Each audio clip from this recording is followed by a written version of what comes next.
certain extreme situations, the law is inadequate. In order to shame its inadequacy, it is necessary to act outside the law, to pursue natural justice. This is not vengeance. Revenge is not a valid motive, it's an emotional response. No, not vengeance. Punishment. Tonight we have a chance to say, yeah, you're right. We're too extreme. We're too wild. We're too out of control. We're too full of our own shit. Or we have a chance to say, hey, fuck you, you're wrong. Fuck you, we're right. Because you have all made it to the dance. Because believe me, this is the dance. Start the show.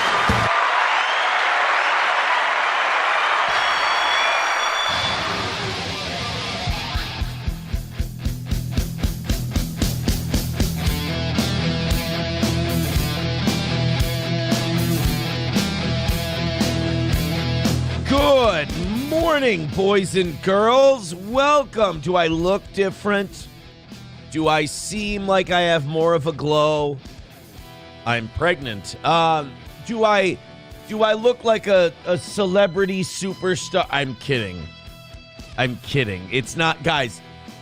I saw a lot of people this weekend being like, "Oh my God, your protest coverage is going crazy. Look at all the views you have." And I'm like, yeah. Wait till I start talking. Wait till we go back and do the show. I mean, look, I am so grateful. It was so awesome. And look, we're not done covering this stuff. I'm going to head back down whenever some shit's going on. I mean, the people who were there on Saturday, they said that they're coming back. So we'll go back down there. There's a big protest next Friday. Probably head down there and cover that before the kids get out of school. Look, there's plenty to do down there, but like the idea that a lot of people, hundreds of thousands of people tuned into our channel to watch something that was a viral topic like these protests is going to translate to hundreds of thousands of people waking up in the morning and watching our talk show about God knows what. I mean, one minute it could be protests and ICE. The next minute, it could be a guy who shot a cat in his front yard, something stupid like that. The idea that those hundreds of thousands of people, some of them probably didn't even know or care what channel they were watching. They just watched it because it was the thing they wanted to see. That they're now going to change their habits and wake up at 6 a.m. and go, well, I'm going to watch this guy. Especially after I have a conservative take, especially after I have a liberal take. I mean, it's like as soon as the hot takes start coming out, I think a lot of those new people will be like, yeah, you know what? Maybe when the protests are back on, I'll check this channel out. But look, I'm thrilled about it, man. Everybody's got an opinion about it. Everybody's, talking about it and everything else. I'm happy it happened. And I was excited to go down there. And it's fun to cover those. And it's interesting to talk to people. My favorite part about it is that you have what's reported. Like, I love going down there, seeing what's happening, being able to show people what's happening, and then going online after and seeing what everybody is saying is happening. That is so funny to watch, and they're like, this is what's happening down there. And be like, no, I was there. Like, it was like when I see all these people go, we need the Insurrection Act right now. And I'm like, no, we don't. They're like, this is out of control. And I'm like, no, it isn't. I was driving home from the protest, and if you were 2 blocks away from it, you wouldn't know it was going on. Traffic was free flowing. Everything was moving. It was all good. Like, it's obnoxious. It's annoying if you encounter the cross street. If you were on 7th and 2nd, yeah, it's probably impeding your day for a little bit. Yeah, it's not good that our state is held up for constant ridicule because nobody can do basic crowd control here. And what I think is, I think the Minneapolis Police Department is so goddamn demoralized that they just don't want to deal with it. And I think the mayor doesn't want to look like he's protecting someone or look like he. I think with this Jake Lang thing, it could have been easily avoided if when this guy applied for his protest permit. Now, if you don't know, Jake Lang is a January 6th provocateur. He came to Minnesota and said, I'm going to burn a Koran and then march to a Somali neighborhood and, fuck Muslims. It was basically a fuck Muslims protest, which I believe you should 1,000% be allowed to do. Absolutely, you should allow Jake Lang to do what he did. But you can't just go, all right, Jake, you and your three buddies do this highly offensive thing, in a sea of hundreds, if not 1,000 crazy Minneapolis liberals. We're going to let you fend for yourself. No, if you're going to approve that, permit, you now have to be the law enforcement security for that event. You have to be the wall between Jake Lang and the counter-protesters. And the counter-protesters have a right to follow his march and call him a piece of shit. Absolutely. And then you can, if you're Jake Lang, you can do your march to Cedar Riverside. The cops the Minneapolis Police Department doesn't want any part of this. If that's the case, then stop approving the permits. Stop telling these people they can come to Minnesota and start their shit and then leaving it. I mean, it was Lord of the Flies down there. I mean, nobody was in charge. Nobody was in control. I got there early. I got there before the event started. And if you go watch my coverage, Jake Lang is already backed up into a window recess. He was in a window space. And people were, dude, it was hard not to feel for him because it was like 8 degrees and windy. And they're shooting super soakers and dumping water on him and throwing water balloons at him. And I'm like, yeah, fuck this. I wouldn't take a hard pinch for any of this shit. And this guy is in there getting water balloons and all this stuff thrown at him. Now, I'm not a Jake Lang fan. I don't like that Jake Lang comes here and makes my state look shittier. I want to find a way for my state not to look shitty anymore. But the fact that he comes here to hold it up for ridicule, it really pisses me off. I don't think Jake Lang is helping. I don't think Jake Lang's productive. I don't even think Jake Lang's based. I don't think he's conservative. I think he's a plant and a shill. I'm suspect of every one of those January 6 guys. I'm not sure what their real actual agenda is. I don't know if it isn't to make the right look bad. I've also heard conflicting reports that he's anti-Semitic, but I've also heard reports that he's Jewish secretly and his sister was in the IDF. I don't know what to. There's not that much out there on the guy that's confirmed. There's a lot of lore. But he goes and he is going to have this event. And guys, I'm telling you, and I'm with you, Kraken Slappin', I didn't know who Jake Lang was before this whole event either. But I'm telling you, the only police that were there were police that were 2 blocks away in either direction just to keep traffic out. Basically, what the Minneapolis Police Department did is they penned these idiots in. They penned all these people in and said, have at it, guys. That's it. And then when Jake Lang gets attacked, and we'll go over all of this in detail later on today's show. But when Jake Lang took off and he found a seam and he could get out of there, he ran to a hotel. And then on the corner of where that hotel was, the protesters spilled out into the streets. Minneapolis Police Department then shows up, says, get out of the street or, crowd control munitions will be used. And I was like, here we go. This is Lindale and 24th again. But they wouldn't use the tear gas and the flashbangs and the pepper balls and the OC gas and shit like that. They wouldn't use that in downtown Minneapolis on a Sunday. So the cops just packed up and they left. That's what the cops did. I mean, literally, guys, the Minneapolis Police Department showed up and said, we're going to tear gas the shit out of you if you don't get out of the streets. And then the protesters went, yeah, really? Okay, suck my dick. And then the cops went, all right, fine. And they packed up and they left. That's the Minneapolis Police Department. You can make all the excuses you want for the Minneapolis Police Department. They're demoralized, Fry and Walls don't have their back, and maybe that's true.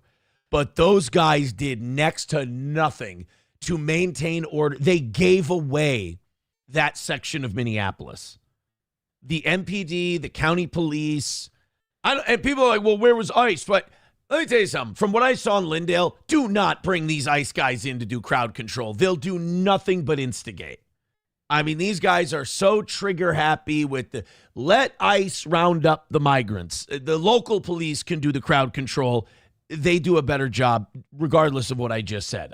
Saturday was a shit show. I mean, it was, you would almost think it was planned by all sides, the way it went. But look, it was fun to cover. It was interesting to cover. It's good to go down there and talk to people, find out what's really going on. The difficult part is then bearing witness, telling people what you saw, but everybody has their preconceived notions. If you're Republican, you think it's this. If you're Democrat, you think it's this. And all the people down there are either evil or superheroes. And you try to tell them, you're like, guys, that's not what it is. This is a failure of the power structure. And the power structure's failure wants you to hate the people on the ground, so we're not Americans and we're not together anymore and we're a weakened nation.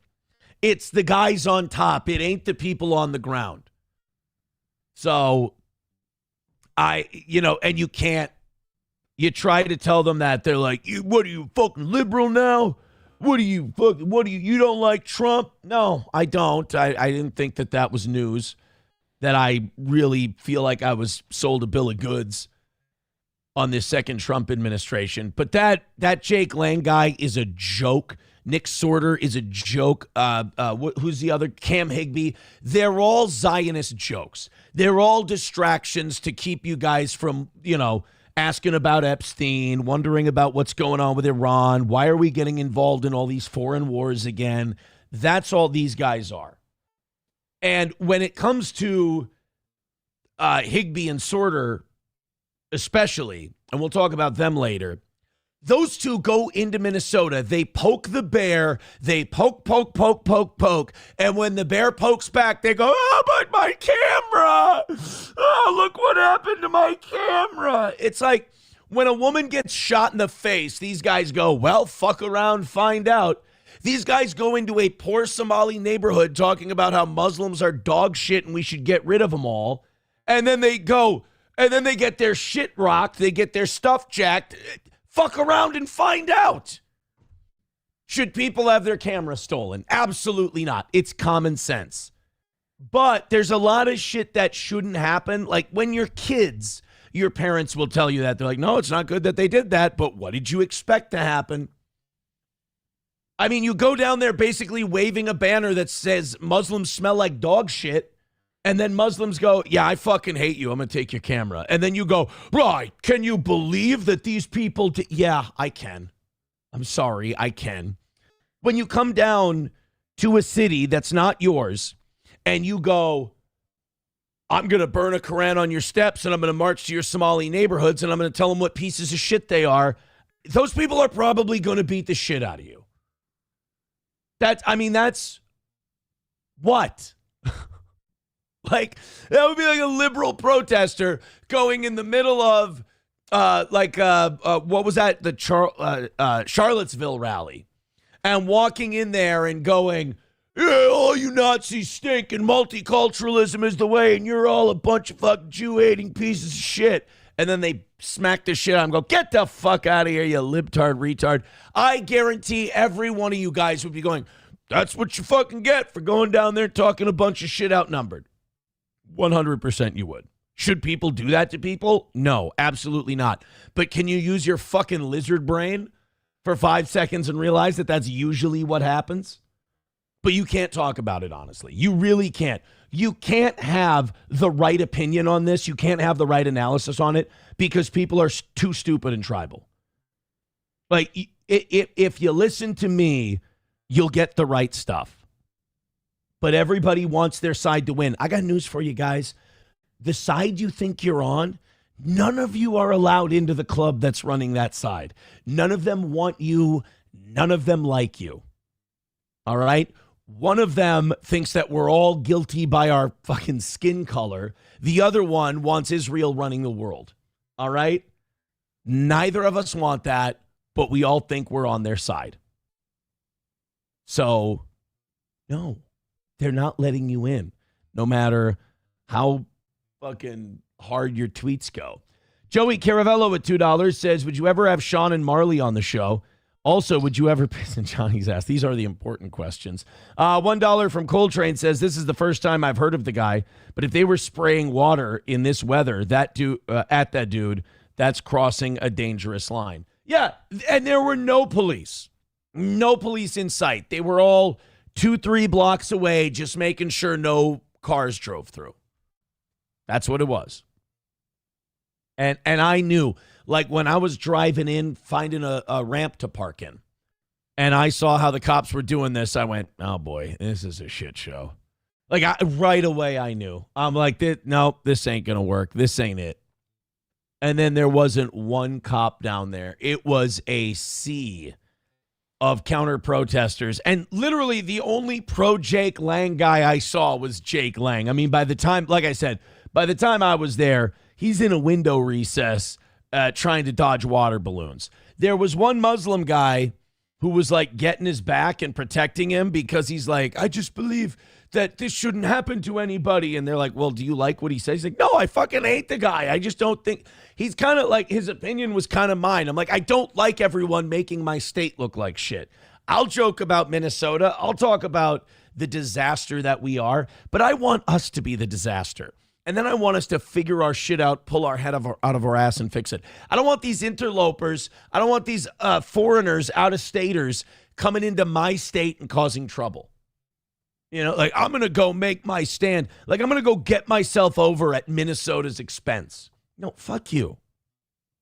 Like Sortor and Higby and all these Zionist distractionists who are there to, you know, make you think that this is the real story instead of, you know, what Israel's trying to make us do in Gaza and Iran and the West Bank. So these guys come down here and they go, Minnesota sucks. Minnesota's awful. Minnesota's a disaster. It's like, okay, then stay out, please. We're perfectly capable of destroying this ourselves. We don't need to have you come in. They went into a goddamn church yesterday. Did you see that? These anti-ICE protesters went into a church while service was going. Like, we don't need Cam Higby and Nick Sortor. Let these assholes go do that shit, and everyone will see it and go, oh my God, these guys, I mean, this is way too far. You don't go to a church while it's in service and take it over. But instead, then you have Jake Lang and Nick Sortor and Cam Higby out there going, don't these Muslims smell like shit? Ugh. And dude, again, it's almost like these guys are working together. It's almost like they're trying to go, you go be shitty over here. Then just when everybody thinks you guys suck and they're ready to listen to the other side, we'll say that we're the other side and we'll go do retarded shit too. And then we'll just keep them fighting over who's the bigger retard. If you just admit they're all retards, we can maybe get to a better place. We can get to higher ground at that point. But if you're the Minneapolis Police Department, don't give this fucking guy a permit then. If this Jake Lang is such a problem and you're not going to give him any security, first of all, if Jake Lang got a permit and he's exercising his First Amendment right to have a protest, he deserves to have his First Amendment right defended by law enforcement. If that right is being infringed upon by these counter protesters and they are assaulting him, law enforcement should absolutely be protecting that guy, even if he's a piece of shit. Now, if you don't want to do that, when he applies for a permit, tell him to go fuck himself. They can't guarantee his safety and he shouldn't be down there. That's fine. That's totally cool. But don't tell the guy, yeah, sure, you can have your protest, your First Amendment rights protected here, and then leave him out to dry getting the shit kicked out of him. Because then you make me in some ways defend that guy who I think is a plant. Honestly, I think all these guys are plant. I don't trust any of them anymore. Hulkamash Baby says, could you just talk about it instead of talking about it and alluding to it, then coming back a half hour later? I got a lot of clips and shit to play. I have an idea. How about you just sit tight and know that there's maybe a method to my madness, which there always has been for 10 years now? And understand that more shit's coming. I'm giving you the appetizer, the setup for today's show. Coltrane with $1 says they don't want the Insurrection Act to be implemented, but that's exactly how you get it. I even heard Democrat strategists saying that these lefty politicians were committing sedition. And again, I was there. They're making you think that the entire city of Minneapolis is this. Again, that Whipple building is near the airport. Like, that's not even the action of Minneapolis. It's so far away from, it's very isolated, Whipple. It's on the grounds of a federal building. That's where that protest is. And the protest on Saturday was 2nd, 7th, and then they marched. They marched 7, 8 blocks back to the city council, and then they camped out on the corner by the Hennepin County public safety building, where the Hennepin County police are. And then their numbers dwindled, and I left. And again, I left, and once you were 2 blocks away, it looked like there were some people on the corner for a big barbecue. I mean, it wasn't what the media tells you it is. I never saw a protest of 1,000 people or anything like that. But I try to tell people that, and it's just instantly, everybody gets their defenses up. It's got to be us versus them. It's got to be they're all manipulating you guys. They're all manipulating you. 100%. All right, let's get into some shit. We'll talk about some other things. News moves so fast now. I talk about this with people all the time. I'm like, a thing that should still be news from 3 or 4 days ago feels like it was a month ago. I wanted to come on here. There was a cute little topic, but then, Minneapolis exploded again, news-wise. There was this, do you guys know Turkey Tom? He's a YouTuber. I've watched some of his stuff before. He does these documentaries on YouTube personalities, which you might look at that and go, Aaron, we're way too old for that shit, and that's pathetic. Agreed, 100%. But it's, I very much subscribe to Alonzo Harris in Training Day when he's talking about the newspaper. He goes, you see this? This is 99% bullshit, but it's entertaining. That's why I read it. That's how I feel about a lot of this stupid YouTube shit and stuff like that. It's all bullshit. You shouldn't take it seriously, but it passes the time, so whatever. Well, this Turkey Tom, apparently this girl he was fucking, decided to go online and tell everybody his business. And all the cringe, she recorded conversations, and he's a douche. I mean, he's a super insecure douche. And then apparently she revealed that this Turkey Tom likes to record himself fucking girls without their permission. And I mean, it's just the most embarrassing shit. She's like, he can't finish when he has sex. He goes soft. And then he whacks off to himself having sex with the girl later, which is some Patrick Bateman shit. Let's be very clear. The Turkey Tom thing reveals a very unhealthy individual. But honestly, I think people are so desensitized to creeps now, especially online creeps. They just assume that everyone online is one. I don't think this is going to end him. He released a video the next day about something completely unrelated, and it was just tra-la-la, back to work as usual.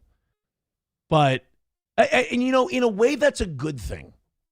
Because it shows that people don't take these guys seriously. It's like, oh, no. Oh, Turkey Tom's a sex pervert? Yeah, a guy who looks like a fucking dork and probably barely ever got pussy in his life, got millions of dollars in a successful YouTube channel, and he parlays it into pussy. And then when he gets all this pussy, he has no idea what to do. He short circuits and he goes crazy and way too far. I mean, that's probably most of the guys who get famous doing YouTube. I mean, if there's not, all these guys are sex pests. All these guys have, because they didn't get it in moderation leading up to their YouTube fame. They were all weird guys who whacked off constantly, watched way too much porn, and then when they got super, super famous, they were just like, I'll reenact the stuff I see on my phone. And that's like they're already addicted to just the feeling. So this girl goes and she burns him. I mean, and this, look, man, if you've got any level of fame, any level of influence, hide your psychotic behavior from these women, please. Be a gentleman. Go out. If you hook up, you hook up. We don't quit documenting I know you make videos documenting everything. Don't document your entire life in writing, text messages, phone calls, videos. And please, if you're a Turkey Tom kind of guy, quit assuming these women like you for your personality. Quit assuming these women find you interesting. You're not. You spend your entire life talking about other more interesting people. That's your whole gimmick. So quit talking to these women as if they're trustworthy, as if you've known them your whole life. I mean, these YouTube guys get caught saying the wildest shit to someone they've known for a few months. Like, yeah, I like filming girls and then whacking. I like filming myself having sex and then whacking off to it later. I mean, you're going to confide in a woman who hears that and doesn't run away. If I were a woman and a guy said that to me, I'd call the police. So the idea that this Turkey Tom guy thought that it was just, yeah, I'll just tell this woman everything about my perversions and that it would somehow be all right. Like, none of these hoes are going to be loyal. None of these, like, get that out of your system before you start developing a relationship with people. And never film someone without their consent private. What the fuck is wrong with you? So he got burned, but it's like our culture has become so degraded and so degenerate that people looked at the Turkey Tom thing and they went, oh, okay. Well, anyway, what's next? Like, we're just desensitized to it. If this happened in the 90s, it would be like, oh my God, a fucking Gacy level pervert over here, like a Dahmer in the making. We caught one before it got out of hand. Instead, now we're just like, oh, what does he do? He's a YouTuber. Oh, yeah, he's probably definitely a sex pest creep. And then just move on. That's it. $1 from Coltrane. He says, I'm just saying that if a Democratic strategist is saying it's borderline sedition, it's getting bad. He seemed more of a moderate Dem. All right, but have any of them been down there? Or are all of them giving their hot take to the news? That's what I'm saying, guys. Question everything you see if it's on a media broadcast. Question everything. You know how these strategists and these congressmen and these senators, you know how when like there's a hearing and they all just pretend they're the most outraged people in the world and then they don't do jack shit about anything? That's what they're doing on TV too. Wake the fuck up, you guys. Jesus. Oh, man, I saw this guy on TV. He was so mad. Yeah, he was acting. No, what's going on in the streets of Minneapolis is perfectly handleable by the local police. And what's happening at the place off Hiawatha, the Whipple building, that's not bothering anyone. You know, they're like, you guys watch the news reports. You go, oh, my God, but I saw they're blocking traffic. It's a little shit service road for the federal building. Like, a car comes by every 7 minutes, and most of them are working in the federal compound. And then when the car comes, guess what the protesters do? They move to the side, and they let the cars through. Nobody is inconvenienced for more than 8 seconds at a time. But you guys watch the news, you're like, oh, my God, the federal building in Minneapolis, that must mean downtown is on fire. You can walk around downtown, and you probably won't meet a protester. I mean, look, it's embarrassing. It's embarrassing for our city. And the fact that the mayor and the governor seem to want to allow the unrest to happen is also really debilitating. And also that ICE seems to want to pick a fight with these people also sucks. Like, we have everything working against us. and we have absolutely everyone not doing their job, and it's still not insurrection. Do you know how many presidents have invoked the Insurrection Act? I keep hearing people get this wrong.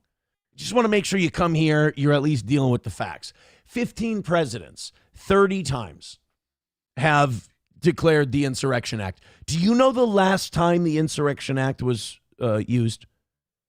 Not during George Floyd, not during January 6th. Does anyone know? Does anyone actually know? Everybody who's screaming about the Insurrection Act, do you know when the last time the Insurrection Act was used? And yes, I am going to hold you to task on this. You should know this if you're going to talk about it. Yes, very good, Chips and Diff. 1992, the Rodney King riots in Los Angeles.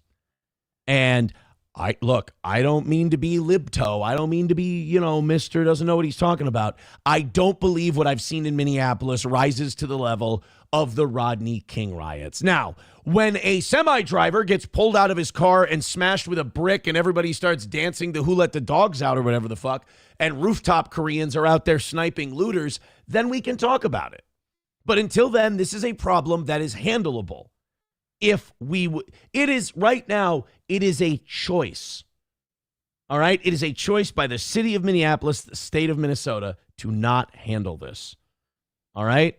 The Jake Lang thing, you could have put a wall of riot squad cops in between him and the protesters. They could have had their march.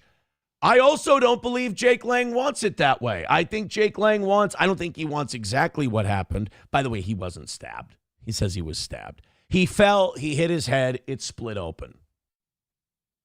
He fell, he hit his head, it split open. Now, that shouldn't have happened to him. But, there's a lot of dramatic retelling of the story. Somebody, too, says, with $1, says, it was a good weekend when you get home from sitting in an ice castle on a lake all weekend and your wife says, do you see what's going on in the cities? And you go, what the fuck are you talking about? You know what? That is nice. That is really nice. Sam Show Loves Jewish Dick says, but the title of today's show is Minnesota's a battleground. Yes, because everybody's fighting over it. Everybody in the media who hasn't been there is fighting over Minneapolis and who's more aggrieved and who's more a victim. Ugh. Yeah, so look, even with the local authorities not controlling these crowds, it has not risen to an insurrection. Bro, it's not 92, This is like when people talk about Venezuela. I hear them go, oh, well, we can do that, the Monroe Doctrine. If I hear one person quote the fucking Monroe Doctrine incorrectly, I'm going to lose my shit. Did you go to middle school? Then you learned about the Monroe Doctrine. Guys, what does the Monroe Doctrine say? First person in the chat to get it right gets a candy bar from me the next time I see him in person. What does the Monroe Doctrine say? Because everyone is getting this wrong. People who are tasked with educating you, the media, the people who are supposed to inform you, they're getting this shit wrong. Jay Wink says, we control our hemisphere. No. The Monroe Doctrine does not implicitly say that we control the Western Hemisphere. Ryan the Garbage Man says manifest destiny. No, that was something completely different. Ryobi with the right answer. He says means I can do whatever I want. Murica. Yeah. What the Monroe Doctrine says is that Europe is not allowed to colonize any more countries in the Western Hemisphere. Europe, you're done. All right? You can't do it. No more for you. That was all. What people are talking, it didn't say we can go into Venezuela or we can go into Panama or we can go into Grenada, we can go into all these different places. What that is the Roosevelt corollary to the Monroe Doctrine. This was a Teddy Roosevelt thing. These people, when they talk about the Monroe Doctrine, are 100 years off on their history. Monroe Doctrine, I believe, and I'm going to fuck this up, 1803. And the Roosevelt corollary to the Monroe Doctrine, 1903. Let's see how far off I was. 1823. Yeah, see, I'm a fucking retard. I told you that. But when was the Roosevelt corollary? corollary, whatever. 1904. So I was off by a year on that. Off by 20 years on the Monroe Doctrine, off by 1 on Roosevelt. But yeah, everybody says like, oh man, the Monroe Doctrine says that we can go into all these countries. Like, no, that was 80 years later, kids. But still, it's just like the point is that you go to these people who are supposed to be informing you, and they're not, and yet people just don't feel the need to question it. It's remarkable. All right, let's get into a show, shall we? We got a lot of things to talk about. I have some funny things from this weekend, believe it or not. 27 memberships away from 400. Let's also watch in frustration as I have a 340,000 view week and our live viewership doesn't move at all today. Hit like, hit subscribe, and hit follow. Thank you very much. I appreciate it. We've got our first $5 of the day. Remember, Steel Toe runs on donations. Ablo Pacheco with $5 says the Monroe Doctrine question is an example of the crucial knowledge left in our education system. We've been dumbed down. Correct, sir. Correct. Ablo Pacheco. Look at that. He gets to be in first to start the week. 27 memberships away from 400. The next 2 weeks, we pretty much get unfettered access to membership growth because it's the month since the Christmas New Year's break. So please be generous. We do appreciate it. And we've got a banger of a show for you today. I showed SP this video and I said, what do you think when you see this video? And she told me what she thought. And I was like, okay, yeah, me too. I want you to tell me what you think when you see this clip I'm about to show you. Now, I saw like right-wing boomers getting mad that people were making this observation. It's again, it just shows like they're out of touch with the times. Like, just because we make fun of something and say it's a certain thing doesn't mean we're on the side of the libs. It could just be we're making fun of shit. Like, to watch boomers and even Gen X not get millennial culture, like, you think we're bad. Gen Z's way more fuck around and talk shit than we are. But, like, our generation, we like to make fun of shit. It doesn't mean we don't love it or we don't like it. A lot of us grew up in families where making fun of each other was something we did for fun. Friend groups were making fun of each other was something we did for fun. These boomers and Gen Xers, they hear you make fun of, like, we're going to show a clip of Bavino, the guy who runs ICE, the commander. We're going to show him. And if you make fun of him, boomers and Gen X are like, you're not on the right side. It's like, it's not a side thing, retard. It's a funny observation, and we're goofing on it. So this is Commander Bavino walking through, and I believe this is at Whipple, walking through Minneapolis as the commander of ICE. Tell me what you see. Just write it in the chat. We'll go to it in a second. Out of the road now.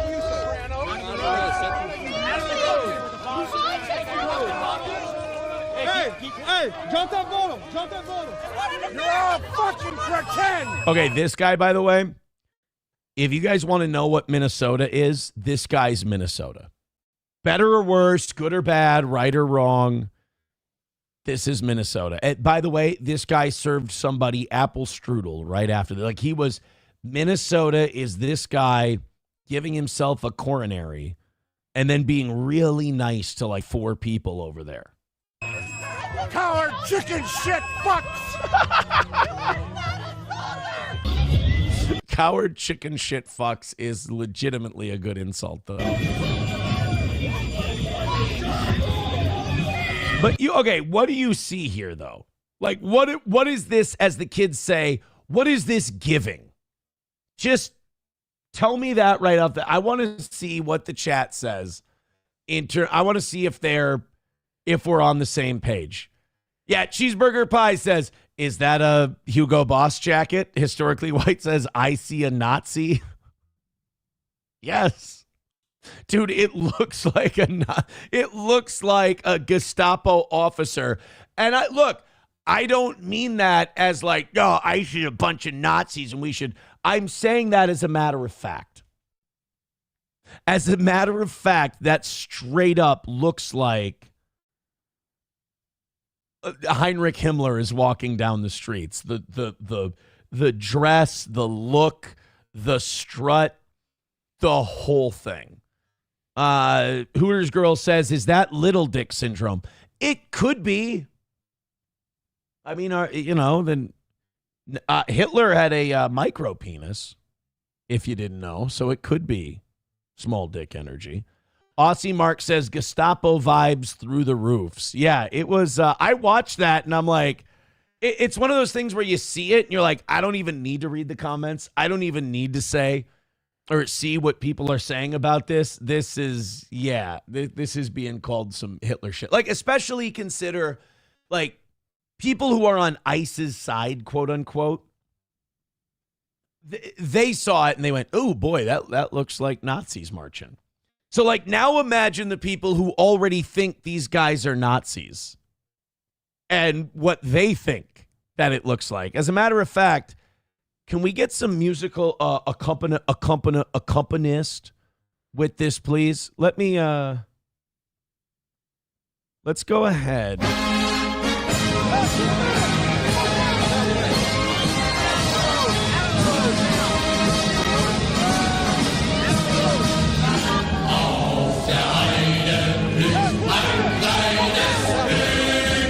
It's perfect.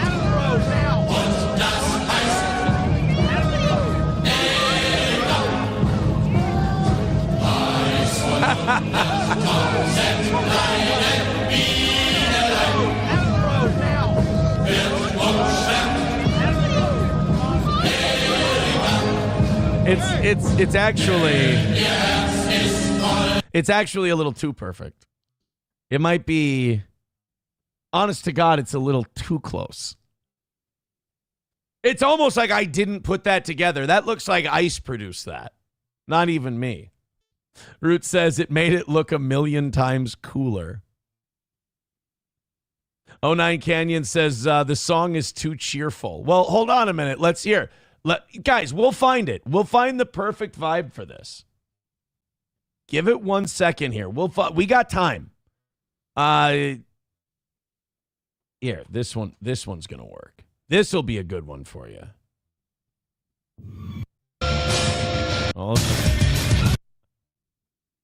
Nah, let's do the original. We're gonna do the original for this one. I think this might be the. Oh wait, hold on. Here we go.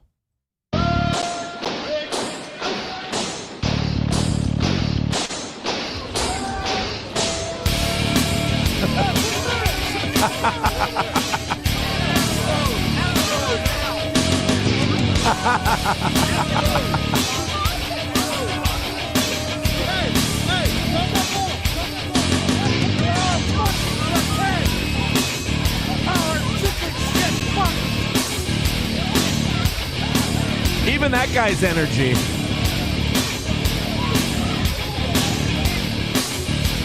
Ladies and gentlemen, Minneapolis. I mean, if you can't laugh, right? I really do, though. I really do believe that what's going on here could easily be fixed if the cops gave half of a fuck, and they really don't.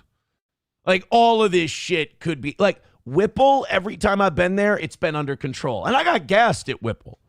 But it was under control. Even when they gassed them, it's like, okay, that was rich. That was a lot. That was not necessary in any way, shape, or form. But it's literally like protests, yelling, gas, disperse, gas leaves the air, everyone comes back, rinse and repeat.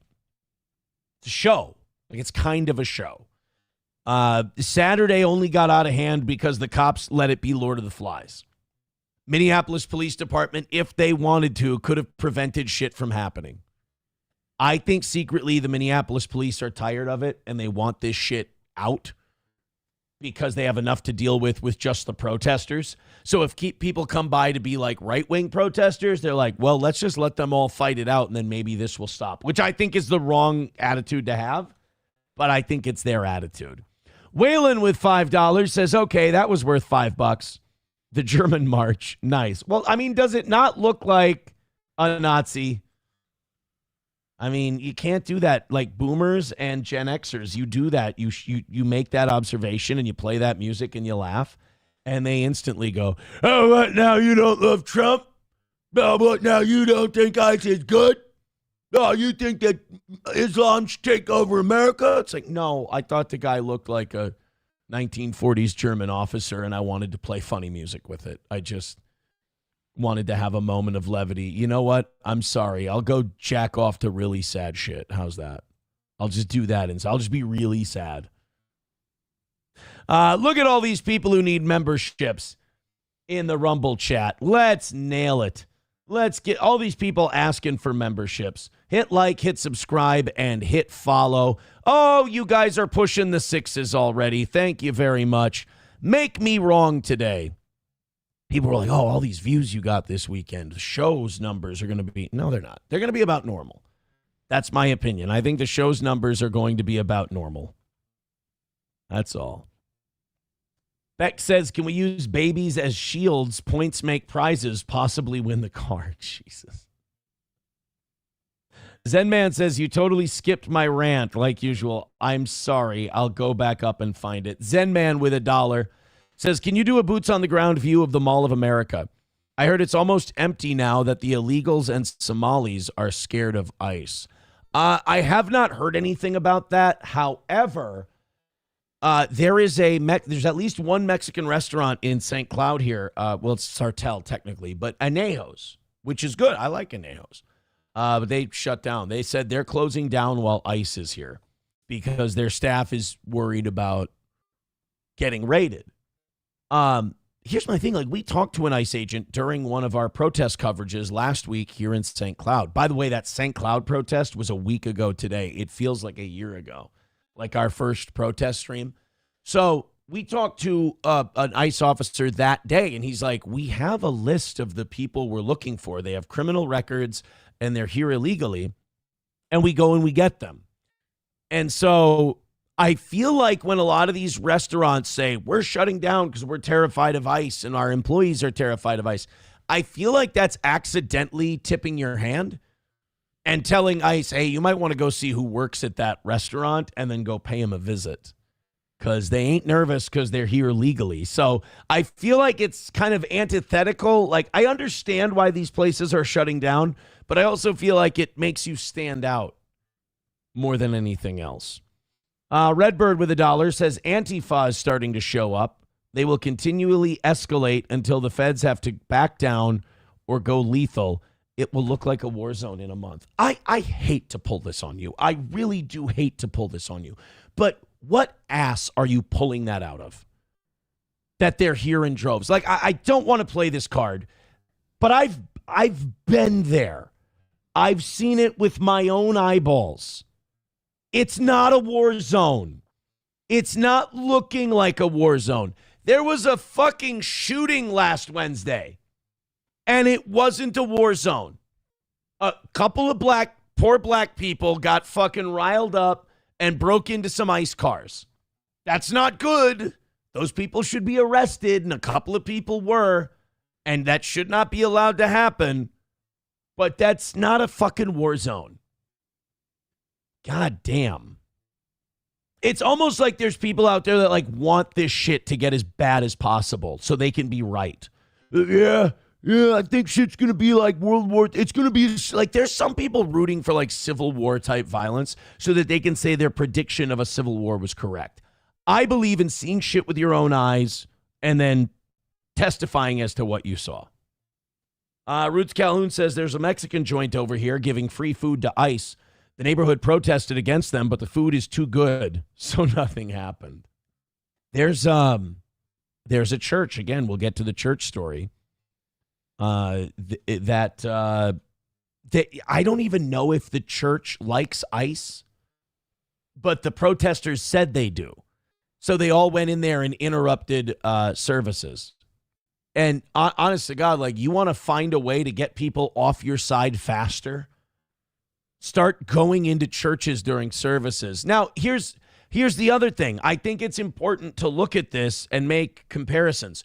What if Jake Lang and a few of his buddies had barged into a mosque while they were in the middle of their midday prayers and just started yelling and shouting and protesting? That'd be like seen as awful. That would be seen as, oh my God, this guy's a Nazi. But you do it to a bunch of Christians while they're having mass. And look, I think most people saw that and went, that's bad. You shouldn't be doing that.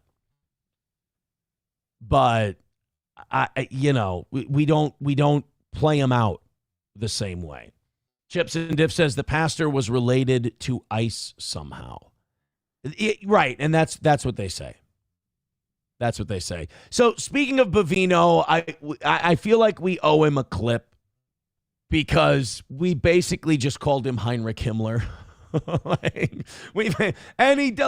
man, I don't know if Hugo Boss is designing American military uniforms now or not, but they look sharp. This is what Commander Bovino had to say about the protests in Minnesota. Anarchists, and I'm calling them anarchists now. These anarchists, these rioters, these bad people that wish to harm law enforcement are now harming American citizens. Those vehicles you mentioned that were vandalized, they've also, we've received reports, vandalized indiscriminately many vehicles in those hotel parking lots. They don't care if it's government vehicles and then they happen to get several vehicles of American citizens, innocent civilians. Yeah, I saw that with my own eyes, by the way. I saw the protesters at Whipple were screaming and yelling at a guy driving by. You motherfucker. That's their favorite one. Motherfucker. They like to call a lot of people pedos because of the Epstein stuff. That one's, hard to really defend against that one. You are on the side of the people covering up the Epstein shit. But they would yell at a car, yell at a vehicle, and, you motherfucker, you piece of shit. And this is what's frightening about Minnesotans, how quickly they can turn it off and turn it on. You motherfucker, you piece of shit. Oh, wait, guys, he's with us. He's cool. Sorry, man. Hey, cool. Have a great rest of your day. And then they'll honk the horn and go away. It's psychotic. Like the yelling at vehicles or the vandalizing vehicles because you think they're ICE. Like it's ironic. You keep talking about due process and people's rights and shit. And you give these vehicles less due process than ICE gives these migrants after they detain them. It's kind of ironic. You're like, oh, blacked out SUV. Let's smash the shit out of it. And they're pounding it's like in one of the barbershop movies where the woman's going to town on that dude's car and she goes, and the guy's like, that's my new car, bitch. What the fuck are you doing? She was looking for her boyfriend who was cheating on her. She's like, this ain't Leon's car. No, bitch, this is my car. Oh, shit. And that's the people going into vandalizing the vehicles. Like, this is a fucking ICE car. And someone's like, I literally just bought that 2 days ago. And they're like, oh, shit, my bad. Sorry. Do you think they exchange insurance information? Or do you think they kind of just back in and back out like when you bump a car going into the parking lot? They don't care. And we're seeing that now. We're hearing reports from the police that's happening, throwing nails out in parking lots where our government vehicles are not even located. I buy it. They don't care. So these anarchists truly do not, they truly do not go towards federal law enforcement only. If you get wrapped up in this and you're Mom and Pop America and you get wrapped up and they even think you're law enforcement, then you're getting it also. And that's a Yeah, and that's why when these right-wing guys like Jake Lang and Sortor and Higby and they come out here and they're like, we're going to do some instigating. It's like, could you not? We've got enough retards. That's my thing. Like, everyone's caught up in right or left. And I'm like, no, we're at critical mass of mental retardation in Minnesota right now. I don't care whose side you're on. I just need less retardation. Like I said, Minneapolis Police Department could quell the retardation whenever they want. Have a police presence at Whipple all the time. Those protesters, every time I've been down there, they've been fine. They've been okay. There's going to be some rabble-rousing. But that's protesting, and you got to allow protesting. But then all these other guys are like, yeah, I'm going to march down to where the Somalis are and tell them they smell like goat shit. And it's like, that's retarded. How's that helping? Most of us are aware. We just don't like to talk about it all the time. That's retarded, and we need less retarded in Minnesota. We got people that are just smashing up SUVs on a lark. That's retarded. We don't need more in either direction. Redbird with $1 says, not yet. They are running supply relays of riot gear to Minnesota. I hope you can tell me I was wrong and an asshole in a month. We will see. I will. I probably won't. I probably won't tell you were wrong and an asshole. I probably won't. It's hard to go look at these things with your own eyeballs and then watch other people speak with such authority who have no idea what the fuck they're talking about, other than corporations have told them what to think about it based on what their political affiliations are. You understand, if you're watching CNN or Fox News or any of these paid conservative or liberal shills telling you to think a certain way, that's like Nike telling you to wear their shoes. These are corporations promoting their product. That's why I think you should watch, the channel who covers this stuff best. It's Status Coup, C-O-U-P. Status Coup News is really good at covering all this stuff.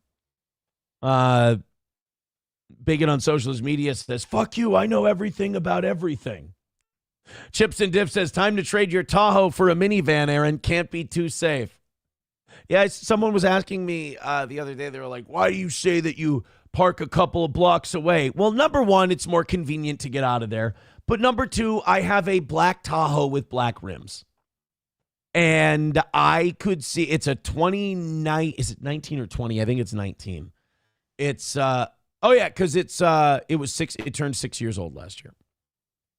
So it's a 2019. And I don't need to park it where ice is and then have people go, yep, see this vehicle? Fucking close enough. And I come back to a smashed in windshield. No thanks. So time to trade it in for a minivan. I don't know. We'll see. Maybe but it's paid off, you know? I'm old now. Like, driving a paid off vehicle is like having a 2-inch bigger dick, you know? So mine's 4 now. Having a paid off vehicle is like the biggest flex you can have, you know? Having a paid off vehicle at a 40-year-old party is like having a baggie of Coke at a 25-year-old party. It's like, I'm the fucking coolest guy here. I ain't got a car note. Oh, jealous. Joey Caravello with $2 says, did Johnny ever tell you he only stopped being breastfed last year? No, I haven't heard that. That's interesting. We'll hear from him in a little bit. Annoyed Wawa Supervisor says, nobody would think that a Tahoe that gay was an ICE vehicle. They'd likely just steal your rims. I wonder who I'd blame for that. So a little bit more ICE news in Minnesota here. There's going to be a lot of it today. Hit like, hit subscribe, hit follow. Again, I don't see us, grabbing this crazy new amount of viewership. I think it's probably going to be about the same amount, So keep contributing. I didn't make thousands of dollars live streaming the protest. It's everything it always has been. Youngling Slayer says Bovino is a fag. I don't know a lot about Bovino other than as the commander here in Minneapolis. And he marches like a Nazi. That's all I know. Did you see about the hotels yesterday? The St. Paul downtown Doubletree by Hilton. Hilton's been having a hell of a time with these protesters because they're all convinced that every Hilton hotel has ICE guys staying at it. And also speaking of Bovino, he did say that a lot of Minneapolis Police Department guys are demoralized as all hell, and he's been encouraging a lot of them to sign up for ICE. Apparently, they're hiring in Minnesota now. You make like $68,000 a year, and you get a $20,000 signing bonus when you sign up. And I was like, shit. Maybe become an ICE guy for like a year. Like, can I do the show and be an ICE guy? Could we eliminate the goal? Oop, I said the word. Son of a bitch. But the Doubletree by Hilton sent ICE agents a notice that their rooms are being canceled and the hotel will temporarily close due to heightened public safety concerns in St. Paul. Now, here's my deal. On one hand, I get it. You run a business. You don't want any of this trouble. You want what I want, less retardation. But on the other hand, you are kind of tipping your hand and telling these protesters that, hey, threatening us works and we'll totally do what you want. And they'll do it to the next hotel. You know, here in St. Cloud, 15 people gathered outside the Holiday Inn off Highway 15 because they thought ICE agents were staying there. Whether they are or they aren't, I have no idea if they are. But they gather outside and they yell at them. And it's like, can't we do this like Looney Tunes where like between working hours, we scream and yell at each other. And then when it's bedtime, we rest up. Like we got a big day of protesting and counter-protesting and seizing migrants tomorrow. Like let's, you go to bed, we'll go to bed, we'll wake up. Hi, Frank. Hi, Sam. And we'll do the whole thing in the morning. But nope. It's even got to be when they sleep. This happened at the Intercontinental St. Paul Hotel as well, with ICE agents with bookings there notified the hotel will be temporarily closing today due to the ongoing unrest in Minnesota. An agent who talked to the front desk manager says he was told it was done to protect staff because they have been getting threats from unknown individuals for lodging DHS agents. And the letter said, "Dear room number blank, please know that your safety and well-being will always be our top priority," as you're being kicked out of your room into the street where all the protesters are. "Due to heightened public safety concerns in St. Paul, we have made the difficult decision to temporarily close our hotel, and your reservations will be canceled effective Sunday, January 18th by noon. We are taking this step out of care for you, our team members, and the surrounding community." And then I think when you bring this down to the front desk, they just kick you in the balls and the concierge throws your luggage out in the street. Hey, we're doing this for you. Yeah, they want to kill me out there. Yeah, no, we're aware. We really don't like that they're yelling at us either. Well, what are you going to do to protect my security? Go fucking find somewhere else where they're not shouting at you. They're going to shout at me there too. Yeah, probably.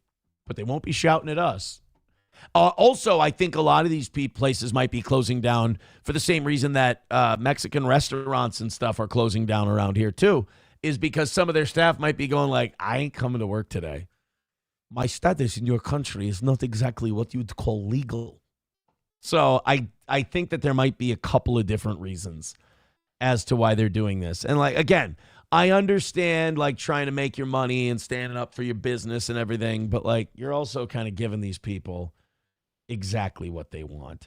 All right, before we go any further, thank you to Redbird with $1. Says, no, half a dozen independent journalists that covered the Portland ICE riots all last year are saying this. Now, maybe I've got too much faith in my state. Maybe that's my problem. I've got too much faith in my state. Aussie Mark says, Aaron has no tribe to join anymore. I see too many problems with all these tribes, and I see people lose their intelligence when they join these tribes. Like, I get it. It's going to cost me viewers. It's going to cost me money. It's going to cost me all this stuff. I could get on here and I could do the conservative grift thing, and we'd be, thousands of people would be in here at a time. I can't do it. It hurts my soul. It makes me feel gross. I don't like it. I don't live with myself well. I know I wouldn't live with myself well if I did that. So instead, I'll go see the shit from my own eyes. I'll have my own opinions. I'll piss everyone off. I'll barely have an audience, and we can scrape by every day. I'd rather do that because I will be at peace. Or as Youngling Slayer says, Aaron is the tribal chief. Absolutely. Absolutely. Keep supporting the show. We appreciate you. 27 memberships away from 400 on Rumble. Remember, if we hit that number, we do give you an extra half hour. Redbird with $1 says, faith in Minnesota, LOL. Next, you will say the Vikings have a shot at the Super Bowl. Well, if J.J. McCarthy continues to improve next year, I think we have the pieces in place to make a run.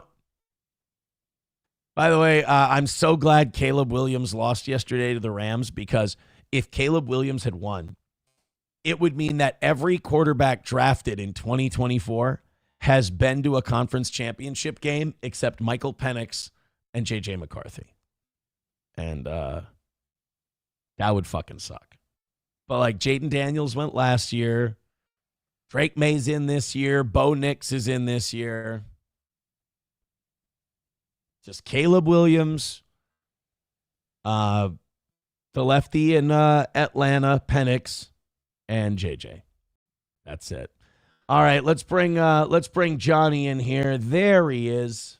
Hello. Hey, good morning. How you doing? What do you want to, the theme of today seems to be tell me what I saw on Saturday. Don't let me tell you what I saw. Tell me what I saw on Saturday, because everyone tells me. Dude, you saw a whole bunch of libs just jumping out protecting rapists and murderers that were just running the streets, and then ICE showed up to just restore order. No, with, look. Let me tell you. I will tell you. Those fucking protesters were crazy. Like, they were throwing water balloons at the guy. They were shooting water at him. Mm-hmm. It's freezing cold. They were treating him like dog shit. But you also knew they were going to treat you like dog shit. They hate you. They think you're a Nazi. They literally want you dead. Yeah. My problem was the guy got a permit to protest, and the Minneapolis police did nothing to make sure that the thing stayed in order. Like, either tell the guy you're not allowed to protest here. It's way too hot. You're talking about burning Qurans and marching down to a Muslim neighborhood and telling them that their God sucks. And we don't really want to be on the hook for protecting that. It puts us in harm's way. Or say, all right, you have a First Amendment right. You can be here. You can protest, and we will provide you the support that you need to make sure that this protest goes off and nobody gets hurt. So we didn't do either of those. We split the baby and went, we'll give you the protest designation, but we won't do shit to protect you. You're on your own. Yep. And that ain't good. Joey Caravello at $2. This is why we're not going to gain any viewers, by the way, from our coverage. It's because they're going to come in here for 5 minutes and go, Jesus Christ. Joey Caravello with $2 says, Johnny, would you piss in April's ass? No, I wouldn't piss in anyone's ass. I think that's gross. Joey, I love you. You're fantastic. You really are. But I never thought I'd have to say this to you. Can you bring it up just a little? Like, pissing in asses. Like, if I'm a new viewer to a show like this, I'm out right there. Yeah. Like, I'm done. Like, I like your quirky little weird submissions to the show, but like, bro, help me out. Pretend you like me for 5 seconds. Help you. Help me. Look, just because I don't think we're going to get any new viewers from all of our coverage doesn't mean that I want to purposely run them off right away. Okay? I'd like to make, I think if anyone's a show that runs on donations, if there's a show that's earned them over the last week or so, it's this one. And I'm not going to, and it's just going to be as the same way it's always been. I know that. We've gained hundreds of thousands of new viewers. I know we're not going to keep 0.5% of them, but does that mean we have to give up right away and purposely sabotage? Do we have to chase them out? I don't think so. Exactly. Silverwolf with $5 says, while the cynical part of me says, fuck it, grift and get the money, the part of me that still has a soul says, I respect you, follow your morals, and don't suck dick politically to get money, so good job. Yeah, I'd rather just suck your guys' dicks for the money rather than be beholden to somebody else. Redbird says, and there goes every last one of Aaron's 100K stream viewers. Yep.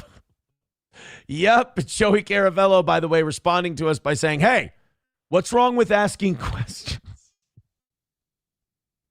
We're fucked. This is, I'm bound to mediocrity. Yeah. No, I'm sorry, below mediocrity. This is my consequence of the Iowa thing. No matter how good a work I do, far and away one of the most talented guys hosting shows, especially in the morning on any platform. And this is just how it's destined to be. There's no escape. There's no salvation. And you built this audience, so at least you know you did it to yourself. I did it to myself. We've officially, at the 1 hour mark, crossed 600 people watching the show live right now. Thank you. YouTube, bringing up the rear. Let's hit the like button. Rumble, you're not where you usually are. Let's hit the like button. Let's go, guys. Let's make it move a little bit. Let's pretend that I had a really crazy weekend. That's what I don't get about the people who are mad at me for getting all these views. It's like I wanted to make them feel better and go, guys, nothing's going to change. It didn't mean anything. We got a bunch of new subscribers. We got a bunch of people that watched our channel that have never watched it before. And guess what? Most of a lot of them don't come back. Most of them ain't coming back. All right. But we would like it if the people that are here, throw a like, throw a subscribe, throw a follow. Like to see those memberships come up a bit. All right. This is some of the frustration that ICE agents are facing in Minnesota right now. I don't think this one was necessarily Minneapolis, but it was this state. There is this disconnect, and I felt it Monday and Tuesday when I was in St. Cloud, that, because in St. Cloud, the ICE agents have a less stressful gig. Yeah. And they are just kind of going by, grabbing the people on their list and whatever. They had one little incident, and that's been it. I was able to talk to them, and they were like, look, we have a list of people. They're here illegally, and they have a criminal record. And our orders are to get them out of the country. And no matter what, if there's an ICE agent doing their job, these protesters will show up and give them shit. And I think what the protesters don't understand is that for a lot of Americans who go to their 9-to-5 job every day, they're having a hard time squaring ICE saying we're here to get rapists, pedophiles, murderers, and drug dealers. Because I think it's felonies. I don't think they're going after misdemeanors. But they're at least starting at the top with felonies, I think. So, right. Yeah. They're having a hard time understanding the protesters when ICE tells us we're going after rapists, drug dealers, murderers, etc., and why you guys are mad about that. Now, it's funny because the one defense I can give the protesters, I don't think they're using. Because my defense comes from being a real conservative, like small government, right-wing conservative. My defense comes from these are federal troops in my fucking state. I don't like bootlicking the federal government. I will never bootlick the federal government. Why are these fucking shock troopers in my goddamn state? Well, then the problem is you answer that question. It's because, well, my governor and mayor who are supposed to report this shit to ICE when they arrest these guys don't do it, forcing ICE to come get them because the people elected a president who said, I'm going to deport get rid of everyone criminals. That's here illegally. Yeah. So this idea that you can take your political philosophy and blame this on one side or the other, I get it's convenient, but it doesn't tell the full story. Like anyone who tells me like, Aaron, I don't like federal troops in my state. I hear you. I got like small government me, states' rights me. I get that argument. However, it's not like they're doing it extrajudiciously. ICE does have a jurisdictional claim to deport illegals. And they started with other areas where this was a bigger issue first. Like Minnesota wasn't the first place hit. And while it's been going on in other areas, Minnesota's had every opportunity to be like, hey, we're going to just start turning over the, not illegal immigrants. They didn't have to go after immigrants. But every time that they arrested someone who wasn't here legally, they could have turned them over being like, hey, let's just not have this problem happen here by giving up everybody that's here and illegally committing crimes. And they wouldn't be a thing. And you don't have to see them with this presence in Texas or Kentucky or other red states, because what those states do is they arrest a guy and then they check on the guy and they go, oh, he's here illegally. And they call ICE and they go, we've got one for you. And then ICE comes, they pick them up, or law enforcement goes and delivers them to ICE. And then they take over custody from there and begin the deportation process. The reason ICE is here in Minnesota is because Walz and Fry have said we are a sanctuary city, sanctuary state. We're not going to work with ICE. Well, it's like if you don't work with ICE, it's not like they're going to go, well, shit, they ain't calling, so I guess Minnesota's exempt from what we're doing. Yeah, it's not. It's, again, everyone wants to yell at their neighbors and yell at each other. You're a righty, you're a lefty, you're a commie, you're a rioter, you're a this, you're a that. These are two guys with having a dick swinging contest, and all of you are caught in the middle. I urge you not to fight with each other. Be mad at your leaders. Because that's who caused this. Like always, we fight with each other. We fight with the powerless when the powerful are the ones who made this happen. Like, I would love nothing more than if Trump and Walz came to a deal and Walz says, I will vacate. I'll leave. I'll drop out and appoint like a special prosecutor of some sort for all this Somali fraud if you promise to send ICE home. And Trump went, okay, cool. Now, the problem with that is the mission is to apprehend illegals, not to cut a deal with Tim Walz.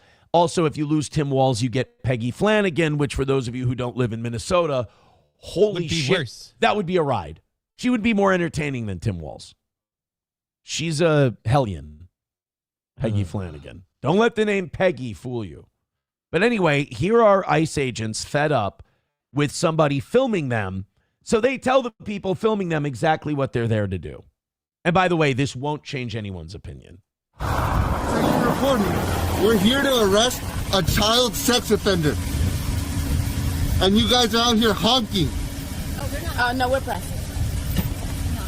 We're not. That vehicle right there is honking and impeding our investigations while we're trying to arrest a child sex offender.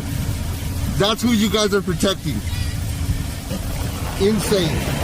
That's what we're doing. I mean, again, this is like if people could talk to each other and people could try to understand, you would see that like all of this escalation is unnecessary, but on their end, it's fuck you, you piece of shit. And then on ICE's end, it's, well, tear gas the shit out of them. And it's like, if anyone would listen, like, hey, like this would be a perfect world.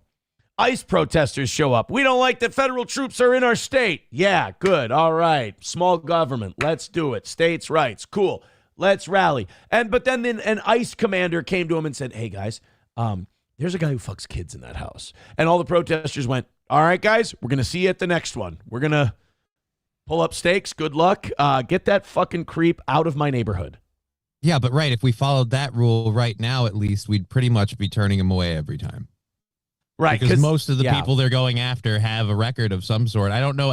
As I always say, I'm waiting to hear of the innocent person who was minding their own business, or the American citizen who just got caught up in this because they looked Mexican, or whatever the belief system is for them.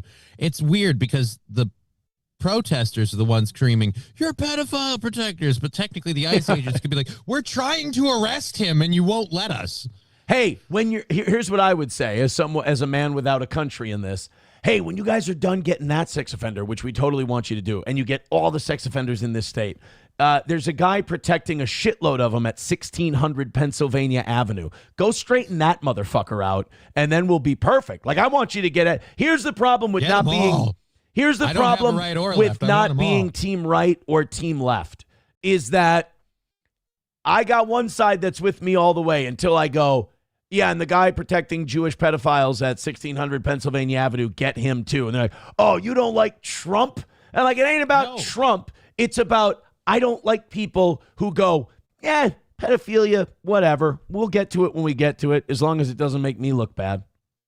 Like, that's a psychotic answer to that question. And also, if busting pedos is going to make you look bad, then maybe you shouldn't be here. Perhaps. I'm all right with looking bad in that scenario. Yeah, I'm fine with it. Hey, man, you're going to look really bad.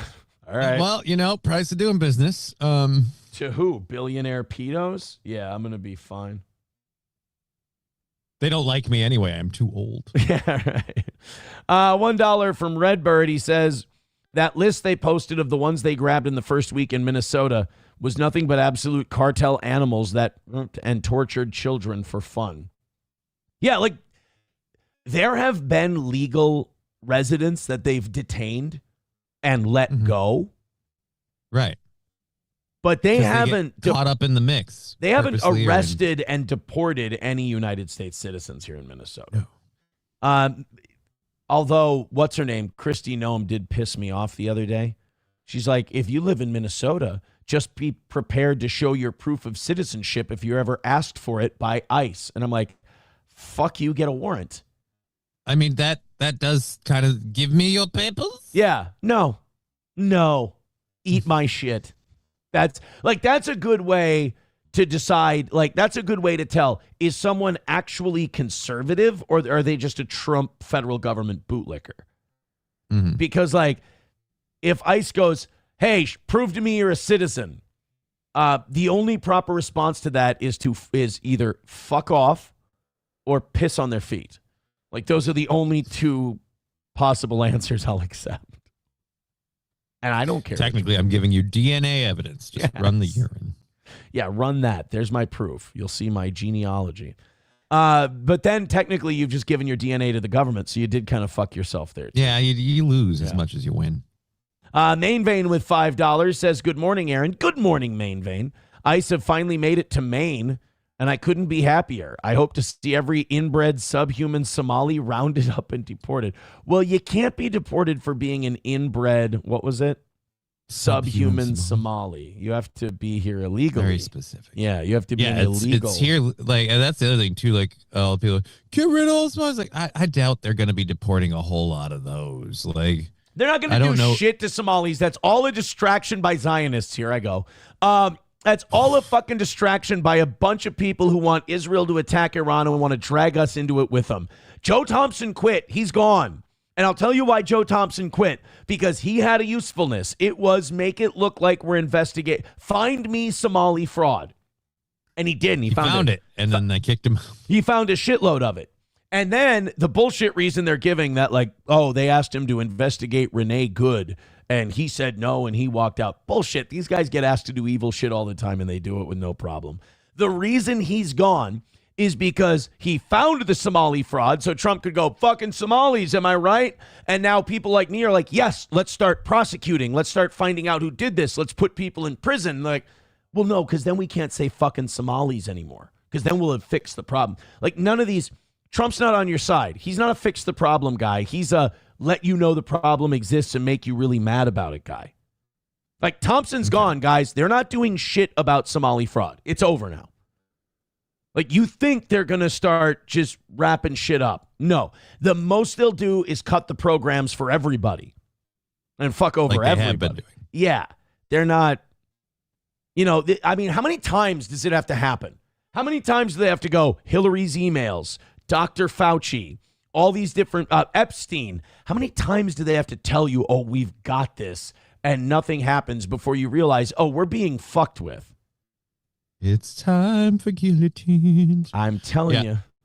I'm telling you. Thank you. So thank you, Main Vein, for setting me off. Thank you, Main Vein. On that one.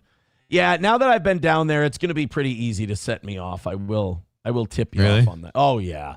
Coltrane, because, well, people give these takes, and they have this, like, crazy confidence about their takes, and I'm like, motherfucker, you don't know what you're talking about.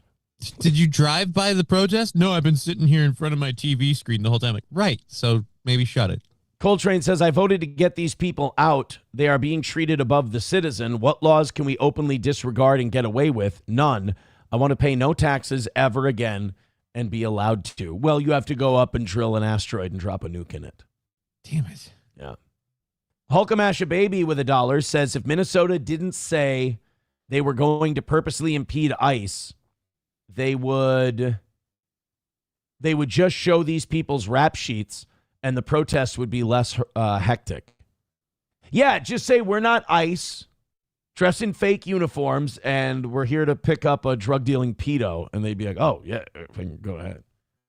It is weird that, like, being here illegally in their eyes makes you better. Like, if I were to tell anyone... It annoys me. Yeah, if I were to tell anyone of the... And I'm sure these protesters don't look at it this way, but it's like, okay, let's say your local police chief came to you and said, hey, we're going to go into that house, be really quiet. We're going to arrest a drug-dealing pedophile. And imagine they were like, I'm going to get 50 of my friends, we're going to get signs, and we're going to fuck with you. It's like, that's psychotic. But let's say you said, we're going to get some guys together, we're going to go into that house, there's a gang rapist pedo in that house, we're going to take him down. You're like, oh, that's totally cool. That'll make my neighborhood so much safer. Thank you. And now you go, oh, plus he's illegal. And they went, that is, no, you are not coming in. It's like, I just listed another thing that's not good, and that somehow made it better. To the point that it excused the first two. Yeah. Like, you wouldn't even be able to tell me he's illegal if you took that tact. You would go, this guy's a gangbanger and a pedo. I mean, go. Get him. Go. Why are you fucking talking to me? Shut the fuck up. Why are we wasting time? Quit talking to me, asshole. Coltrane with $1 says J.B. Pritzker is now blocking criminal history information to keep ICE from knowing who to come get. They are openly protecting criminals. Like if they were, I'll tell you who I have a big heart for. A guy who's been working his fucking ass off roofing for 15 years, came here illegally, doesn't take any welfare money, pays taxes. I mean, if you're here illegally and you have a fake like Social Security card, even if you're here legally and you're not a citizen, these people will pay into Social Security their whole life and never be able to collect it. So you're contributing. I don't want to see those people just rousted up and taken out of here. And you say, well, Aaron, what about jobs? What about jobs? My solution for American jobs is end these bullshit H-1B visas. Yep. Stop importing people from India and China. But yeah, but as far as like criminal illegals, I thought that would be good for Trump's approval rating. I didn't think we'd get such a debate because I was like, it's going to be tough for him. Like saying, I'm going to deport all the illegals. That's going to cause people to go apeshit. But if you go just the ones with felony criminal records, I'm like, that's going to be like, I'm kind of lock down quite a few of us. I'm kind of impressed by leftists in that, like, I was like, yeah, it's going to be hard for you to find a way to protest that. And they've done it. They found a way to protest it. And not even from like, I could, again, understand the conservative argument of federal troops, not in my state, small government, I'm no bootlicker. It's not even that argument. Redbird with $5 sends us just a link. He says, found it. Oh, it's the clip of the person saying it's going to be a civil war in here. I'm surprised to hear someone say it's going to be like a civil war and it's not Tim Pool. $1 from Redbird. He says, I have to work outside down in that shithole. Would you like to hang out and work on traffic signals along Cedar and Hiawatha after 11:30 at night? Well, I was down there covering Lindale and 24th. I mean, I can't imagine it's too much better there, you know? So that's another thing about going to these is I get a little bit of when people are like, oh, yeah, well, I'm down in this neighborhood. You think that's, I'm like, well, here's where I've been. So, like, I don't have to immediately, like, back down. You can show your passport to show that you've traveled. Like, look where I've been stamped at. Yeah. Look at where I've been tear gassed. Just all my little tear gas places. Did you get tear gassed? I heard you were close. Like people were telling you to get away from the smoke, but did you actually get tear gassed? Friday, was it Thursday? Thursday at Whipple, yeah. Thursday at Whipple, I got, well, they think it was OC like chloride gas or whatever. Okay. And that is some rough stuff. But, you know, I ran so far away. And my eyes flushed it out. You know, here, let me give you a secret. You ever get that OC gas in you? What you do is when you're, I don't have the breathing down. I can't remember. I think it's, they say in through the mouth, out through the nose, but the in through the mouth that was awful. What you do for the eyes, though, is very simple. Shut them as tight as you can. Do that. Shut them really tight. And then once you get out of the cloud, open them up and you'll get a shitload of water. It'll flush it out. Your tears will flush it out. And then let it burn for a second and then real tight again. And just do that like 4 or 5 times and you'll be and aces. It'll just flush your eyes out. Yeah. So now I've gained a skill being down there. How to flush tear gas out of your eyes at a reasonable rate. All right. I know that now. Veldrain with $1 says, how about a magic trick? Find a flag, Islamic country, Israel, American, or LGBTQIA, burn it and watch people lose it. The magic trick only works at protests. I'm good. I'm okay. I think we're all right. I'm okay. Professor Tie-Dye says, I just saw this footage. Nakima being interviewed was the former Minnesota NAACP, a lawyer who pushed body cams, but not to hold criminals accountable. I mean, we'll get to it if it fits, but okay. We're all caught up with those contributions and those donations. Thank you. Thank you so much. Very, very much. We appreciate it. You guys are doing great. Just keep the 5s and the 2s coming. Memberships, 27 away from 400. We have 2 weeks to get back to 600. We won't have many drop-offs in the next 2 weeks. Let's nail it. Redbird with another $1 says H-1B hurts white collar. The illegals that don't commit crimes have gutted construction. I have a friend whose drywall business went under because of illegal labor undercutting him. Fuck them all. All right. That's what I get for trying to come up with a middle ground solution. I got to remember that it's all or nothing nowadays in Minnesota. or in America. You got to go all or nothing. Don Lemon, you know what? We'll do this interview a little later. Thank you for sending this, but this fits in somewhere. Oh, no, you know what? We'll play this in just a second because this is the church thing. Perfect. Okay. Did you see the church thing yesterday? No, I didn't. You don't follow a fucking thing. God bless you. It's led to less stress in my life. I got to tell you, if I would love a gig where I could be on a news talk show and not know a fucking thing about what's going on. God damn. Then I could be a viewer of the show. There you go. But I'm kidding, boys and girls. So yesterday, I almost said in Somalia, in Minneapolis, this was St. Paul. A bunch of anti-ICE protesters stormed a church while it was in service. Because they thought the priest was related to ICE, and they interrupted the services. So you have heard about it. Yeah. No, you were thinking, you meant the other. I thought you meant the other. Well, there's been several church things, and I'm not there's been the one where what was it? The Catholic bishop supposedly was condemning ICE, but that turned out to be an AI video. It was like a week ago. So I saw one story where there was a cardinal, and he was doing a business deal with a guy who kind of had a shady past, like connected to the mob and stuff. And they were doing this big real estate deal with the Vatican. And this cardinal had this association with this guy who wanted to go legitimate, but they weren't sure because of his past ties to organized crime. And then the organized crime kept kind of like following him around and bothering him and trying to ask for his help in settling these disputes. And that didn't look good for this deal, this real estate deal he was doing with this cardinal at the Vatican. And, his family ends up getting involved. It becomes a whole disaster. I think it was Immobiliare was the name of the company. I don't follow. I'm going to see if anyone in the chat gets it before we move on. Okay. This is one of those times where I completely interrupt my own program to see if anyone knows what the fuck I'm talking about.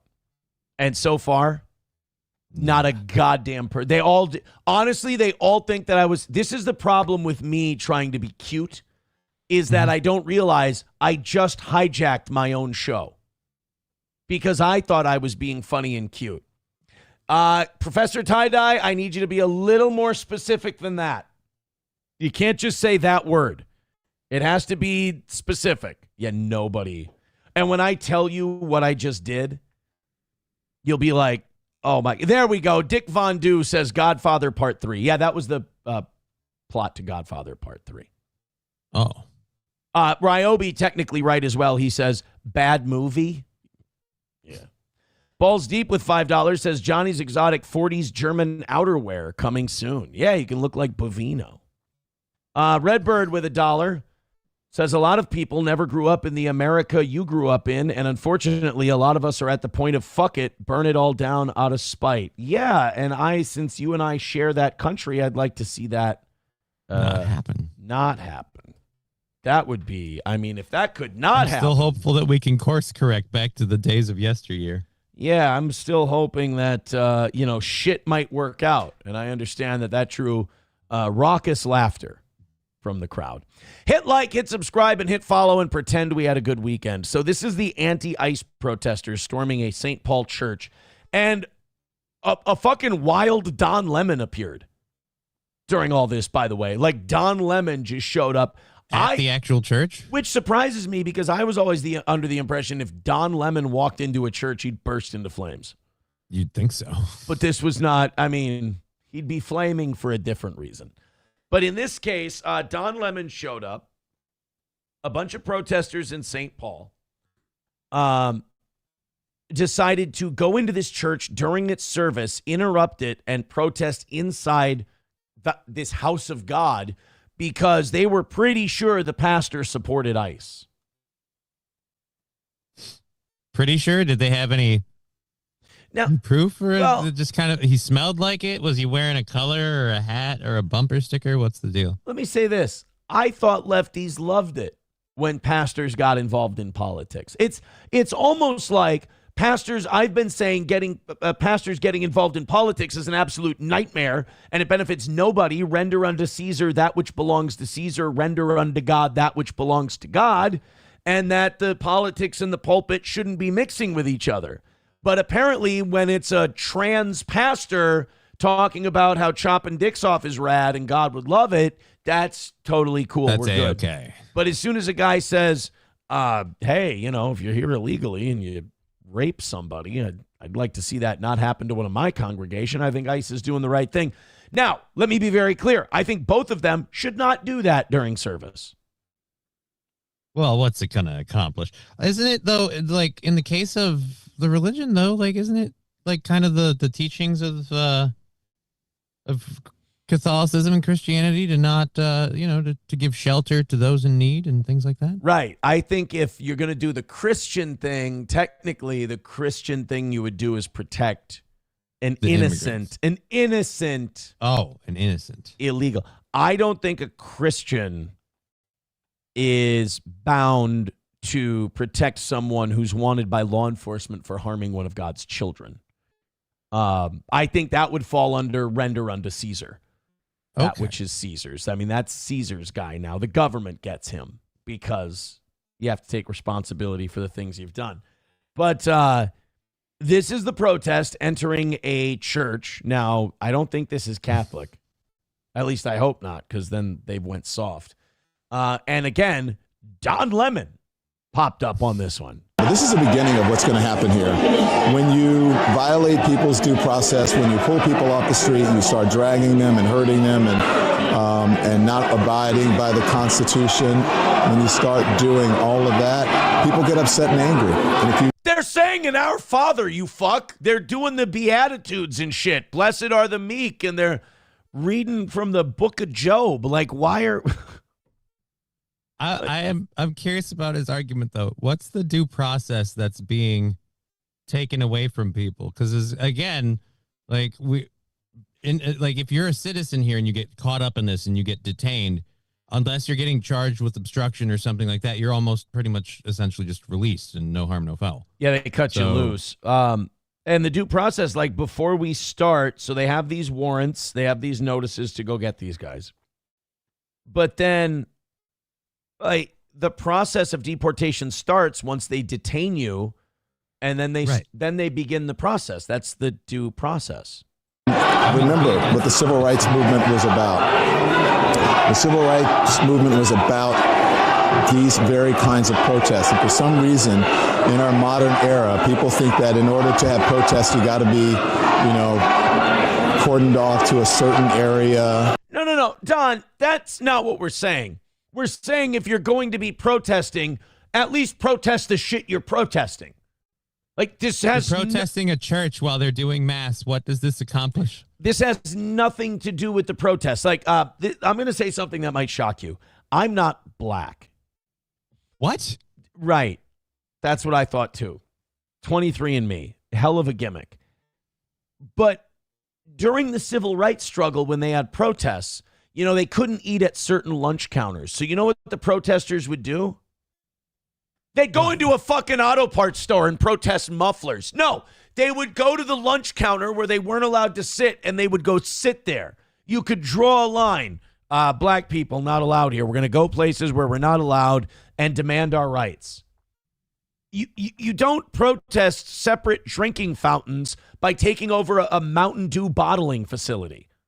Like, it doesn't make any sense. And that's more of an A to B comparison than I'm mad at ICE, I'm going to protest a Christian church. It's, first of all, you go into any holy place on protests like this and you're losing a lot of people. Like, you go into a Christian church and you start doing this, no matter what your reason, what a lot of people see is you interrupting people worshiping their God. Put it this way. What if Cam Higby or Jake Lang or any of those protest guys, what if they had busted into a mosque this weekend while they were in the middle of midday prayer and gone, yeah, fuck Islam, we're here to support ICE, you guys suck, you're pieces of shit? That would not go over well, nor should it. It would be a bad look. It should be a bad look for these guys going into here. And Don Lemon saying, well, you see, the protests can be wherever we want because you have to. Well, yeah, but the protest should be what you're protesting, my man. And, what time you can protest. There's nothing in the Constitution that tells you what time you can protest. You can protest at any time. That's the whole point of it, is to disrupt. I mean, arguably, you could say this violates trespassing laws.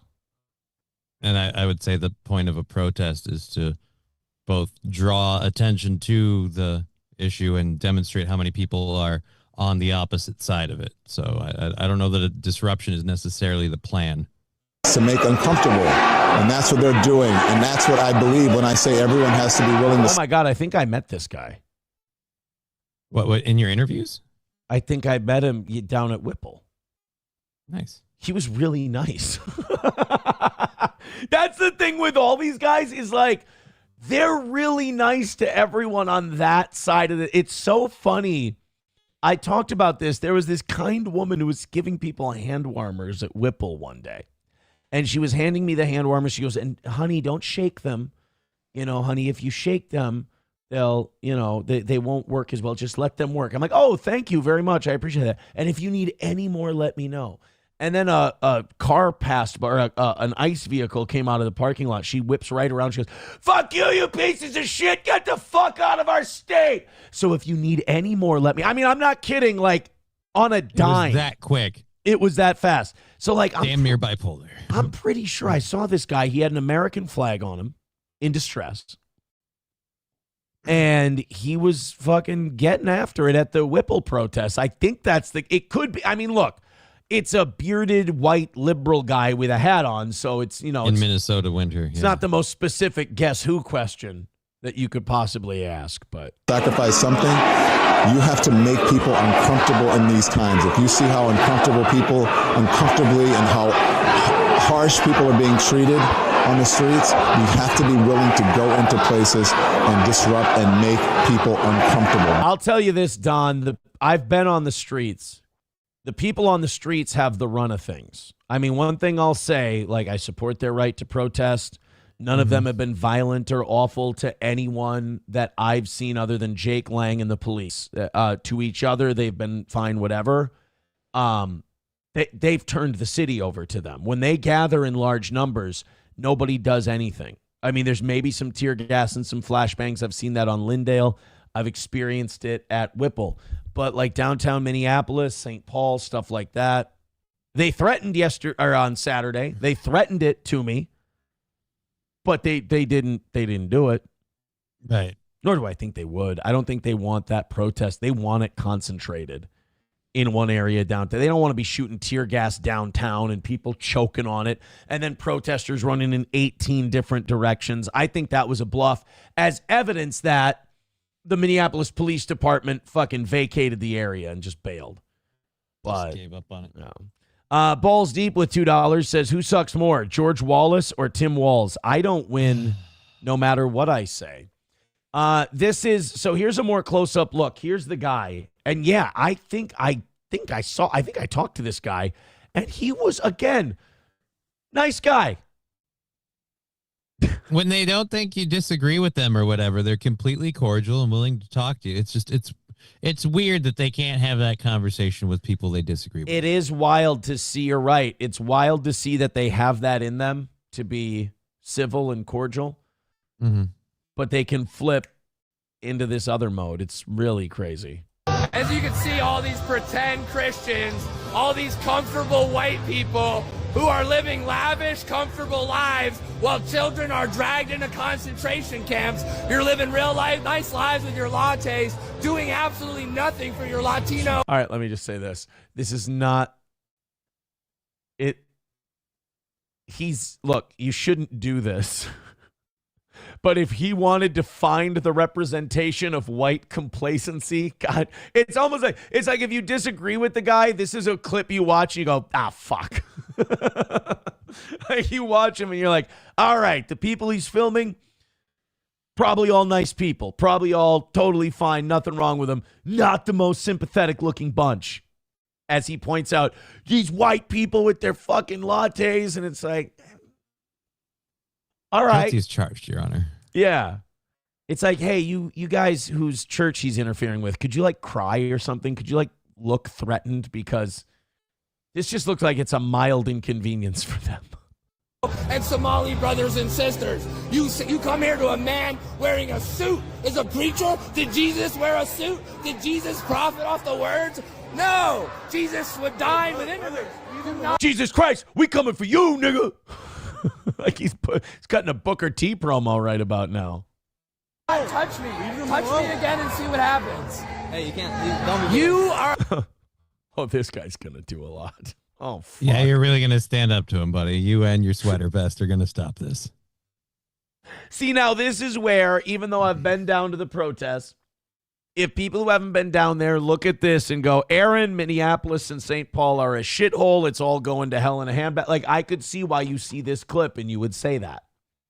I can't fault you for that. This is a mega retarded look for Minnesota. This is really, really bad. But at the end of the day, I bet you 100 people were involved in all this. So you're saying it's not as bad as the guy at the bottom says. I'm saying this is shitty. This is a bad look. This makes it look like shit's out of control in Minnesota. But I'm telling you, this is just embarrassing. Like, this isn't, like, when people talk about the Insurrection Act and all that stuff, like we said, the last time it was invoked was during the Rodney King riots. We are not even 1/100th of the way there. Like, we ain't close. Go watch a documentary today on the Rodney King riots. It was a fucking disaster. This is embarrassing. Like, so far what this is for Minnesota is it's embarrassing. And that's why I don't want Jake Lang and Cam Higby and Nick Sortor and all these distractionary Zionist fake conservatives here stirring shit up. Because it's like, dude, this is already embarrassing for my state. And you're not here to help. That's what I fucking hate about these guys and all the people licking their boots, too. Just because they claim to be conservatives. The woke farmer, too? You don't think he's here to help? The woke farmer is a legit cool name. It's gay, but I like it. But my point is, like, these guys come here and it's not, I'm going to help restore order to Minnesota. I'm going to help figure out how, like, no, it's all to instigate and make it worse and embarrass us further. And my state's already embarrassing. I don't need interlopers coming in from out of state and making us look worse. I got liberal interlopers coming here. I came here to, like, I talked to a guy in my coverage on Saturday. It's on the stream. You can go back and watch it. He came here from Rhode Island. He's like, I had to be here. And like, I wanted to tell him, but I'm covering it. So, you know, opinions are for the show. Coverage is for the live streams of the protests. I wanted to tell him, no, you don't need to be here. All right. We can fuck this up on our own. We don't need more of you. Okay. Get the fuck out of Minnesota, please. Minnesotans can embarrass us on their own. We don't need more of you coming in. Right, left, it doesn't matter. But I want to help. You won't. You won't. But I'm being paid to protest. I have to go there. That's what the paycheck's for. I did ask him if he was being paid. He said no. But, like, what do you expect him to say?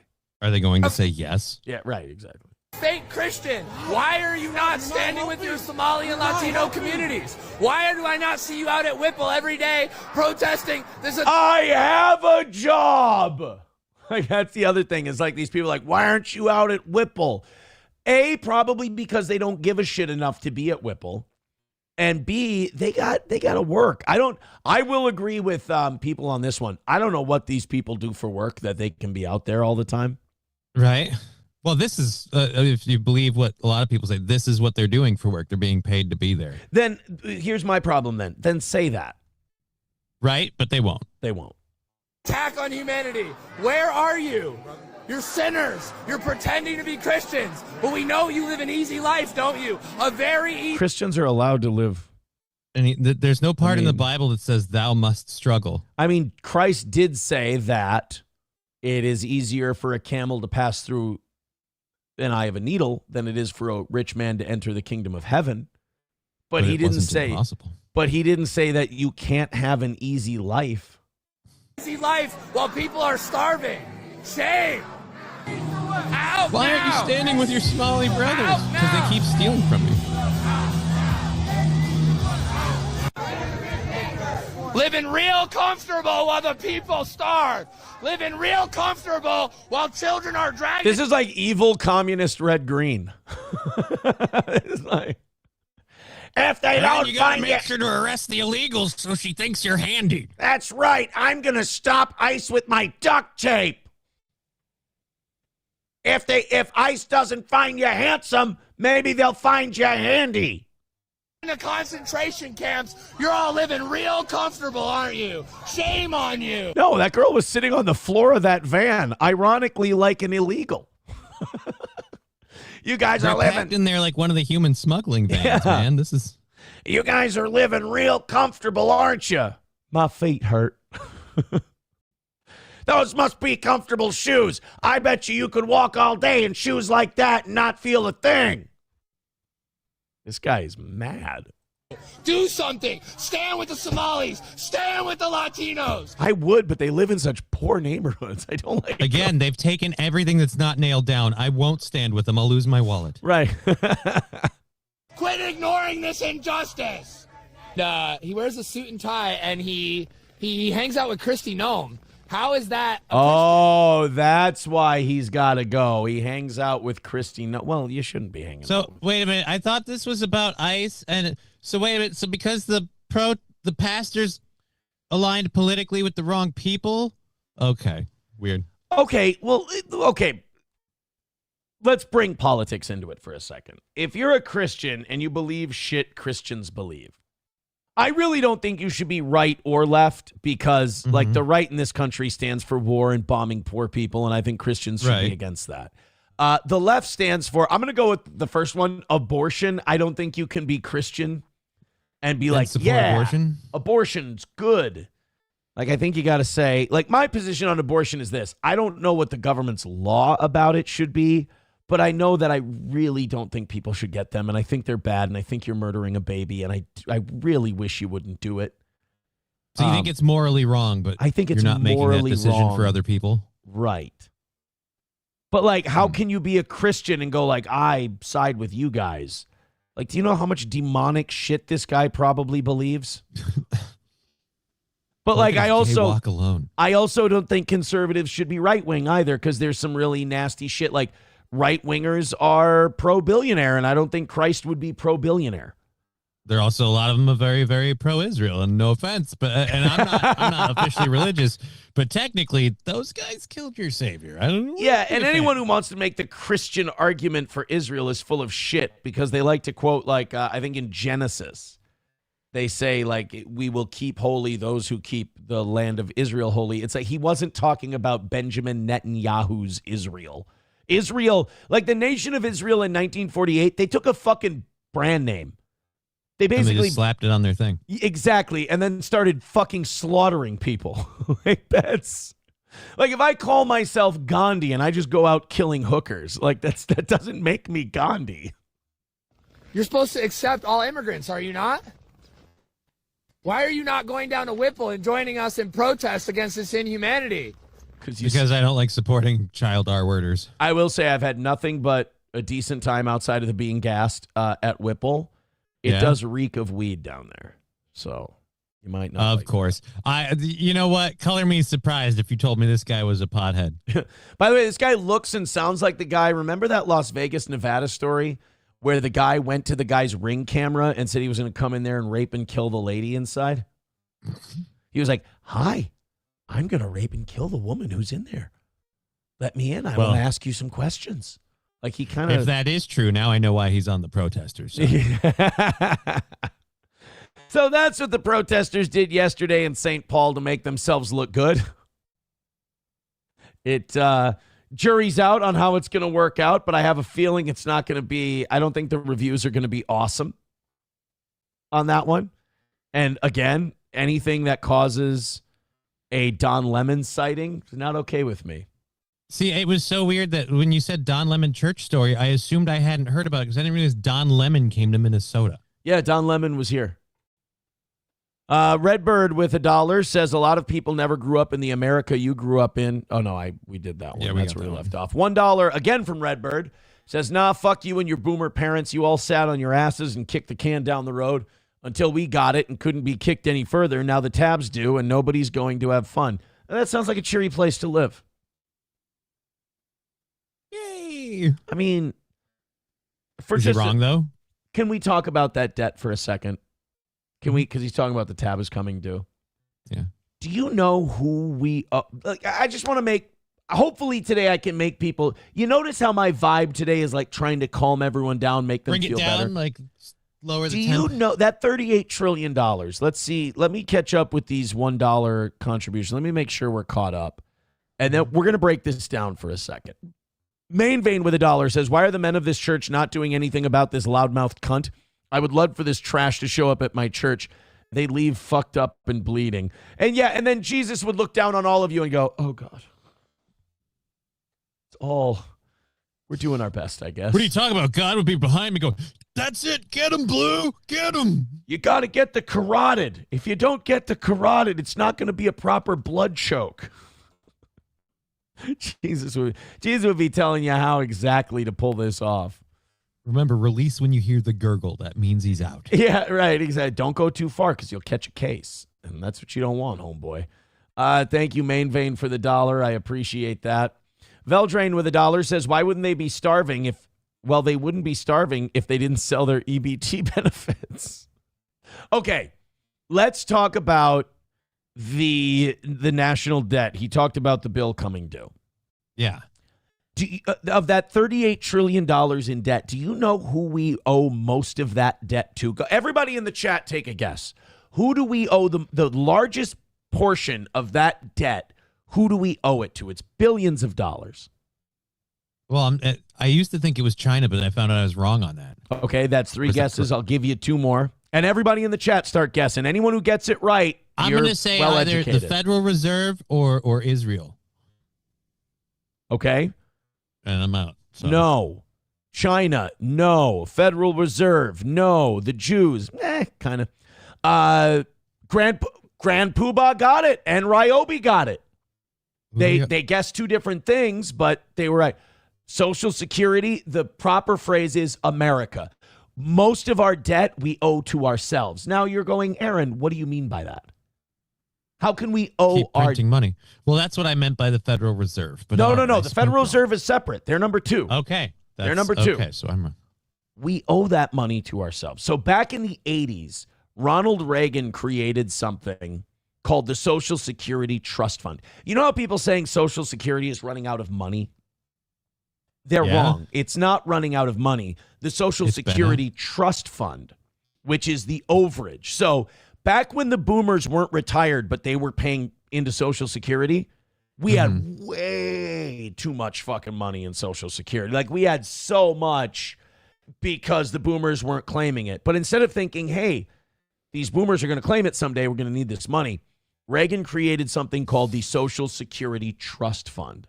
And what we started doing, you know what a perfect metaphor for American debt is? The movie Dumb and Dumber and the Samsonite briefcase. God damn it. We IOU'd it. If you open the Social Security Trust Fund, so instead of keeping that money in Social Security and going, well, that's Social Security, we can't touch Let's it. just hang on to it till Reagan, the boomers need it. No. Reagan created the trust fund, a separate thing that was going to handle the overrun of Social Security money. Now, you could have just left that fucking money in Social Security and went, well, when the boomers retire, it'll be there. So instead, what we did was we went, well, we only take in this much money and we're already spending this much. We can't go to war over there. We can't spend this much on the military. We can't spend this much aiding these communist rebels. We can't invade Iraq or Afghanistan or do the Persian Gulf War or anything like that. And the politicians had this great idea. Hey, the boomers have been paying all this money. Reagan got us the Social Security Trust Fund. Let's just borrow it. Nobody's drawing it. There's trillions of dollars in there. Let's just borrow from it. We'll pay it back. Yeah. And we never did. We just keep stuffing the IOU in the case, and guess what you're left with? And now, in 10 years, the Social Security Trust Fund will run out, and elderly people will get 78% of their owed Social Security benefits. Oh, boy. And of that $38 trillion, we owe most of it to ourselves. which is a good and a bad thing. Because one day, the country with the most nuclear weapons and the biggest military can just go, fuck you, that debt doesn't exist. And we can just pretend it's not there. Especially after we, buy it out with cryptocurrency and then tank that. Exactly. And then the second biggest is the Federal Reserve, a bunch of Jewish bankers. Now, that's going to sound racist. It's not hyperbole. Go look it up. It's literally a bunch of Jewish bankers. But that has federal oversight. Now, it's not federal. It's not government, but we oversee it. Now, when a bunch of Jewish bankers go, hey, we're calling in your debt. You owe us trillions of dollars. We're calling in the debt.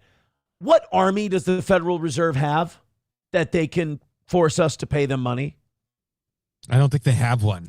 If you ask me, and I hate to sound like a fascist, the day the debt becomes too big, why don't we just roll tanks up on the Federal Reserve and burn it down? You want my solution? Ally to Israel. You want my solution to American debt? Here it is. Pretend the money we owe ourselves doesn't exist and occupy the Federal Reserve and burn it down and fucking get rid of it. But then what happens after then? Do you go back to the gold standard? We just reset the clock to zero and continue on? This country, listen to me carefully, will never fix any of its problems. I'm trying to figure something out here that's going to work for everyone. Coast a little longer. I'm trying to figure out what's realistic for America. I could say raise taxes on billionaires and cut the shit out of military spending. That's never going to happen. So I think the Stolen Hellcat says you may have just committed a terroristic threat. No, I'm saying theoretically, we've done this before, by the way. This would not be the first time America's ever done this. Andrew Jackson did this to the Federal Reserve. He said, the Federal Reserve went, you owe us this much money. And he said, the fuck I do, you don't exist anymore. He basically pulled a Hermetatron in Dogma. He said, what are you going to do? Hit me with that fish? And the Federal Reserve went, wait a minute. You can't say we don't exist. We're going to the Supreme Court. And the Supreme Court said to Andrew Jackson, you can't abolish the Federal Reserve. And Andrew Jackson went, you've made your decision. Now show me the army with which you're going to enforce it. And he went, fuck you. The Federal Reserve's gone. So we've done it before. I'd argue we did better after it happened too. Look, I'm not a history buff, but if you give me Andrew Jackson to now, I'm going to say the time we did not have the Federal Reserve, we did all right. It didn't. If you're a bank and you're the bank that runs the account of the wealthiest country that's ever existed, are you going to encourage them not to go into more debt? No. You're going to go, we can float the note. You'll be fine. So I don't know. I just, we've got two choices. We can become financially intelligent and put our fiscal house in order, or we can do it the American way and just fucking kill anything that wants us to pay it back. God, this country, at its core, is white trash. We really are garbage. But we're not going to let them repossess any of our stealth bombers. That's right. Oh, shit. Okay, so this is the pastor. Don Lemon interviewed the pastor at the church. By the way, thank you guys for being here. Hit like, hit subscribe, hit follow. Let's keep her going. Holy shit, that's to interrupt a public gathering of Christians in worship. But there were folks who will say, I have to take care of my flock. Okay, but listen, we live there's a constitution in the First Amendment to freedom of speech and freedom to assemble and protest. Yeah. We're here to worship. We're here to worship Jesus. Hey, Don, there's also a First Amendment in that. This is funny. Johnny, you know what else is in that First Amendment? Freedom of speech, freedom from persecution. You can do this. This is where your skills as a co-host are going to be tested. As Don Lemon is telling this Christian pastor. Separation of church and state? Well, no, that's not. Freedom of religion. You're close enough. Freedom. Look, I made the mistake of thinking that you brushed up on your Constitution, and that's on me. So while Don Lemon is telling this guy about, well, these people have the freedom of speech, it's like, well, yeah, that same amendment, Don, gives this guy the freedom to worship his God as well. Because that's the hope of these cities. That's the hope of the world is Jesus Christ. I want to be very respectful. Please don't push me, though. We're here to worship Jesus. Yes. That's why we're here. Yeah. Okay, that's why we're here. Okay. That's what we're about. Don't you think Jesus would be understanding?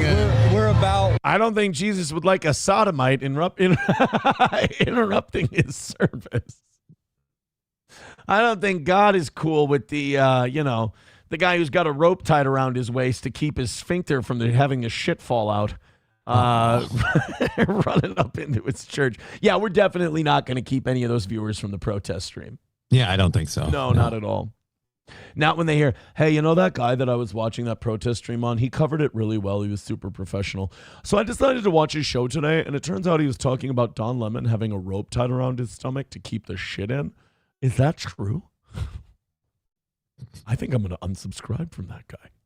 And love these folks. We're about spreading the love of Jesus. But did you try to talk to them as a Christian? No one is willing to talk. Okay. I have to take care of my church and my family, so I asked this. Hey, these people barged in and started yelling at you and calling you a bunch of latte-sipping cracker cunts. Wouldn't you like Did you put down your sermon to discuss with them? Guys, all of these people coming in calling us white garbage and evil Nazis. Guys, can everybody calm down? Let's hear them out and have a point-counterpoint. Yeah, no. I don't think so. But, seeing Don Lemon in the wild, it's our reminder that Don Lemon's still kicking, which, shucks. Let's go to Main Vein with $1. He says, what would Jesus think of burning down the Federal Reserve building? Okay, hear me out. Would it not be the same version of flipping the tables over in the temple? He'd actually kind of be for it, as long as nobody's hurt. Here's ready for my impression of Johnny. I'm going to be Jesus. This is boy, probably a terrible idea. Horrible idea. I want to be Jesus in this scenario, and you be the person who tells me that they just burned down the Federal Reserve and kicked out all the bankers. All right, I'm Jesus. Go ahead. Jesus, they just burned down the Federal Reserve and kicked out all the bankers. Fucking based. I could be wrong. Stinger after it. That might, yeah. Like, Lord, we kicked out all the bankers from the Federal Reserve and we canceled all the debt of the people. I like it. It's fucking based. It's good. Jesus, Jesus every day goes to St. Michael and checks to see if Brutus the Barber Beefcake died because he wants to reunite him and Hulk Hogan. Makes sense. Yeah. You'd think he could do something to make that happen. Although, but which is more benevolent? Let him live a long, healthy life? But he's not really. He's not healthy. He's remarkably overweight and his body's broken down. So Brutus can go. Jesus keeps checking in on Brutus the Barber Beefcake. And every time he asks, Caesar pops up in heaven and he goes, what the fuck, where? And no. His real name's Ed Leslie. It's fine, Caesar. Redbird with $2 says, everything you said is correct. The only thing any of you want to do is make it the next generation's problem. And just try to make it to retirement. Soon you're going to hit a generation that wants blood. Well, I already told you where to go. The best part is fixing our debt doesn't even involve a lot of blood. It just involves the U.S. government going, yeah, that doesn't exist. Yeah, they just, again, they wipe the numbers off the dry erase board and say we're starting over. We're good. Trucker 18 Wheeler with $1 says Jesus flipped the tables over because they were doing business with each other at the temple. Well, let's convert the Federal Reserve into a temple and then burn it down. Then Redbird with $2 says, I'm pretty sure there's a verse in the Bible about taking people who hurt little children and hitting them with rocks on the head till they stop moving. That's one of those things where someone goes, oh, yeah, show me that part. And you just kind of quick try to scribble it in. You're like, right there. That's where it is. Do you like today's show? Probably not. Stolen Hellcat says, holy shit, Aaron is on fire. I know, but we're only at 677. We haven't gained a single viewer from all of those crazy amounts of views we did.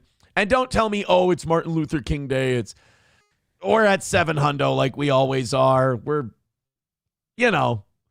I knew that coming back to, here's what I did think today. I was like, you know what? I think we're going to see some big drops. I think people are going to throw us, like, hey, thanks for all the coverage and shit. That's the only part I've been wrong about so far. But I knew the audience would be about the same. Were they making big drops during the coverage? Nope. I would assume nope. I didn't do it for the money, and it didn't. I didn't think you did. And the money didn't come. It's probably like 25, anywhere between 25 and $50 of super chats during the live streams. Okay. But I wasn't interacting with the chat either. I was literally just covering. You were doing what you were doing and interviewing people. Yeah, exactly. Beck says people are busy rioting. No, they just want to hear my horse shit. 27 memberships away from 400. I sure would appreciate you guys appreciating us. Hit like, hit subscribe, and please throw a couple of somethings our way. It would be nice. Rumble's way under what it usually is. YouTube's way under what it usually is. It's a down day. It's kind of like I went on, like, having these 100,000 view streams, 200,000 view streams. It's like I went on a nice vacation, and now I'm back home. There you go. Can't be on the beach every day. So, nice cold fish slap in the face of reality. I'm doing a great show, and nobody's here to see it. Let's go to the, this is Don Lemon interviewing some lady who worked for the NAACP. Somebody sent this in. This is the last clip we have about this. Then we're going to the Jake Lang stuff, which should be really exciting and interesting to watch, and you guys should have lots of opinions and Rumble rants and Super Chats and PayPals and Venmos and Streamlabs and likes and subscribes and follows. I'm not saying it's going to happen. I'm just saying it should. Let's check out Don Lemon talking to this woman. I think Redbird sent this in. Tell us why you're doing this. This is Operation Pull Up, more of a clandestine operation. We show up somewhere that is a key location. They don't expect us to come there, and then we disrupt business as usual. So that's what. Okay, neither would like a daycare, but that doesn't mean that you do it to protest. Hey, why are you protesting at this church about ICE? Because nobody expects us to be there. Well, okay, that's like the Vince Russo school of booking a protest. Like, nobody expects us to be here. Hey, why did you go to this Italian restaurant to protest illegal immigration? Because nobody expected it. Yeah, because it's a retarded thing to do. Because you're not going to get anything done. And you said these are key locations. Key to what? Right. Aaron, why are you picking your boogers with your big toe? Because nobody thought I would do it. Right, because it's a fucking stupid thing to do. Yes, I'm saying this is the protester version of picking your boogers with your big toe. No show has metaphors like mine. We're about to go do right now. ICE out! ICE out! ICE out! ICE out! ICE out! ICE out! They're out. Got them. Move on to the next one. And I bet that whole church full of people is going to go home and think about their actions in terms of what they do or don't support. By the way, if you change their mind, does that stop any ICE agents? Just out of curiosity, like if you change their opinion, everybody in that church is suddenly pro illegal immigrant R-wording and everything and all that. And that's how they just cover all of them. That's how all of these protests work. They go, they bother the shit out of people, and then all those people join their side. Oh, that's how. In fact, a couple of people came home from church that day, and he said, honey, we were at that. Those protesters came in and interrupted our Sunday church service where our family learns about the love of Christ and called us all a bunch of evil white latte sipping devils. And you know what I realized? I need to go to Whipple tomorrow. They think just that as soon as I finish my latte. Yeah, got to finish my latte. I'll grab a latte on my way to Whipple. It'll be nice. Why don't you go down to the corner and get us another protest at Whipple? Chevy fan with $1 says Jesus flipped the table over because someone brought queso and hot dog buns to the potluck. He was mad. Redbird with $2 says, my bad. The rock gets tied to your neck and then you get thrown in a lake. Same difference. The Bible did have, and like the Quran and all those books, they do have some fascinating, very dark parts. Yeah, but some fascinating punishments, man. Fascinating punishments. All right, lots of memberships. That's what we're looking at. Lots of memberships is what we're looking for. And then likes and subscribes and follows and better numbers. Better numbers is what we need. There was part of me that thought, like, and you're going to be like, Aaron, this is like the fourth time you've brought it up. Yeah, because it's bothering me now. there was a part of me that thought if I just got myself in the mindset of nothing's going to happen from all those streams we did, that maybe something would happen from all those streams. There'd be some spillover. Yeah, no, it's exactly like I thought it would be. Like it's so what I thought it would be. I'm upset at You're me. disappointed you called it? Right. Like on one hand, I'm correct. And like a lot of people want to be right. Like it's like, oh, I called it. I nailed it. But this time you didn't want to. Right, but my prediction was a very pessimistic prediction. Yeah. And then so your inner optimist was hoping for a sudden victory. No, the optimist was like, yeah, but the people who are fans of me are really going to appreciate that I put in the work and actually went out and gave them something different that they could experience for themselves.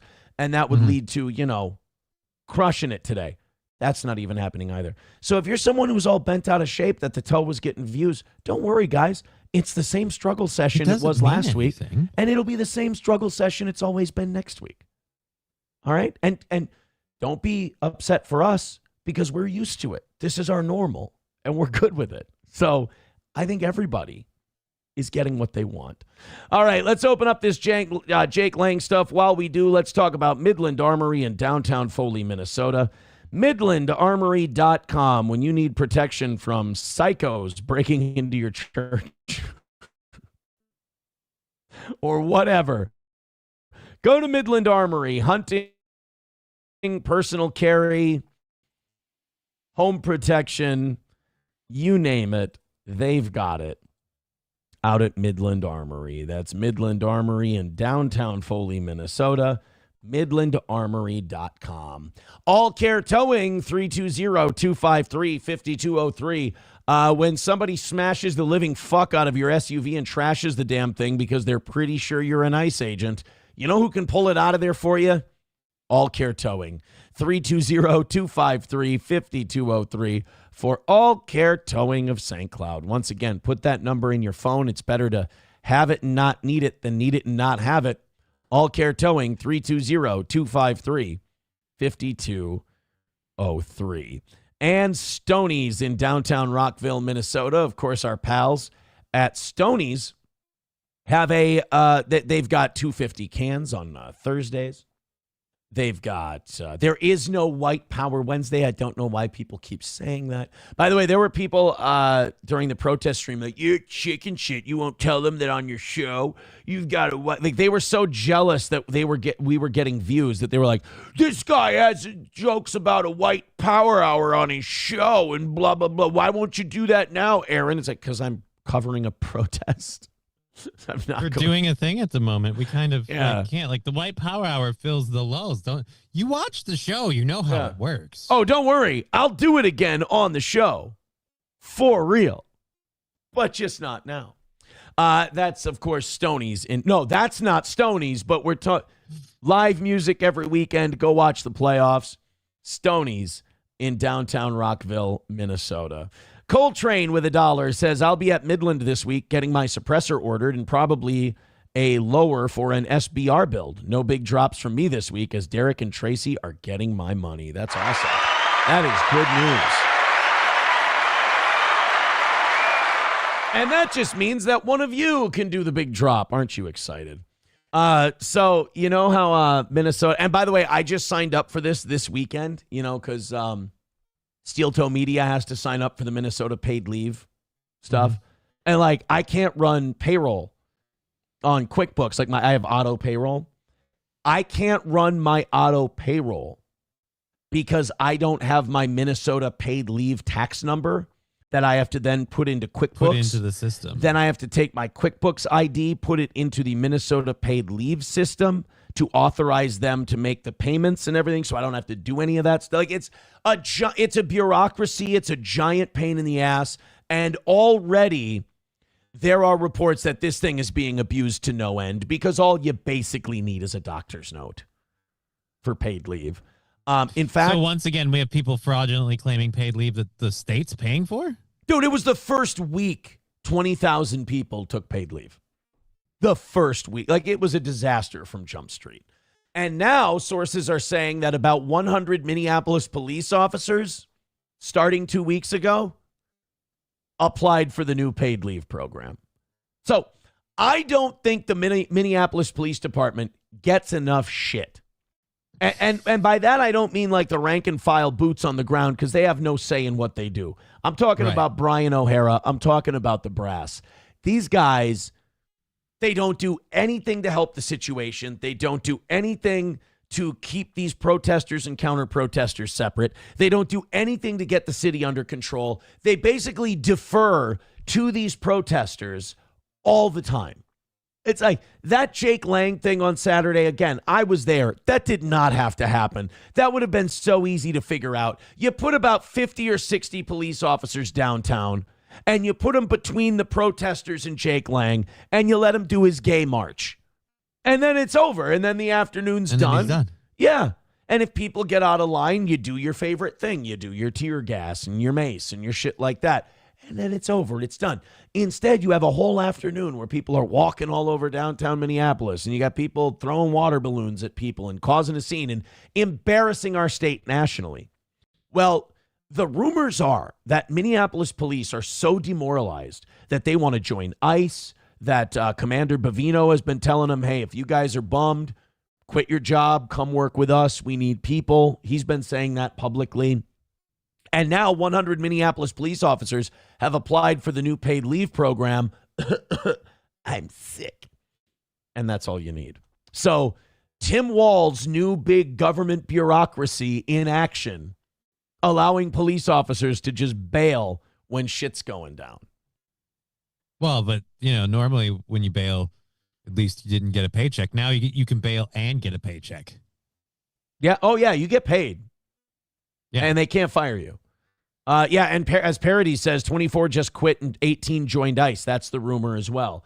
Scott Jonesy with $2 says Johnny 5 is alive. Belated Happy New Year. Been busy. Thank you, Scott. Thank you. Silverwolf with $1 says, well, technically, if we buy from Midland, they pay you with the money we pay them. So ergo, we should just buy from Midland and let trickle-down economics work. If you guys all did that, I'm sure Midland would give us more money. So you're probably not wrong. 27 memberships away from 400. Please. A little something for the toe. It was a big week. And, or it was a big weekend, I should say. And, I knew that we'd be going right back to the salt mines, but I'd like to not go so hard. Right. Back to the... We could pile out a little bit. It'd be nice if it was a smooth one. Cheeto says, want to give a huge thank you to All Care Towing for the quick service this morning. Had a tire blowout. Lucky tire. And All Care Towing picked him up fast. Attaboy. Attaboy. So, the Jake Lang protest, let's jump into that. And hopefully you guys feel like, not even 700. So don't worry about today. It's a bust. Help us out. So this Jake Lang thing, I went and covered it Saturday. Everyone thinks I made like a fortune off this. And we got new subscribers. Like the biggest benefit is twofold. One, it gets me into a different genre. I can cover this stuff. I can do the journalism thing. I like doing it. I'd like to do it more. And number two, a shitload of new subscribers, which is great, but it ain't going to pay the bills. Not even close. So I went to this Jake Lang thing to cover it. And I knew it was going to be a shit show. I just didn't know how it was going to be a shit show. And it was more of a shit show than I thought it would be. So the plan for this Jake Lang guy is he's going to go to the Minneapolis City Hall, and he's going to set a Quran on fire. Now, I don't know how that supports ICE.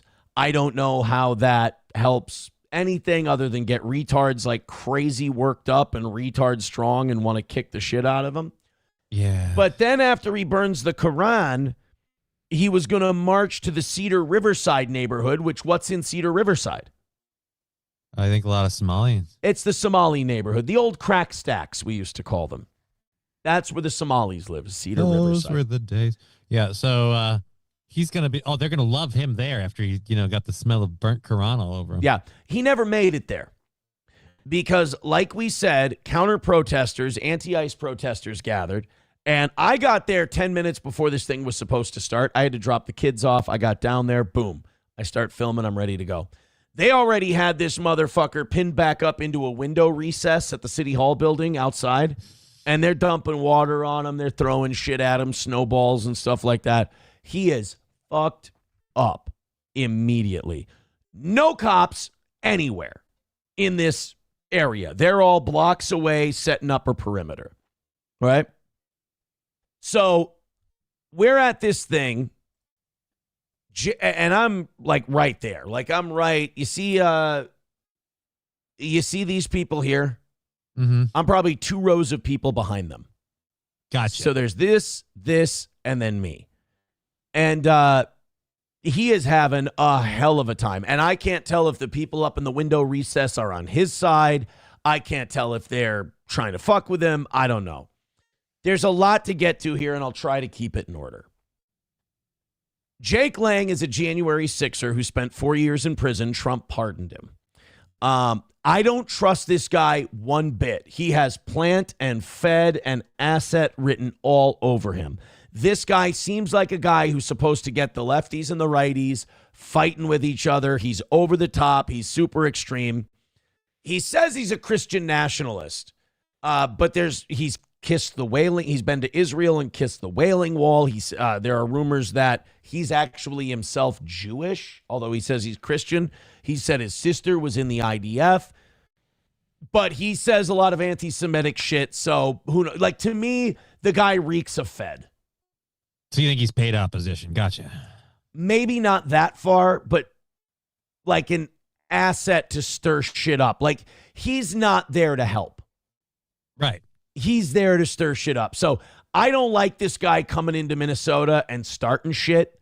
That doesn't mean I think the guy should be beaten to death in the middle of the street. And by the way, me having that opinion is going to gain me no new fans, no new followers, no friends, because I have a very adult, fucking evolved brain way of fucking looking at the situation.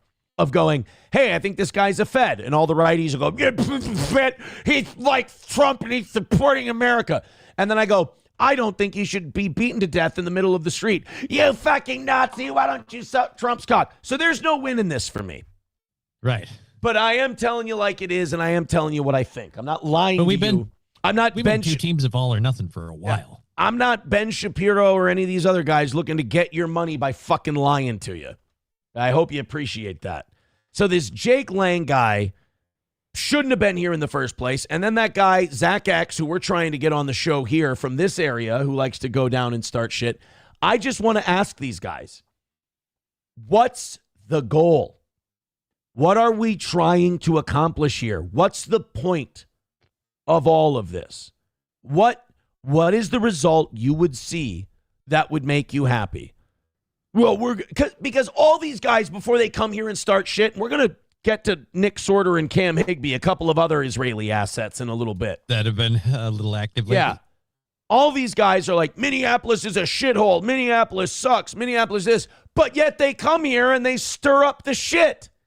So they know exactly what's going on. They know what's up. And then they come here, stir it up. And then everybody on the right who likes these fucking retards goes, well, see, it's out of control over there. These assholes, guys, made it that way. Sortor, Higby, Lang, they come here and make fools of you, and then you love them. They come here to stir up the shit so that you, like a clapping seal, will go, see, all the lefties are violent and out of control in Minnesota. These guys that you think are on your side come to your state to hold you up for mockery, to make us look like shit, so they can reinforce a narrative and get you all fighting each other. That's why I think this guy's a plant. That's why I think he's a Mossad or a CIA asset, not an operative. But it's just because the things they do benefit the elite. Right. The things... Well, I was going to say, you were asking, like, what result would you see that would make you happy? I'd argue if they were honest with you, this result made them very happy. This is what they want. Right. This is what they want. And this Jake Lang says, I'm coming back to Minnesota. That's okay. You don't need to. It's not necessary. And all these guys go, well, I'm here to support ICE. ICE doesn't need your fucking support. They're rolling around with, they're armed to the gills. They're a paramilitary force. They don't, whatever happened to the days where that got you called a bootlicker? You know, the federal government troops that are in my state, they don't need your support. They need you to get the fuck out of the way and let them do their job.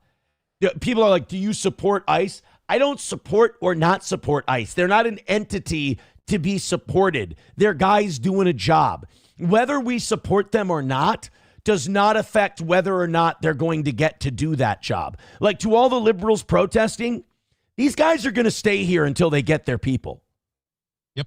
They're not going anywhere. And to you conservatives going, yeah, I got to support my federal government troops in my state. Get the fuck out of the way. That's how you can support them. None of this shit is helping. So this Jake Lang goes out there, and I guess I'm supposed to love this guy. I think he's a douche. And then all these protesters hold our state up for ridicule because they just go and attack the guy and don't let him do his protest or whatever. So we look like exactly what everyone says we look like. So again, I don't see either of these groups as quote unquote on my side. This is, and by the way, you can go watch our live stream. We have a lot of this footage on there, but here's some of, this is like the beginning of his event.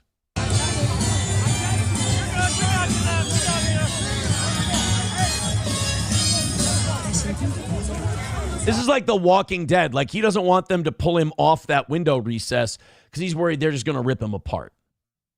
And it seems like they're trying to.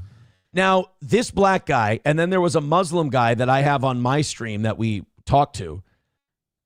They despise Jake Lang and everything he stands for, but they were protecting him because they were like, dude, this isn't, this guy and the Muslim guy understood this is a bad look for Minnesota. Like, I don't support this dude, but I'm not going to go to this extreme. This doesn't help me either. And this is why I say fuck the Minneapolis Police Department.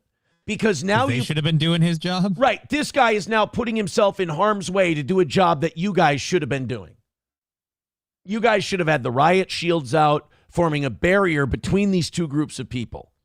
But instead, innocent civilians got to put themselves in harm's way to do something they find morally right.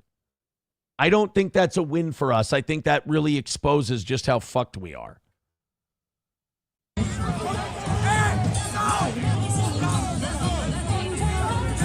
Wow, he literally is just one black man against a sea of people.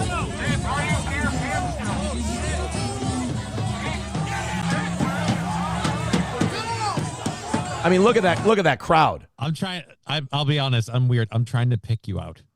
I'm playing Where's Aaron?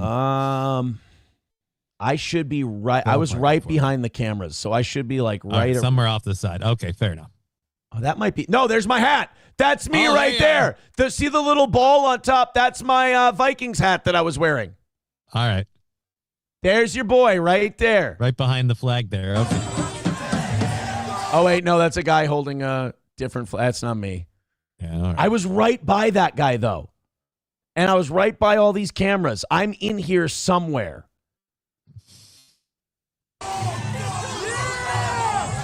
I'm in this crowd. Yeah, because I was right next to that cocksucker with the drums.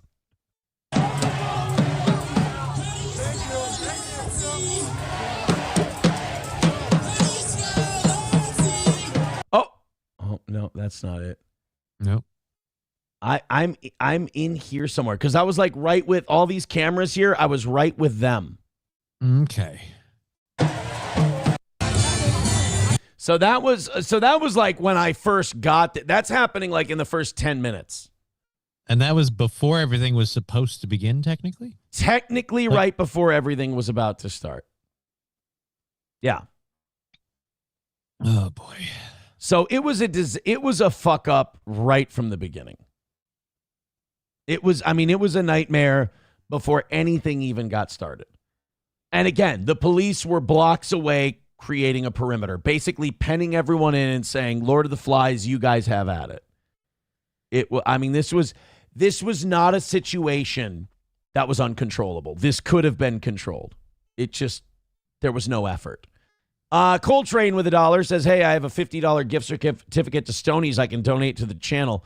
I probably won't be able to use it anytime soon as I don't drink. Could do a $20 dono for it. It's just a printed one. That's okay. Well, if we fail today, let's just fail. Let's not. Don't do that. Just keep it. Give it to somebody you know. $1 from Scott Jones. He says, in the UK, our black community, Afro-Caribbean, absolutely despises the Somalis with a passion. Oh, and Sikhs and Muslims have one thing they agree on. Fuck the Somalis. Jesus. $1 from Chevy Fan says, did you see Nick Sortor get robbed and dragged by Somalians last night? Yep, we'll get to that too. All of these fucking interlopers coming in here to hold our state up for ridicule. They go and they poke, and then someone goes, fuck you, you fucking piece of shit. And then they go, I'm a victim. Nick Sortor is a cunt, by the way. Always will be, always has been. He's a Zionist agitator. He's a cunt. Cam Higby, bought and paid for, asshole. He sucks too. Guys, quit pretending that these guys are conservative. You know what conservative is? Small government, states' rights, not bootlicking and cheering on. You don't need to cheer on ICE. ICE has guns and can shoot people in the fucking head, as they've already shown. Got it under control. They've shot 2 people already. They don't need to be cheer-led. You look like a cuck when you cheerlead ICE. Yeah, federal government coming into my state making us look like shit and shooting people. Yeah, not good. Not that, look, Aaron, do you support ICE? Such a childish fucking question. Here's my position on immigration. Are you here illegally? You should be gone.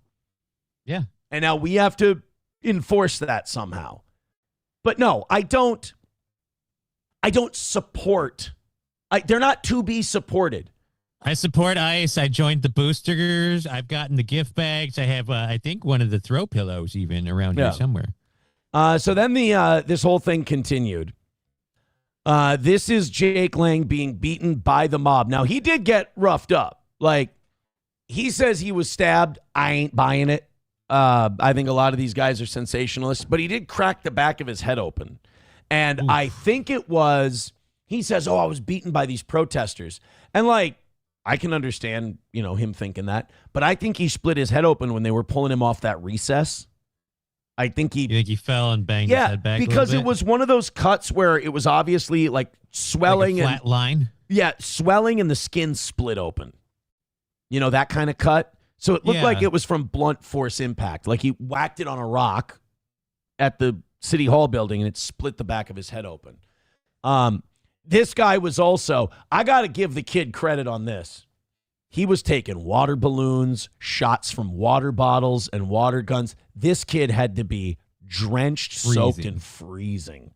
It was 8 degrees out there at the time he was doing this. I mean, this guy had to be fucking miserable. But again, like you decided to come into the capital of the hot zone of crazy liberalness at the time, anti-ICE fervor. And you wanted to burn a Quran, and then march to a Muslim neighborhood after you did it. Like, I don't understand. Nobody shot him in the head. Nobody killed him. With Renee Good, it was fuck around and find out. And what she did was she took off in her car.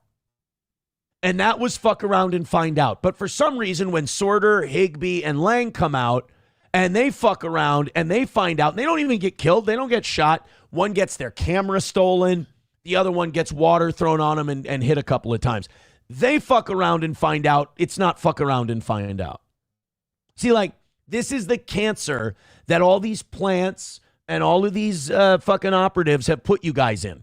All right? They put you in camps of, I'm a conservative. I have to defend the Trump conservative guy. Meanwhile, none of the people you worship are actual conservatives. You guys might as well be liberals based on their beliefs on what government should do.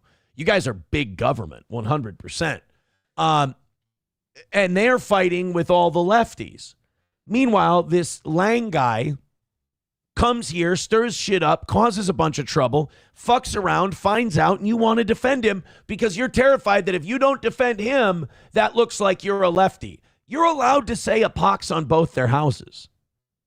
You're allowed to figure out how you feel about something by thinking about it and how it relates to you without it being a team thing. Because, I don't give a shit what my political beliefs are. I don't want this fucker here. I don't want Jake Lang in my state causing trouble. If he wants to come here and have a burger, I don't give a shit if he comes here and has a burger. But if he comes here and goes, hey, Aaron, I want to come to your state, and I want to fucking rile people up, and I want to get them going, I want to offend the shit out of them, then I want to walk around in the streets, I'd be like, hey, could you please not? Like, it sucks here right now. Because then things will still be riled up and your ass leaves. Like, I'm not cool with being your tourist punching bag spot. Yeah. Hey, go, bro. Go. Just go. Just go. Let him go, y'all.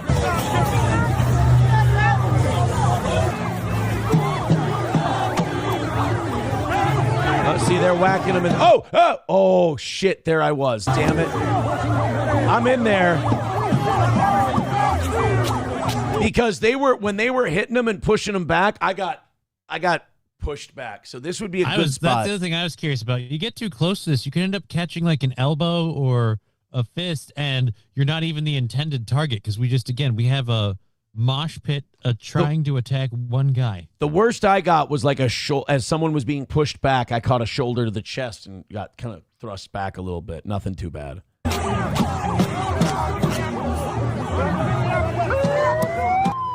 So this Muslim guy right here, hates Jake Lang and everything he stands for, was trying to protect him from assault. I thought that guy was a rad dude. I was actually close to Jake Lang when this was going on. And once this guy fell behind and started talking about it, I stopped following Lang and filmed this guy. And then Lang ran to the Hotel Indigo and then snuck out the back, got in a car, and got the fuck out of Dodge.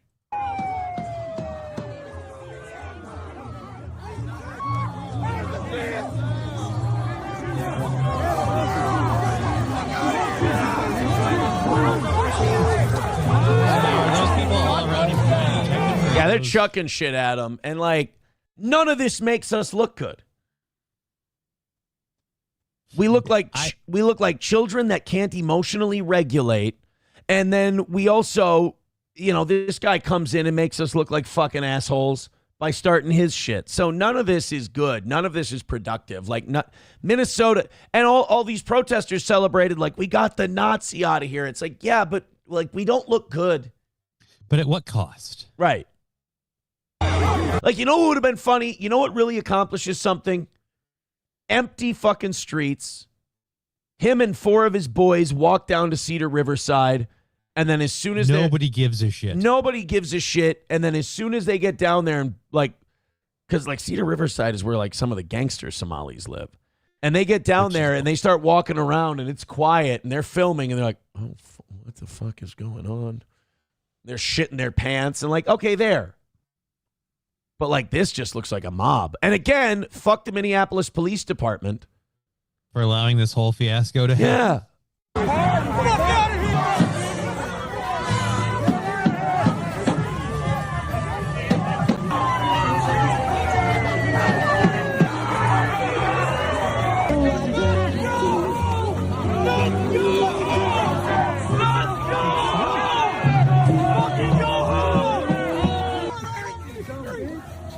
Again, like, what does that accomplish? He's leaving. You're getting what you're wanting. He's leaving. This guy ain't doing his march, guys. We don't need to put hands on him and beat him up. And if they want to figure out who these people are and press assault charges, do it. I don't give a shit. Go for it. Let him go. Hey, go, bro. Go. Just go. Just go. Let him go, y'all. Let him go.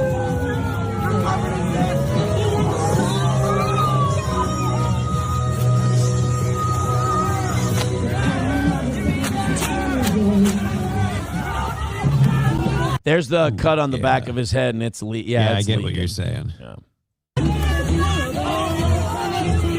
Although the cold weather's going to stop that bleeding pretty quick.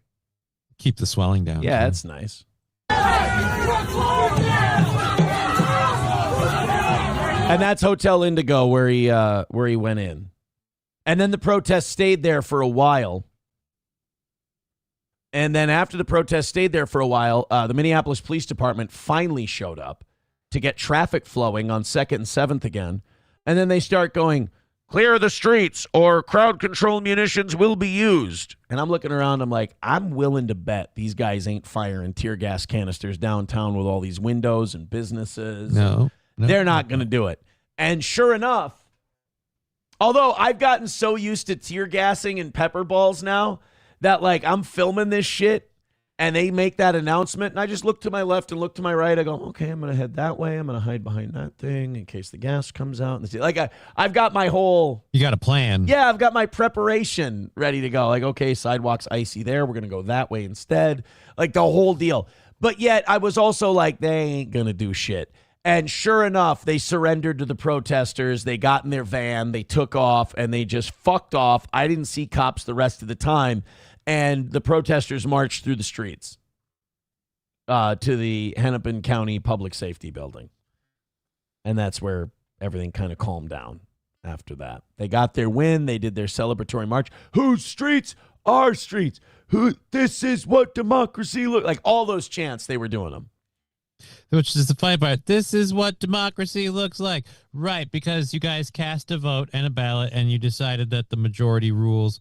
Oh, no, never mind. You were just a mob and you took what you wanted. I mean, technically, ICE is what democracy looks like. I mean, technically, but kind of what people voted for. Yeah. So that was the end of that portion of him getting attacked. And again, like, I want all of you the fuck out of my state. I'm sorry if that's a controversial take or that makes me not based. But, like, I don't want any of you fuckers here. You know? I want all of you gone. I want to get to some of these Rumble rants and super chats. We got a lot more clips. A lot more clips from this weekend. Redbird with $2 says, fuck anyone who comes from another state to protest shit, stir up for any subject or side. You don't live here, deal with the long-term results of your interference. And that's how I feel about the liberal protesters coming from out of town, Lang, Sortor, Higby, and those chicken shits are like, well, we're just here to cover it. No, you're not. At least tell the truth. You're here to become part of the story. Well, as you very easily proved, if you're just there to cover it, nobody notices you. Right. And you're good. Yeah. Nobody knows who the fuck I am down there. I got thousands of people watching me. I had 218,000 views down there. Nobody knew who the fuck I was. That's the way it should be. Chevy fan with $1 says, Alex Jones last night was in support of sending the 11th Airborne into Minneapolis. This all just seems like an op. Yes. Thank you, Chevy fan. It's good to know I'm not crazy. I'm probably crazy. I mean, look who I'm entertaining. But still, the point is, yes, if you put the military at Whipple, it's a waste. There's maybe 100 people out there. I know we've stopped really worrying about whether or not Venezuela was okay or what we're going to be doing and in Iran and all this other stuff because we got all these fires burning in Minnesota. And after we lost the special investigator, I've lost all hope that anything actually gets done. So now I'm just like, oh, this is just stupid. Yeah. So to say it sounds like a plant, yeah. $2 from Redbird again. Thank you, Redbird. He says, none of the current shit show in our state would be happening without instigators on both sides. You are absolutely right, my friend. Continuing on. I hate that when the Rumble chat like repeats itself. Oh, yeah. I haven't had that issue for a while. I don't very know odd. Balls Deep with $10 says, unfortunately, the criminals running our state allow violent illegals sanctuary here, and dumb whites are mobilized to defend them at the behest of the same leaders who facilitated huge fraud. Yeah, again, if Walls and Fry wouldn't have us be a sanctuary city, then you wouldn't have ICE having to come here. Walls and Fry would just let ICE know when they arrest someone who's here illegally, and then they would just come pick them up. Easy as that. But well, Walls, I don't know about Fry, but Walls definitely enjoys this this shift over here because, again, notice what we haven't been talking a whole lot about in this state anymore, the whole fraud situation. Well, yeah, and even Joe Thompson's gone, you know? So, this is all a great distraction for Walls, so he's going to keep talking about it. This makes Trump look good, like he's fulfilling his immigration promises, so he's not going to stop, and it makes him look like a strong leader, so he's not going to stop. Meanwhile, the rest of us are all going to fight with each other on social media. Because we're, like I said, we're heading down this this destination to like a one world government or whatever, and right and left is all just which side of the road we're on. Right. It'll keep us busy switching lanes while we keep marching right down. We are all the protesters and Jake Lang. We are all being penned in by an authority, and we're all fighting with each other, not realizing that we're in a pen. None of this matters. Like, you're not fighting your enemy right now. You're fighting your cellmate. You're precisely. Let's go, guys. Let's go. Long way to go. 27 memberships away from 400. I would appreciate. We have not had a single gifted membership today. It makes me feel like I am fucking up. And our numbers are, it's bad. Let's go to somebody who pays us before we continue with the Jake Lang stuff. Emerald Med. I want to tell you about a law that just passed. Trump legalized hemp in 2018, but legalization that just passed that bans almost all CBD and hemp products by November. Hemp is not the same thing as marijuana. Hemp is a historic American commodity. George Washington grew it. Some colonies required a percentage of crops to be hemp, and colonists could even pay taxes with hemp. In 1930, before it was banned the first time, hemp was used in 25,000 plus products, generated $1 billion a year. For perspective, that equaled 25% of the federal budget. Hemp holds tremendous potential for America's economy today. Here's what's been happening. A powerful group of pharma and marijuana lobbyists have been pushing for this ban. This legislation makes CBD and hemp products scientifically and financially impossible to make. This affects 325,000 jobs and wipes out thousands of American innovations. Innovations range from energy to alternatives to durable building materials and even biodegradable plastic alternatives, which reduce microplastics and dependence on Chinese products. This bill will affect a lot of you and Americans in ways you're unaware of.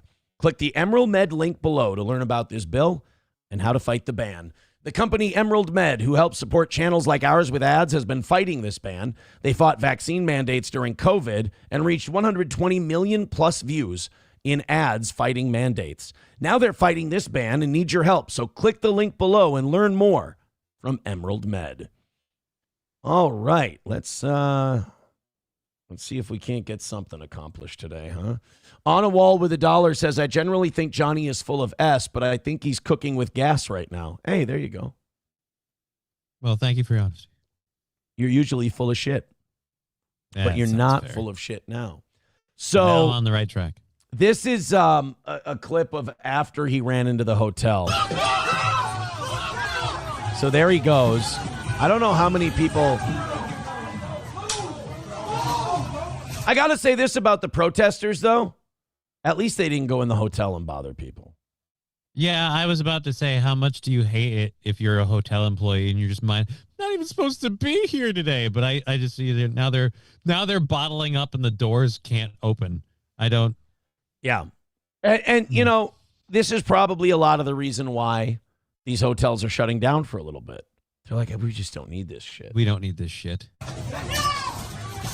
Oh, never mind. They're going in.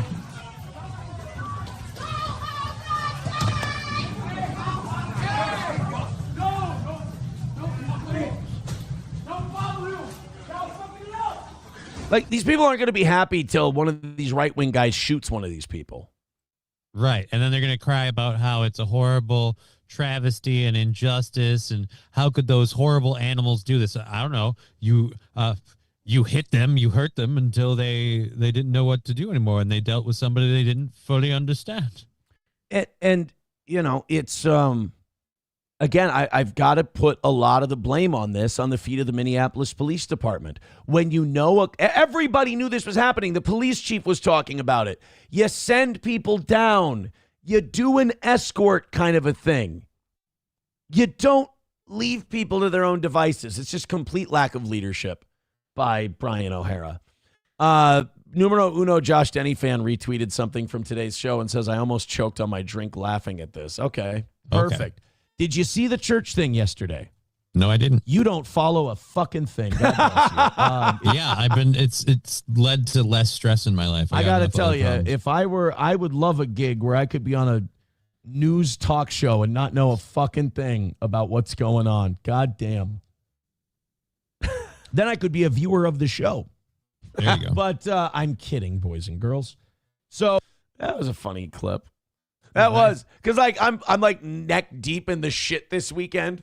So like I go to someone, I'm like, you know about this? And they're like, no. I'm like, What the fuck am I even doing? Again, it was confusing because we led into it from the Don Lemon thing, and I'm like, I don't know anything about a Don Lemon like church thing, and so I assumed it was one of the church. I've heard about so many church things happening, a synagogue getting burned, all this other stuff. I'm like, oh, I must not have heard about this one. Thank you, Nicholas, my golfing buddy, for the $10. I appreciate it over there on PayPal. Thank you so much to anybody contributing to today's program. It's appreciated. And, just hope we can give you a decent one today.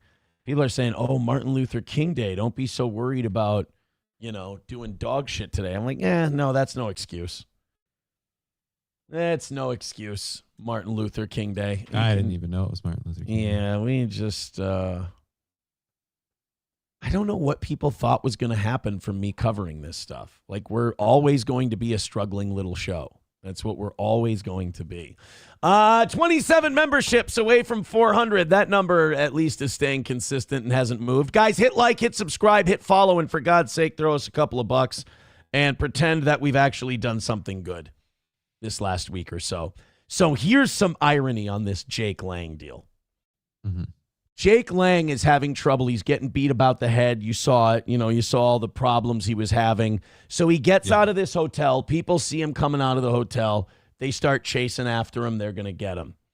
He runs into a car. Everybody thought that this was like one of his boys picking him up. Like, hey, this, Jake Lang got one of his boys to take him and get out of town. It turns out that the person who picked him up was a trans person who thought that they were a protester being beaten by ICE supporters and gave him a ride.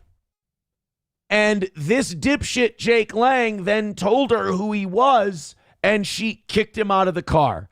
Oh my God. This is the person who picked up Jake Lang. Let's hear from them. This to me was one of the most fascinating parts of this story, is that this guy was saved by a black guy, a Muslim, and a trans person. I mean, this shit, you can't write it. If you pitch this to Hollywood, they'd say, I can't run this. Nobody will believe it. Okay, well, TikTok, we're going to make... Oh, wait, can you turn the heat down really fast?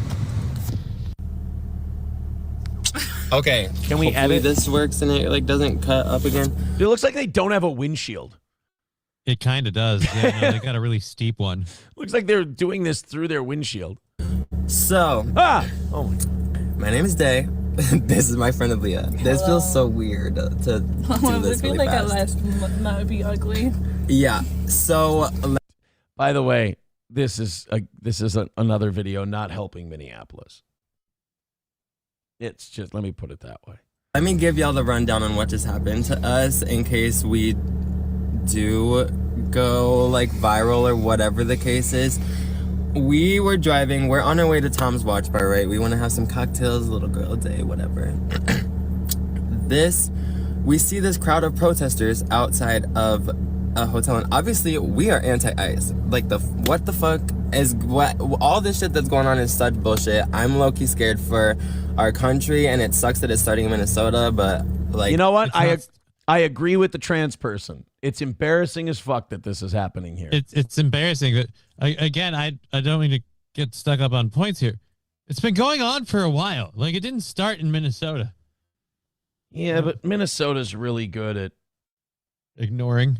Yeah, just fucking letting it grow into something huge. Hey, Walter, thank you for the 25, buddy. We'll let's throw him a karmic real quick. I gotta celebrate anybody.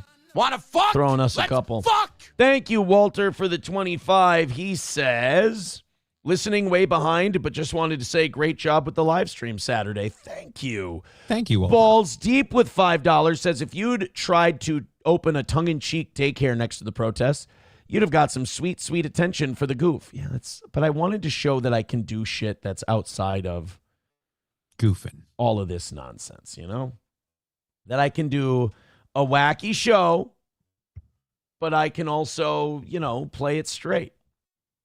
And guess what? Straight? Never. I played it straight. I played it all the way straight. Thank you, Balls Deep. I appreciate that. It is Monday, so I am trying to get all of the lists updated. All of the lists updated. Joey Caravello dropping out of the top 5. Thank you, Joey. Joey at 6. There we are. Let me get a quick update, and then we'll go back to the trans person clip. Wow. Thank you guys so much for this nice little rally we're seeing. Oh, my God. Hold on. I'm having a hard time keeping up. I really am. I am so sorry, guys. This is going to be so bad for the clip. Oh, my God. Thank you. Sandman with 199 says, why not play your coverage if you were there? I mean, this pretty much better is. Camera angle. Main Vein with $5 says, Aaron, what would you rate that thing's core? Can't see it. I'm never going to escape that one. Sean Lenane gifting a membership. Thank you very much. I appreciate that. Oh, the memberships are huge. 26 away from 400. So now Main Vein, I'm really sorry, guys. I'm trying really hard. I have to honor the people who keep us on the air, and that's the people who throw this cash at us. So I got to make sure I'm keeping that up to date. Thank you. So they saw a guy getting chased by protesters and just assumed the protesters were ICE? Who was... It does seem that way. Let's go into this clip and let's take a look at it. We just had a huge rally there, and we appreciate it, you guys. Please keep that going. It's very necessary and awesome. I do not support that. They're bullying. They are bad people. They're ripping apart families. Don't fuck with it. This guy, still don't even know his full name. Jake is all I know. And apparently... He's a horrible freaking person. The horrible people that apparently I'm sure a lot of you guys do know about, but I had never heard of him. We see him run up to our car, and he's like, can I please get in? Can I please get in? Like, they hurt me so bad, da-da-da-da. It is funny that, like, all of your right-wing stuff on identity and this and that goes out the window when people are beating the shit out of you. They're like, I don't care how big this lady's cock is. I need to get the fuck out of Dodge. You know? This would be like a skinhead picking up a lefty protester who'd been beaten up, and the liberal protester coming in going, you know what? Fuck it. I hate Jews too. Just drive, go. I'll she, her all day if it helps me get away. I will tattoo your pronouns on my nutsack if you get me the fuck out of this piss hole of a city. What do you say? That's all the context we have. So in our heads, it's like, oh my God, like, was he just attacked by ICE? Like, we thought ICE was after him, so we're like, okay, whatever, like, hop in the freaking car real quick. We thought ICE was after him, so we thought we'd harbor a fugitive from the law. Come on. Minnesota stinks. I hate it here. I love it here. Let me say that. I do love it here. But I'm saying, like, these people are like, wait, you're saying we picked up a guy with radically different views from us? Ugh, I thought we were picking up a fugitive from the law. That would have been fine, but this guy disagrees on what to call us gender-wise?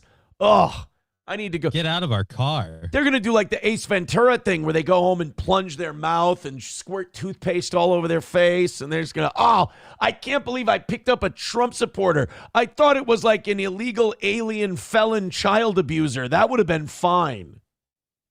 Fuck, man. It's just, that's one of the biggest problems, too, is whether it's these lefties or these righties, none of them can agree on what reality is. And you know what's amazing? Both of them have reality wrong. Yeah.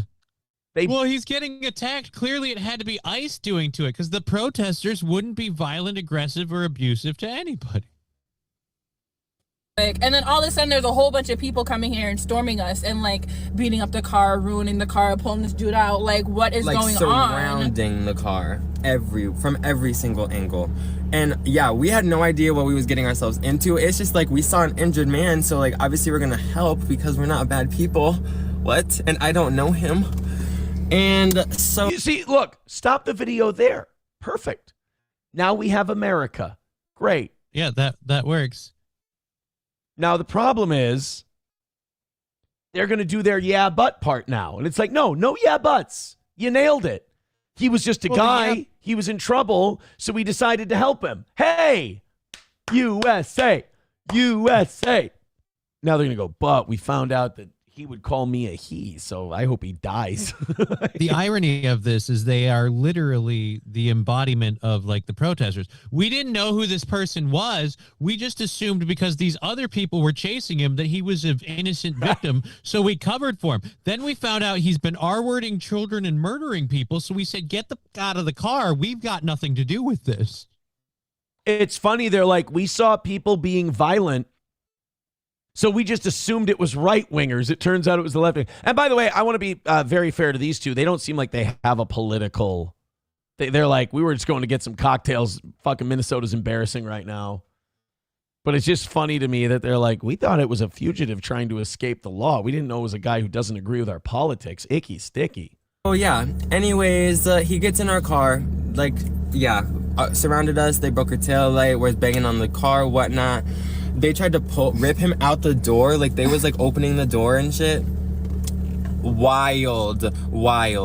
And so we do drive because, like, we're not gonna, like, literally the longer we sat there, the longer he fought them off and the more damage was happening to Aaliyah's car. So we had to leave with him in the car. Like, there was no ifs, ands, or buts about it. Don't fuck with him. I was leaving. Yeah. But also,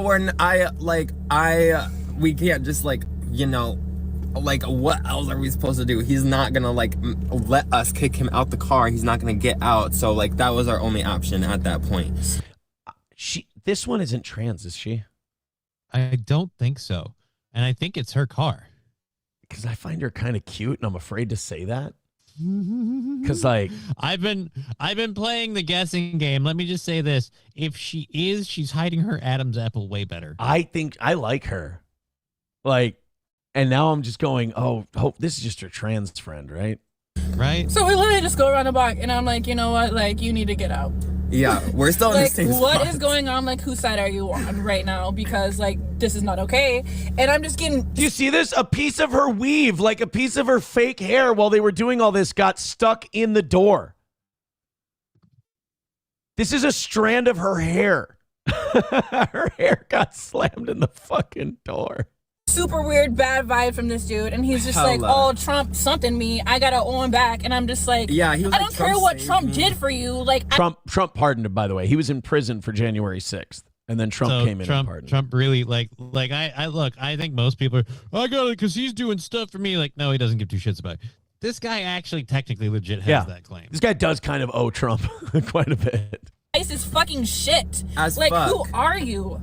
Like, who are you? And then I find out who he is. I'm like, I don't care if your Uber's here. You're not going to wait in my fucking car. You need to get out right now. As fuck. Like, we was not fucking happening. Right, like, this is not okay. I do not support you. Like, speak your mind, whatever. But, like, I do not support what this is all about. Like, this is not okay. Like, you need to leave and you need to give me your contact information because you're paying for this fucking shit. Like, you're... Why is he paying for it? He didn't damage your car. Like, so I got bad news for you. I've got his lawyer's response. He did zero damage to your car. He will pay you for every ounce of damage he did. Talk to the protesters to get the rest of that damage taken care of. Talk to your allies. I'm sure they'll come forward. Really, though, dude, how funny is it that these people are like, for the first half of this video, they're what's right with America. And then they spend the second half just proving that they just went the other way by choice. So they're like, we didn't really care. We just saw that he was being hurt, so we just gave him a ride and we got him to safety. And it's like, wow, no matter what your political stand. Then we found out who he was and we kicked him out. It was like, you piece of shit, you're paying for my car. It's like, we were that close. That close to having a good take on this shit. Yeah. I just love he went down there and it's Muslim, black guy, and trans person that are the ones that come to the rescue. And, you know, I doubt that'll change his worldview at all. I was just going to say, I don't think Jake Lang is going to change his opinion, even though a Muslim saved him, knowing who he was, a black guy saved him, knowing who he was. Now, the trans person saved him. As soon as they found out, they bailed. They kicked him the fuck out of there. Giving him some real guy energy on that one, unfortunately. Dan Vicious with $10. Wow, thank you, Dan. He says, for Johnny's downhill slalom lessons. Well, that's going to be difficult. People Pleaser with $9.99 says, great coverage this weekend. Wow, thank you very much for that. And you need me more with $5 on PayPal. Says, great coverage this weekend. Holy shit, you guys. Thank you. This vibe that we got going right now, Keep that shit up. I see a lot of people who need memberships in the chat. They have to watch ads and whatnot. 26 memberships away from 400. I say just get to that 400 number. Then we have to go till 11 today. God damn. Thank you. I need to update our standings, and then we've got more clips. We got a lot of clips of this to get to. Oh, we don't have to update. There we go. We got a lot of people, though, tied. We got Dan at 10. Pleaser at 10. My fucking pen's gone. There we go. Pleaser at 10. And Need Me More is at 5. And this pen's gone too. But hold on. Fuck you. Fuck you. Do I have a pen that works? Let's see. How many pens you got over there? I've got 3 pens and 2 Sharpies. And right now this pen works. There we go. Hey, you guys keep contributing. Make me burn out all my pens. I'm fine with that. Plan. That's cool with me. All right, so what do we have after the trans people? Oh, yeah, this one. Okay, so I saw right-wing media was all over this. Alex Jones tweeted this out and said, Soros-backed Antifa militia now showing up at the ICE riots in Minneapolis, Minnesota with assault rifles. Soros-backed Antifa militia. Now, here's the problem. People watch this shit and they read that tweet and they assume that it's true. You ready for some shit? Police officer? I talked to this guy. Okay. He was at the 2nd and 7th, and he marched with the protesters. This was not a Soros-backed Antifa militia. This was a black guy who hates the Minneapolis Police Department. Like, this guy was standing there when the cops were there, and he was like, yo, fuck y'all. All y'all do is shoot people. Y'all motherfuckers. You come up in this motherfucker all the time. You be fucking with us. Like, he's a Minneapolis guy who hates the police department, and he's just hood as fuck. Like, not saying it's cool. I don't like the idea of someone. And by the way, people were taking a look at it. It's a 22 LR. Like, it's going to really fuck up some squirrels, the gun that he's got. But he's going to have to put quite a few in you to do the number. Exactly. So, but the right wing puts this guy up there and they go, Soros-backed militias are in the street. And it's like, dude, no, it's like so many. I liked going down there and seeing it for myself because it made me go, dude, how many people have been lying to me my whole life to get me worked up? So many people tell you this massive crowd of protesters just literally, and if you zoomed the camera out just a little bit more, you'd see that the audience ends right there. You've got everything right in front of you. I panned numerous times during the street down the street while the march was happening. Don't get me wrong. It was a sizable group of people, but dude, it wasn't even, I would say 200-300 marching down the street singing doo-wah diddy diddy dum diddy do. But like, what I hate about these news agencies, left or right, that like sensationalize all this, is that guy sitting on back of car with a fucking rifle is bad enough.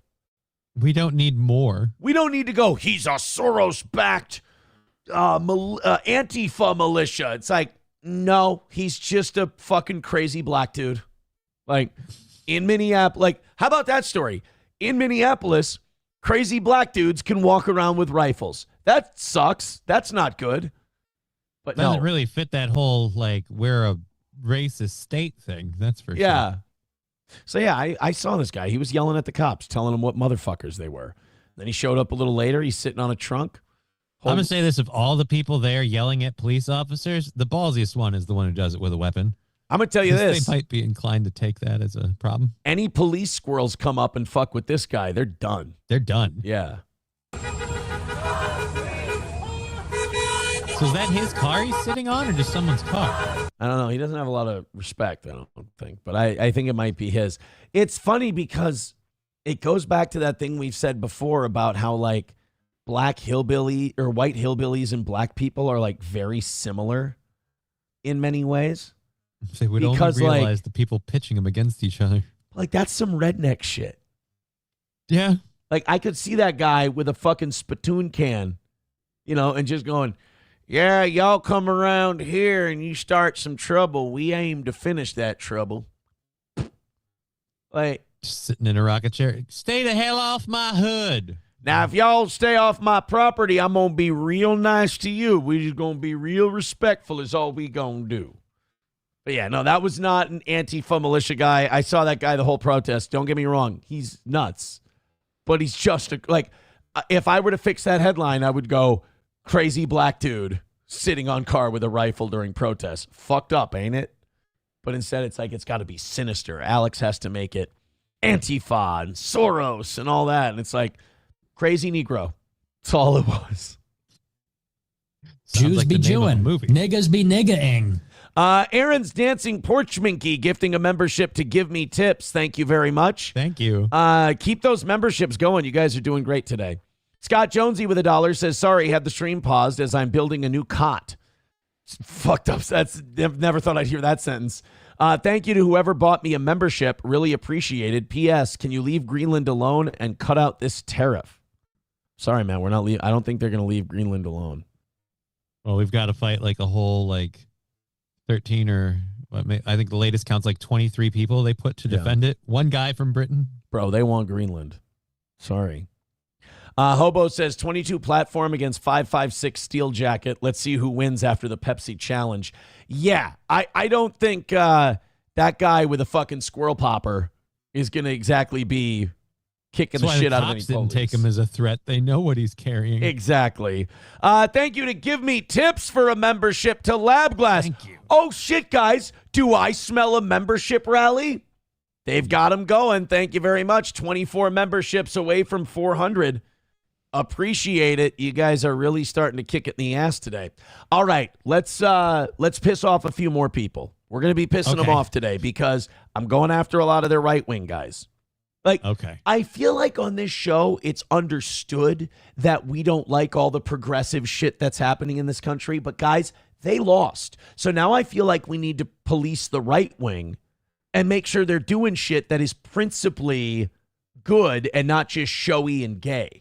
And I worry, and we're going to show this with, did you see the gathering that these gay fucking Zoomers had over the weekend with Sneeko and the Tates and Nick Fuentes and that Clavicular who's oh so gay?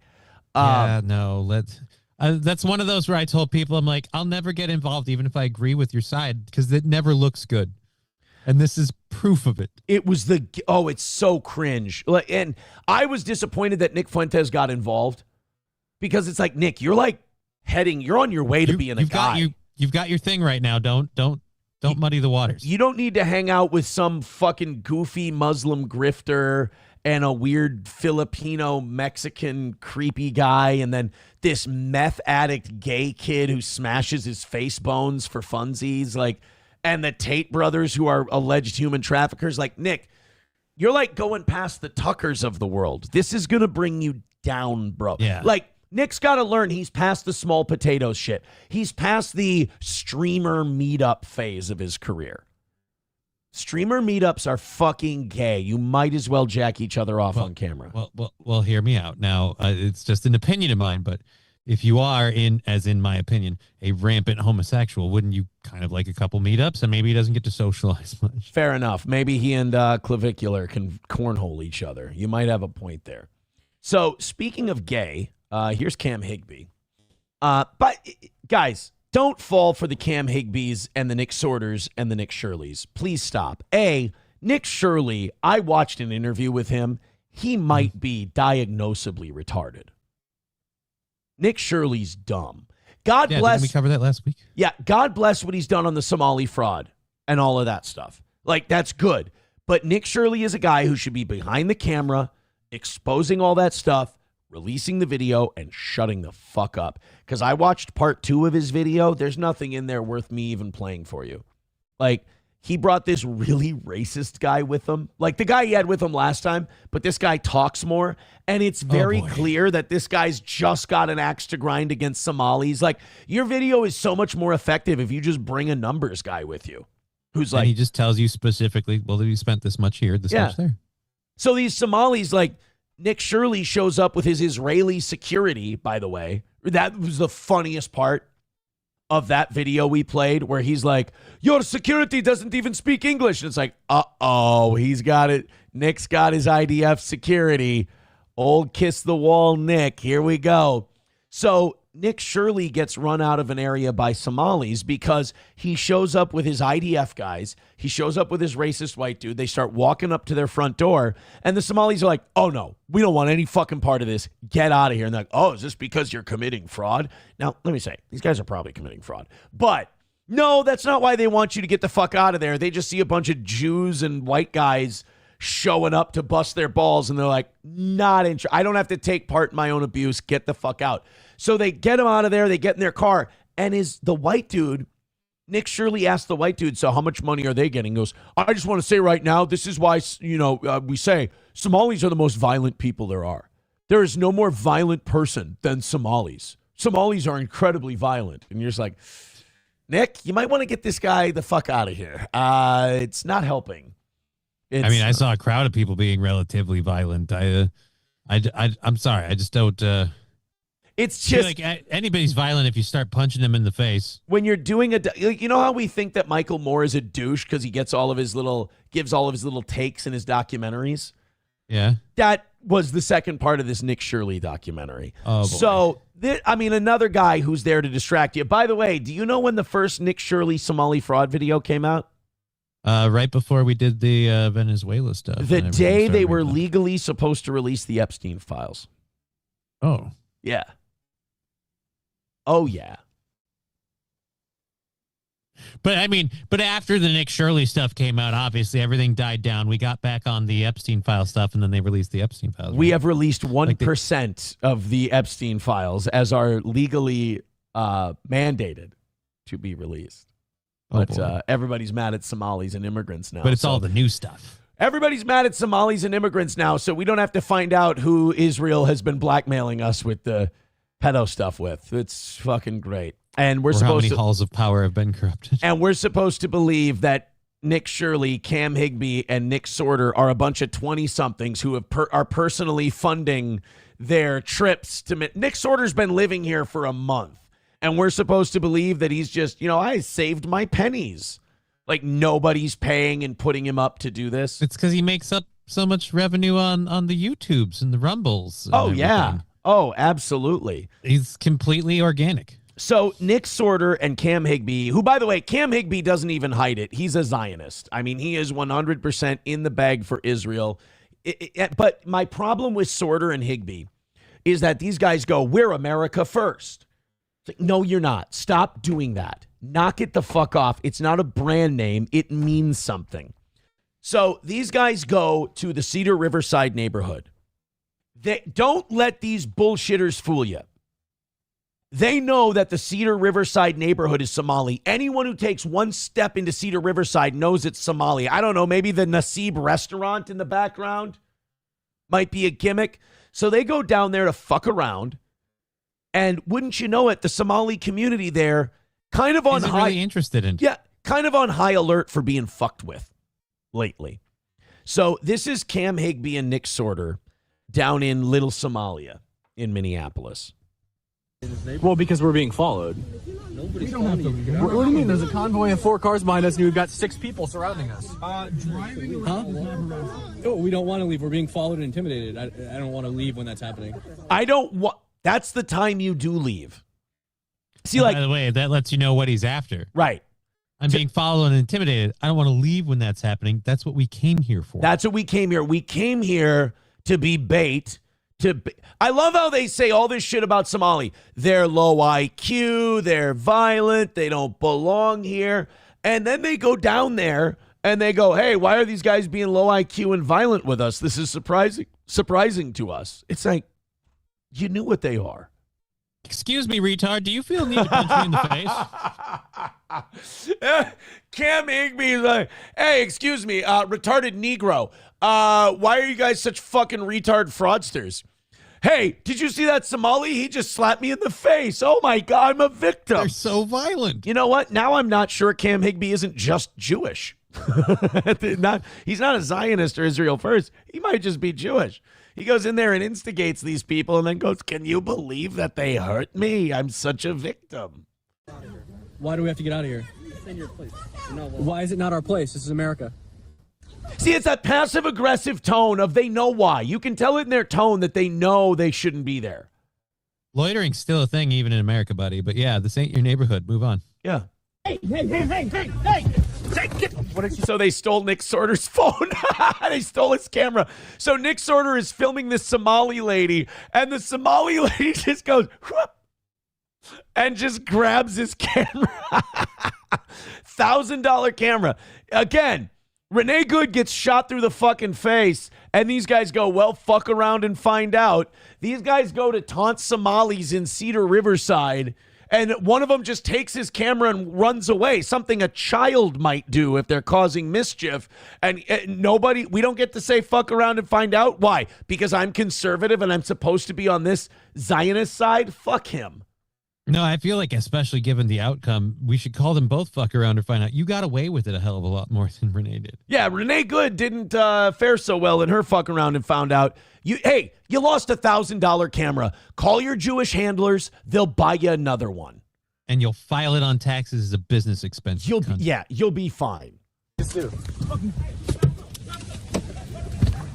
She just stole Nick's camera.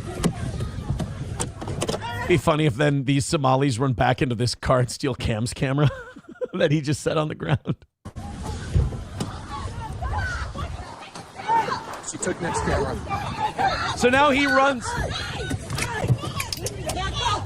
She just stole Nick's camera. And now she's driving on the sidewalk. Somalis, by the way, not the strongest drivers.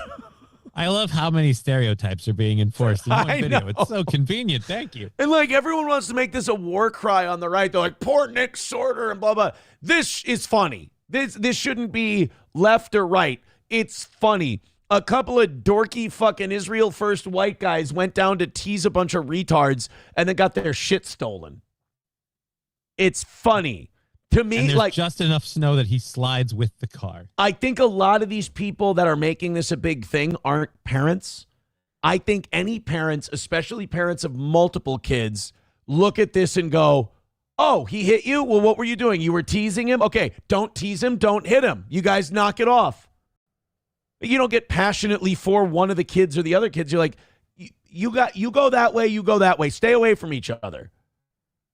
The popular parent phrase, what did you do? Yeah, exactly. Like if Nick Sortor came to me and said, I was in Cedar Riverside and a bunch of Somalis stole my camera. Okay, Nick, what were you doing to the Somalis? We were just telling them to go fuck themselves and that we thought they were subhuman trash. It's like, okay, well, should be lucky all they did was steal your camera. So then he's been telling Alex Jones and all these other people that have been interviewing him, I was dragged down the street. You wouldn't let go of their car handle. You walked and slid along with it because, again, there's a generous layer of powder for you. Yeah, you didn't get dragged. And again, it's a $1,000 camera. You're funded by Jews. They would have got you another one. You're there distracting people from the fact that they want to colonize the West Bank, Gaza Strip, and force us to invade Iran. You're doing the job they want you to do. They're going to get you a new camera. She just stole Nick's camera. Somali's driving down the sidewalk. And he's running with the car. And then he's like, I was dragged. Nigga, you weren't dragged. You Those held feet up. were moving pretty fast for someone getting dragged. That's like I go skiing and they're like, this boat is dragging me. Shut the fuck up. So yes, to me, that's fuck around and find out. I have no sympathy towards Nick Sortor and Cam Higby. It's about goddamn time people start realizing, and people don't realize it because they defend these dipshits. Like, they're conservatives, they're Trump people. No, they're not. They're the same people who co-opted Trump the minute he got into office. They're owned by the same people that are going to folks. keep you twiddling your thumbs over the next big issue until they get all the shit they want done. Scott Jonesy with $1 says, I've on the ground covered loads of unrest from Euromaidan in Ukraine to the 5-day London riots 15 years ago. You're doing a great job. Sincerely, if you need any hints or tips, give me a shout. I certainly will. Thank you very much for that. So yeah, all of this woe is me for, again, don't ever feel bad for Cam Higby. Don't ever feel bad for Nick Sortor. These guys are getting exactly what they're hoping to get. They want to be front and center to the story, especially if you're here in Minnesota. These guys are using you and your opinions to justify some fucked up shit happening to our state. These guys want this to happen to them so then they can say, Trump, send in the military, send into all this. They're trying to make shit worse for our state. Send in the National Guard, lock down our state, and uproot our state government because look how violent all these people are. Which every time this stuff happens, these escalations happen, I always say the same thing. If you're in favor of it, that's great. But what happens when they get turned around and used against you? Yeah. Because a lot of the rules that ICE and other people used for the Renee stuff, it's stuff that started with COVID for the police and other things. It's like, okay, yeah, and you were in favor of it then. But then when the federal government goes, well, you've made these laws and we can take advantage of them. Yeah, it's going to happen against you. It's so funny watching the people who don't understand how these media influencers get funded and supported. I mean, most of our audience gets it, but some of them don't. Cottonwood says libtard show. Yeah, I'm sorry, but your boys, they ain't conservative. All right? They're bootlicking federal government lovers. That ain't conservative. They're all organically self-made on the internet just because they're hot takes. Ep Didden says, calling him a Zionist to protect your precious Somalis shows what an NF you are. Yep, because if you've listened to this show, we're definitely protecting some. Again, this is how desperate you guys are. We just called them retarded. What? Yeah, I just called them retarded. We got a strike on YouTube for doing orangutan jokes. So I'm sorry. I'm not one of these, the enemy of my enemy is my friend guys. Like, I know that if we keep bringing in Somalis, it's going to be bad. And I know that if we go down... And I know that if we go down the road that Nick Sortor and Cam Higby's friends want us to go down, it's going to be bad. So I don't like them, either of them. So I think it's funny that he got his camera stolen. I think it's hilarious. And I think it would have been funnier if they would have stole Cam Higby's shit too. Because those guys drove down there with an agenda. And the retarded Somalis sniffed it out and went, fuck these guys. I'm not, like, people like Ep Didn't would have you believe that Somalis should just sit down there as NPCs and let people just walk down there and make fools of them. Like, sorry, that's never going to happen. Should do that. Somali or not. Satan's Mechanic says, feds are like, thank you, ma'am. Yeah, right. Thank you for helping us create this distraction. Rabbi Smoothie says, all they did was commit some felonies. No big deal. They stole some gay guy's camera.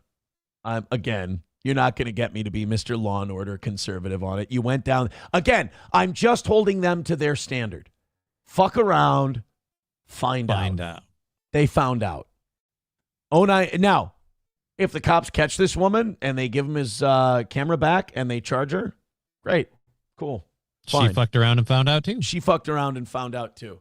But you are not going to let these guys coming down here trying to rape Nick Sortor and Cam Higby trying to rape my fucking country by making it go to war with Iran and fucking make our boys bleed in the sand. You're not going to see me cheerleading those fucking Zionist puppets ever in my life. Fuck them, the genocide supporting scumbags.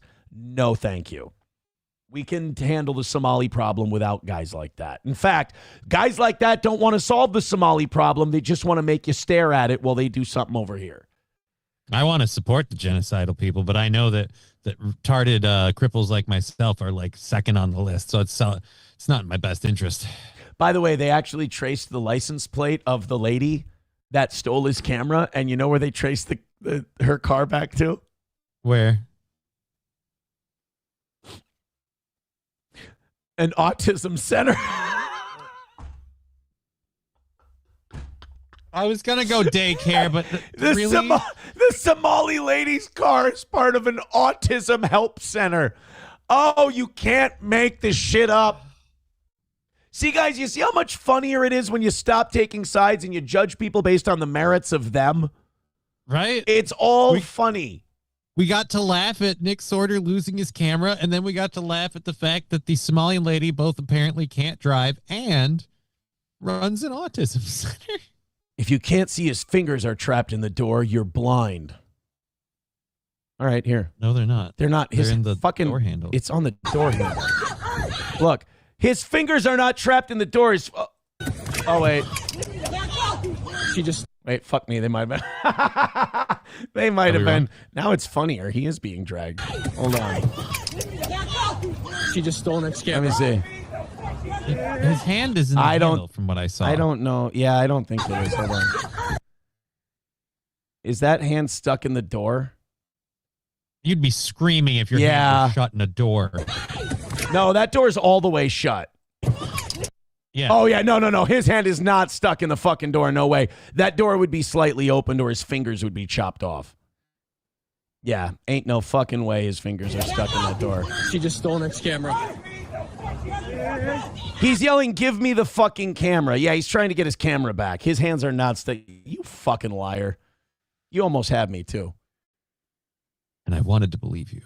FBI rapid response then retweeted and said, we're on it. Wow, wait a minute. You're saying Nick Sortor's camera got stolen, $1,000 camera. And the feds immediately? You're saying the feds immediately said, we got it publicly? The feds publicly went, we got you, Nick. We got your back. That's amazing. It's just we have such a fast response law and order government here. Fuck. Or wait. Fuck. It's your boy. Fuck all of you guys.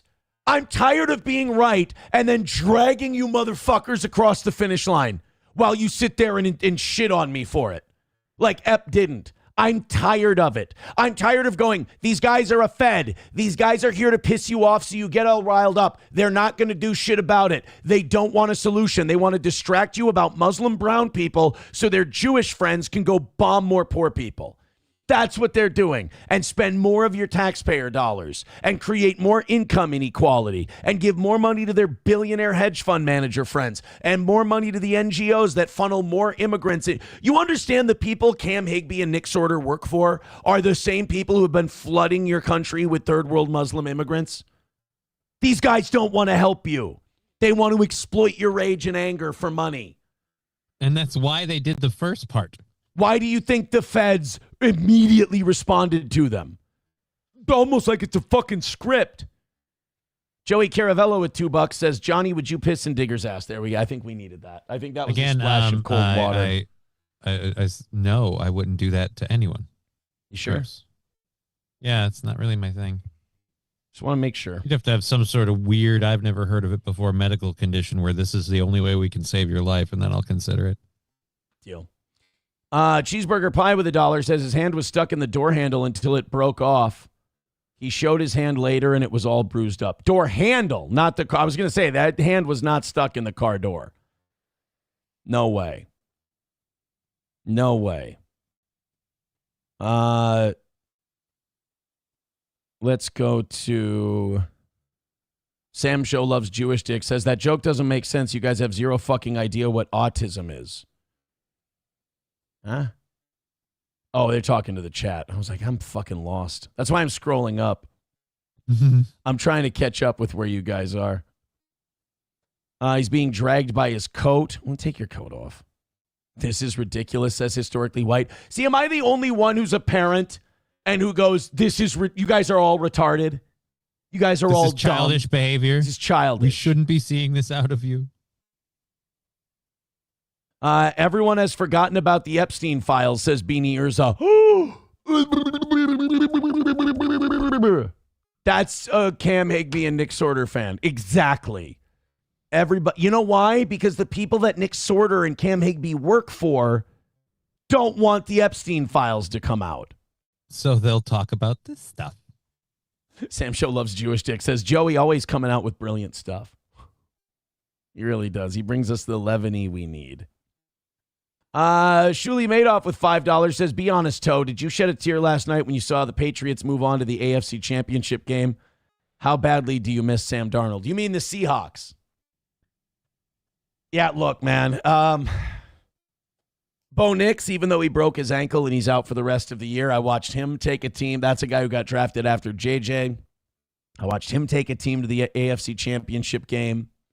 I watched Drake May, the guy we tried to trade up for, take the Patriots to the AFC Championship game. I watched Sam Darnold, our quarterback last year, take the Seahawks to the NFC Championship game. and I watched Caleb Williams, another quarterback drafted the same year as J.J. McCarthy, almost take the Bears to the NFC Championship game. So, yeah, fucking stunk. Main Vein with $5 says, yeah, tough talk the audience, Aaron. That's the way to knock out the... I can't say that word yet, but I'm saying making points is more important to me than that. I just wish both could happen. It's just that, like, once your eyes are open to how this shit works and what's going on, you get really frustrated with people who act so fucking confident. You know, people or who play innocent with the stupid crap. You know what you're doing, but what? The gaslighting assholes, yeah. Not the gaslighting assholes. I'm talking about the audience who think that these Higbys and Sortors are on their side. Oh. See, that's where I just I feel bad for you. Like, Higby and Sortor, you know how we're drain the swamp, and I am. You know how we're against the deep state? You understand Higby and Sortor are funded by that same deep state. They're funded by the same NGOs or think tanks. Do you understand these think tanks, where they came from? They were funded by Raytheon and Boeing, weapons manufacturers, funded think tanks who would then make the opinion that the United States should intervene all over the world. And then Raytheon and Boeing would send that to Congress to say, see, sounds like we should get involved, so that they could get more money and make more weapons. Well, golly gee shucks, I guess you'll just have to buy more of our munitions. Oh, ain't it a pain. I was going to retire. It's all going to be fine. It's all going to be fine. Everything's gay. Everything's gay. All right, we're going to take a break from some of the political stuff for a little bit because I'm pretty sure I'm going to blow out an O-ring. You guys are great with your memberships and whatnot. Please keep them going. Your PayPals, your Venmos, your Streamlabs. If you've enjoyed our coverage this weekend, please consider donating to this fucked up program. This crazy, shitty, fucked up show. We appreciate it. And you know what I love about our audience? Is that we can yell at each other, we can scream at each other, and we can move on to the next thing. That's what I like. So, what I'm trying to say is Streamlabs, PayPal, Venmo, Super Chats, Rumble Rants, excuse me. By the way, there was somebody who made I think it was Los Federales, made a little Photoshop image of what he thought I looked like at the protests. Okay. He made a claim that I was doing shameless self-promotion, which I totally wasn't. I swear to God, I was not doing shameless self-promotion. He claims I was. Let me bring up the photo that, here we go, that he believes is the shameless self-promotion I was engaging in at these protests. Boy, you are in my fucking way. There we go. That's clearly photoshopped. I mean, that's not real at all. I mean, it looks believable for everything except the weather. He gets so close. It's not. I wasn't holding up a Streamlabs PayPal. It was cold. There was a lot of snow. If you put that in there, it works. Why is PayPal in its logo format, but Streamlabs? And the other two are written. Yeah, that's clearly showing favoritism to PayPal. But it says, it did keep the Venmo V, but that's a font. Yeah, Streamlabs, PayPal, Venmo. He did forget Super Chats, Rumble Rants, and gifted memberships. But I guess, nobody's perfect. Yeah. TJ Fisher with $1.99 says, do you see Trump being removed over Greenland? No. First of all, too many people in the government are in favor of it. And we're trying to steal all the oil and shit we can. We're trying to steal all the oil and shit that we can. Nick Sortor, Ep Didden says, Nick Sortor makes tens of thousands a month from Twitter, you idiot. Yeah, you think he just came out of nowhere too, I bet. That he just went viral organically. Nobody goes viral organically. Name me any of your favorite right-wing guys or your conservative Inc. guys. They were all backed by billionaires, usually Jewish billionaires. Ben Shapiro, boom. Crowder, boom. Tim Pool. Well, that was more Russians, but still, he goes to secret meetings with Benjamin Netanyahu. So, no, I'm sorry. You're not going to tell me Benny Johnson's one. He's a legit dude. Yeah, next you're going He's to a tell me man's Benny man. Johnson just is looking out for what's best for me. Oh, God. Next, you're going to tell me Matt Gaetz is secretly trans. Hey, Matt Gaetz is based as fuck. Did you see what Matt Gaetz said this week? I'm glad you No, I brought did that not up. see I what was Matt actually Gaetz going to said. skip that today, but now you brought up Matt Gaetz. Matt Gaetz may have a dad who was involved in intelligence, and he is a little suspect, but like, I got a based Matt Gaetz clip. I was going to get away from all the political stuff, but since you brought him up, we can wrap it up on that.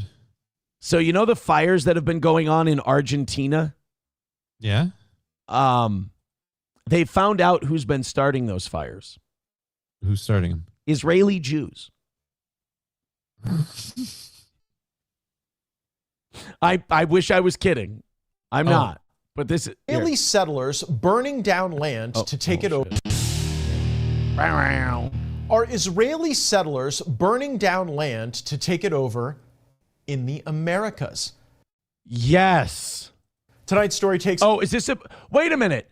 Is this about the Hawaii wildfires? Oh, wait, no, it's about something else. Oh, wait, is this about the Palisades wildfire? Oh, no, this is a different wildfire. Oh, strange. Same goal. Just to Patagonia, it's not just... You know what's ironic is that as soon as you stop being scared of people calling you anti-Semitic, you get to see the world more accurately. And you start realizing why some people are anti-Semitic. That's what happened to me is I was like, okay, I'm just going to say what things are and I'm going to tell the truth about the news and just report what happens. And I'm not going to worry if people call me anti-Semitic. And ironically, when you do that, you start getting called anti-Semitic because you're just reporting what's happening. Woke clothing brand. Actually, Patagonia, Argentina is a sparsely populated, resource-rich area at the southern tip of South America. No shit. And it's on fire. What? Over 37,000 acres have been charred just this week. About 3,000 local residents and tourists have been evacuated.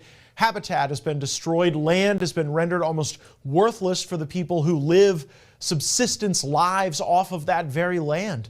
One of the major challenges... By the way, I'm going to prove a point right now. I guarantee our YouTube numbers went down since we started talking about this. I'm just going to... Yep. Yes, they did. All right. Well, I'm just glad to be right. Challenges in putting out these fires is that when the firefighters arrive, the equipment is often sabotaged. Take a look at what this Argentinian firefighter found when he got to the scene. Bueno, acá rompieron la salida. They broke the outlet, smashed the tank. You can tell they tried to puncture the tank with a knife or something, right? Dude. This is so... Also, the Try inlet. fighting a fire like that. Why would anyone do this? Are you starting to see why they wouldn't let this guy become attorney general, by the way? Yep. Why they had to make up some bullshit about him so they could put safe liar Pam Bondi in there? Guys, again, you can love Trump all you want. He's fucking compromised from the inside. Obviously, because these aren't wildfires. They're acts of arson. People are setting fire to some of the most pristine forests in the world and destroying the lives of local people. What could be their motive? Some would say that they're poisoning the well. Sorry. Argentina has just recently changed a very important law. Prior to just recently, if land was burned, it couldn't be sold for 30 to 60 years. This law existed to stop arsonists from burning someone's land and then buying that land from farmers and indigenous people for pennies on the dollar. They reversed it, and oh my God, wouldn't you believe it? Wildfires happened. It's the strangest coincidence. Here's Manuel Adroni, a spokesperson for President Milei, announcing the repeal of this law. The purchase is freed up for private foreigners. Also, the prohibition to change the productive activity of farmland for 30 to 60 years after a fire is eliminated. A law deputy of Maximo Kirchner that directly attacks production. Now, after this law's repeal, arsonists can burn land and then ultimately buy and occupy it.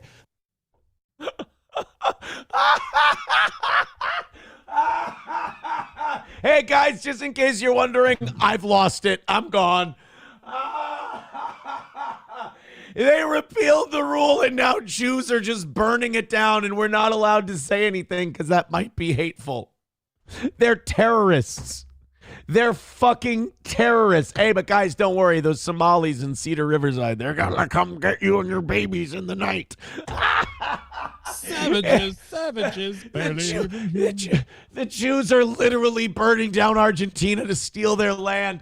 And you guys are worried about a bunch of retards in an apartment building. Oh, Cam Higby and Nick Sortor earned their paycheck today, boys. Whoa! Oh, man. The video I'm about to show you has gone viral online. It shows a young man's confrontation with someone he believes was setting these fires. You have 1 hour to leave. You can't make a fire. Forbidden. Forbidden. I made my way all around because I saw a cloud of smoke. And I see this son of a bitch lighting fires. Local news in Argentina interviewed one woman, and she was devastated. But what hurts the most in your heart and soul is when you see the dead animals. We are raising funds. I can't even talk about the anguish I feel. The place is paradise for us, and they burned our paradise. They left us. They ruined everything. And what's happening here is that they're trying to sell Patagonia to all the Jews. So even the people there know about it.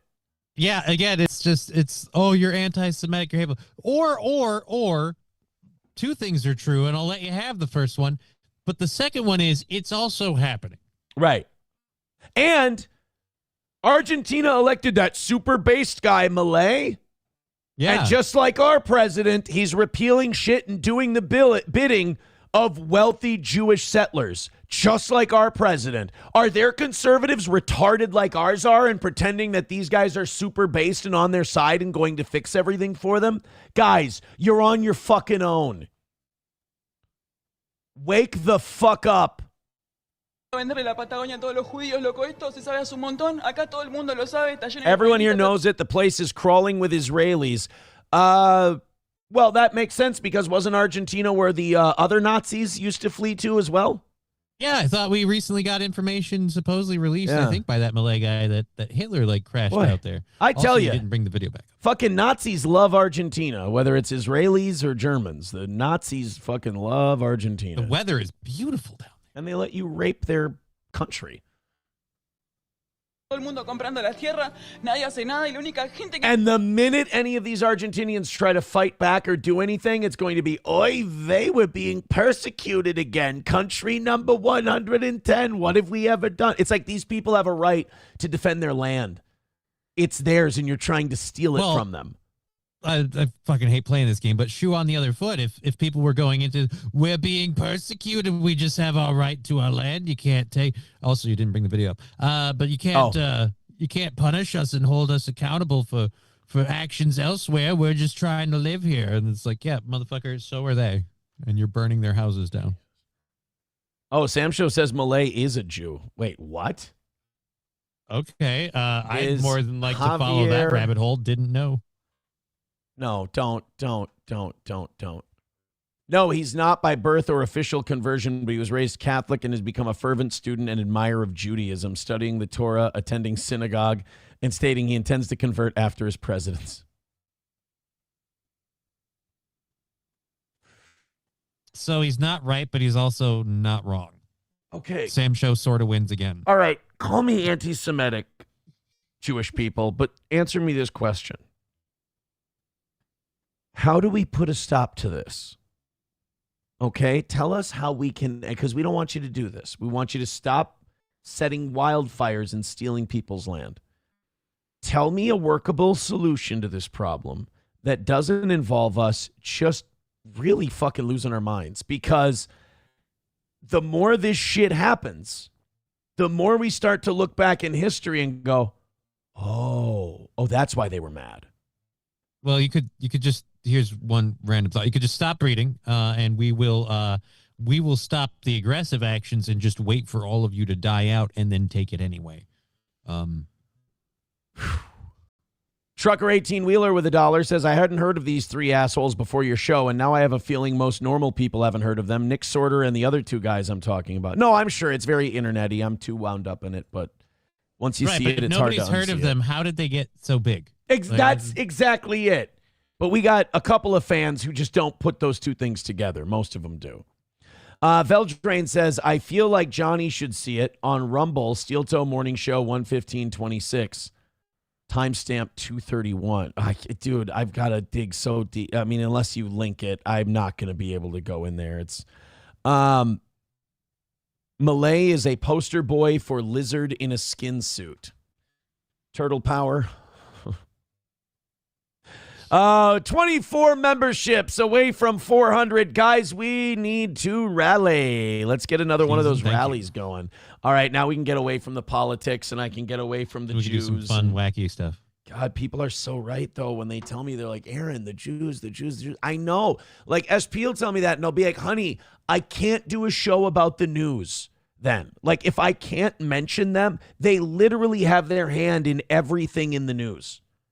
And it's just a cursory search to find that out. It's not like a conspiracy theory. You're not going to secret meetings every Thursday night to get the information they won't tell you on the news. Like, no. I'm surface level. I did a Google search hoping to find nothing, and I found mountains of evidence. I hate myself. Would you like to apologize to Matt Gaetz for saying he's part of the deep state stuff? Yeah, I apologize. Because that's pretty fucking based. To go like, hey, guys, welcome to my news show. Jews are burning down Argentina for the oil. Oh. Yeah. I don't think... I'm sorry, Matt. I was wrong. Pretty fucking hardcore. All right, let's get away from the news for a little bit. Let's go to a fucked up story, a fucked up local news story. I don't care what you do as an adult, like what kind of business you want to run. If you want to run a business that does massages and then gives a little something extra for something extra, don't ever involve children, or I'm going to want your entire building to be burned down and to make sure that you don't make it out alive. Listen to this fucked up shit. Hopefully I can convince them to drop this. Here's your attorney in the state. Now, before I go too far with this and before you guys get bloodlust before I start, this isn't a place using children for rub and tugs. That's not what this is, but it's letting children work in a spa that does facility. Like waxing and hair removal? Shit. Yeah. Are continuing to work on this matter, see how this is going to be resolved. There may need to be some time to see how this is going to ultimately play out. Jasmine Moss, charged with child neglect and abuse for allegedly allowing her 5-year-old daughter to wax dozens of nude adult clients at Moss's home waxing business. No. I was trying to not jump the train on that, but nude no. Here's 5-year-old? No. Yeah, here's what I was thinking. I was like, okay, maybe they're like 16 or 17, which still no, but okay. 5, no waxing, nude male client. Get the fuck out of here. And by the way, who are these nude male clients who are going... that are comfortable with that? Yeah. Like, if you say, oh, my daughter's going to come in and do your waxing, and I was like, wait, you look like you're about 30-something. How old's your daughter? 5. Yeah, I'm going to fucking leave. I'm out of here. First of all, it's gay that I'm even getting waxed. This seems like something Nick Sortor would do. So I'm not doing that. No, thank you. There's a thing. Yeah. I'll just do that. How about this guy's not the creep in this story? I thought he was from the get-go. He had kind of like what's his name? The guy from New York, the dick guy. The dick guy. Anthony Weiner. I was thinking Pee Wee Herman a little bit. But, okay, if you're the dude in this situation, like even if you're like, let's say clothed, let's say they're doing the bottom of your legs, I'm still like, no, a 5-year-old is not going to be in charge of the hairs on my body. No, this is going to end in disaster. And somehow I'm getting hit in the head with a play school hammer. So, no, I'm going to leave. Thanks. It's an unusual case. It's a little complicated because there was a DCS investigation, and also there's some licensing issues with Miss Moss with the Cosmetology Board. So we need some time to investigate that. The allegations against Moss came in light after a viral Instagram post, which according to the court documents, showed the girl applying hot wax on nude clients. She filmed it too? She recorded? Give her the chair? Dude, you're doing this out of your house. This sounds like the fact that there is no SA here is the only miracle. Well, like, but like, you know, we like to complain, like small government people like to complain about like, oh, there's too many regulations in business. And there are, but it's because of assholes like this. That we have to have oversight. Yeah. We sit there and we go, why can't you just open up a waxing business in your house, have people come over and you wax them on a table? Well, one time this lady had her 5-year-old doing it. All right, well, fuck, I guess we're not going to win this argument. Thanks a lot, Letitia. Court documents say in the post, Moss wrote she and her daughter waxed 24 people. Her defense attorney told Your News leader after spending time investigating, they believe the state should drop the case. Why? Why? Why should the state drop? No, she put her 5-year-old in a room with naked dudes. Yeah, unless you can prove to me that those accusations are false, why are we dropping the case? We're not dropping shit. Certainly, maybe some questionable parenting, but does that amount to a crime? Yes. There were dicks out in front of her 5-year-old. It's a fucking crime. Yes. If it's not, let's make it one. I'm fine with living in a country where a grown man having his dick out around a kid is a crime. That would be a country I'd like to live in. Please. We're calling what she did to her daughter questionable parenting? No. I mean, it's borderline trafficking. Our position is that it does not. And can we cut the dicks off all the guys who allowed it to happen? Yeah, let's chop their dicks I want off. every one of those dudes. Like, no, 5-year-olds, no. Look into his computer. Let's chop their dicks off and make them give Jake Lang rides. DCS investigated this. The child is still in Miss Moss's custody. We're just hopeful that we can convince the prosecutors that what they have is somebody who made a mistake, who has remedied that mistake, is back on track, and the criminal justice system does not need to be involved. The next court appearance for Moss is set for July 16th. Reporting for Your News leader, Braille Brown, WREG News. They're going to let her go. She has corrected that mistake. No offense, I don't really like the idea of her mom needing to be told you should not have swinging dicks out around your 5-year-old. That doesn't seem like a rule that should have had to be explained. But what the fuck though? That's no. They're gonna let her go. Honky with $1 says wax on, wax off, post Weimar bonfire treatment for these pervs. Chevy fan with $1 says this sounds like Epstein level blackmail. Imagine being in that room ready for a waxing and a 5-year-old comes in. Yeah, not only do I get up and put my clothes on, I go and kill the person who runs that place. I'm sorry. I will say this though, like, I don't mean to judge a book by its cover, but you show up to that house looking to get waxed and you know something, either you're not getting what you paid for or something uncouth is going on. Like, that doesn't look like a legit. Honky says Jerry Sandusky did questionable coaching. Yeah, right. Ep didn't says what guys get their dicks waxed. Yeah, that's fucked up too. Like I said, just being there is suspect already. Veldrain with $1 says the only way out, state that they were all trans women. We only waxed women. I don't want to give them an excuse. Look, even if you could prove that they were legit all women, I still have a 5-year-old. Yeah. That's just kind of my stop line right there. 5-year-old. You're done, guys. No. Yeah. Thank you, Veldrain. You are now in ICE detention with $12. Thank you. Guys, let's make a big push for the old toe. You're doing okay today. Let's make a big push for the old toe, and let's make that last 5 minutes real nice and easy. What do you say? As a matter of fact, 24 more memberships, and I go until 11 today. Oh, if we get home, if the last 5 minutes goes well, I'm going to do a members-only show, Rumble and YouTube, at 11 today.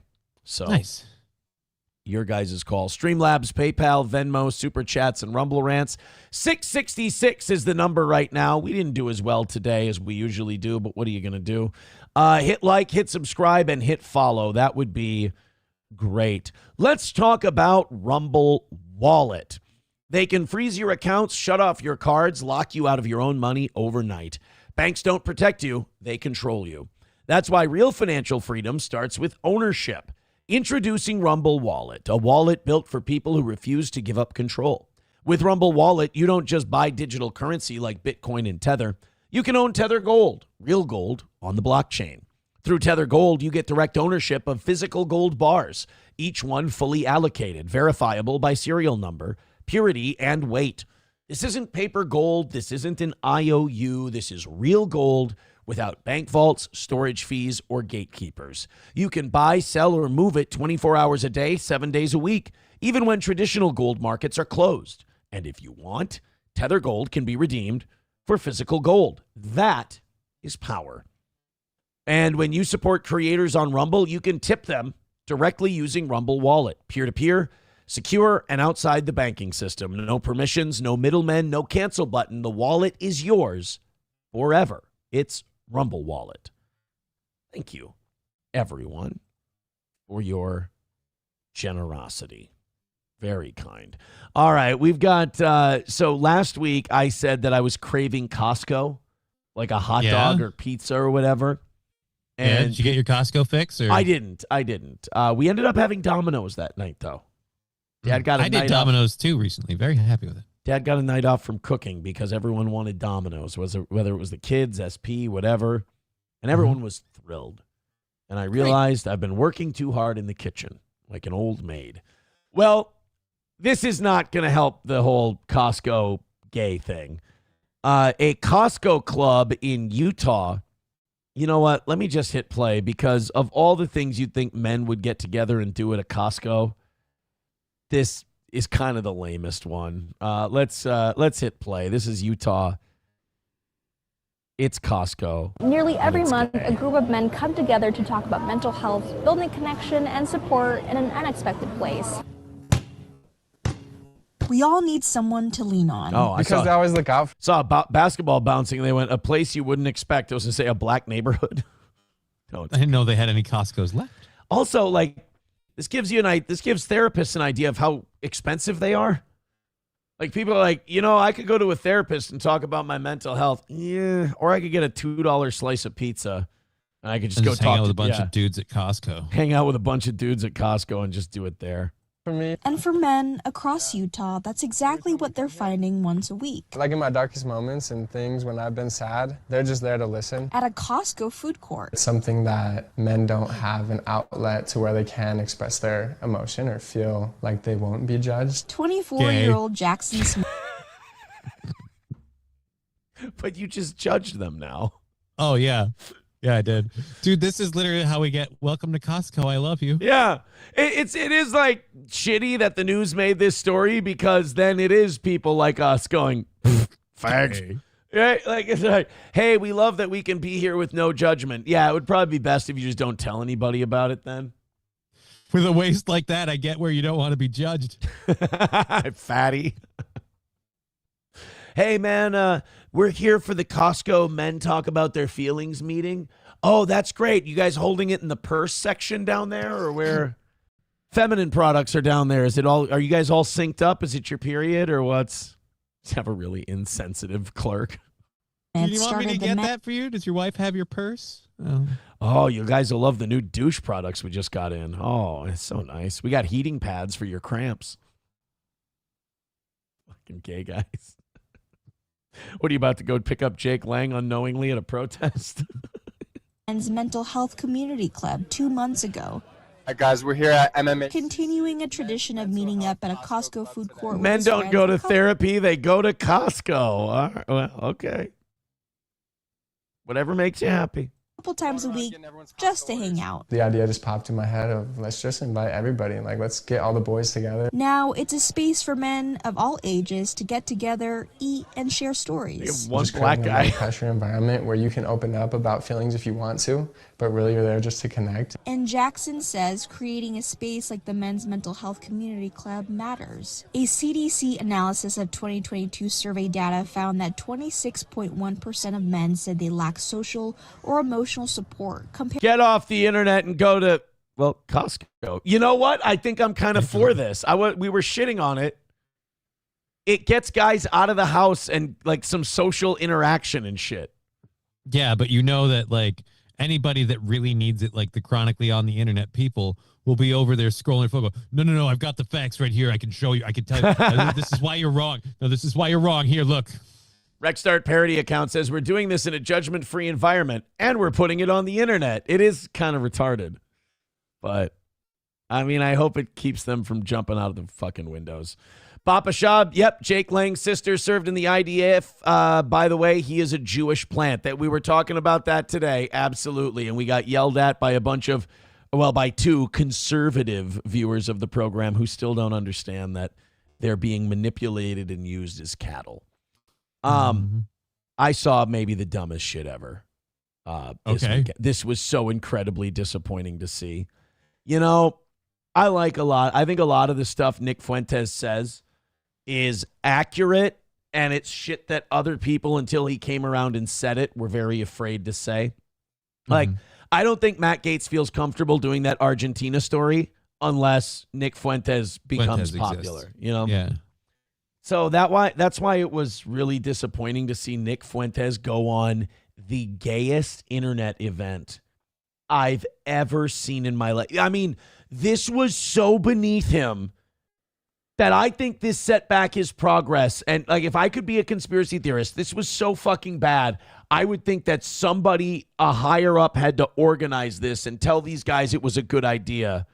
To sabotage him? To like sabotage Nick Fuentes, because this looks fucking gay. Myron Gaines, whose real name is like Sabduk Abdul, he's a Sudanese Muslim dude. Sneeko, who's like a Filipino Mexican who like has very base level takes, not like based, but like not very deep. The Tate brothers, who are basically pimps.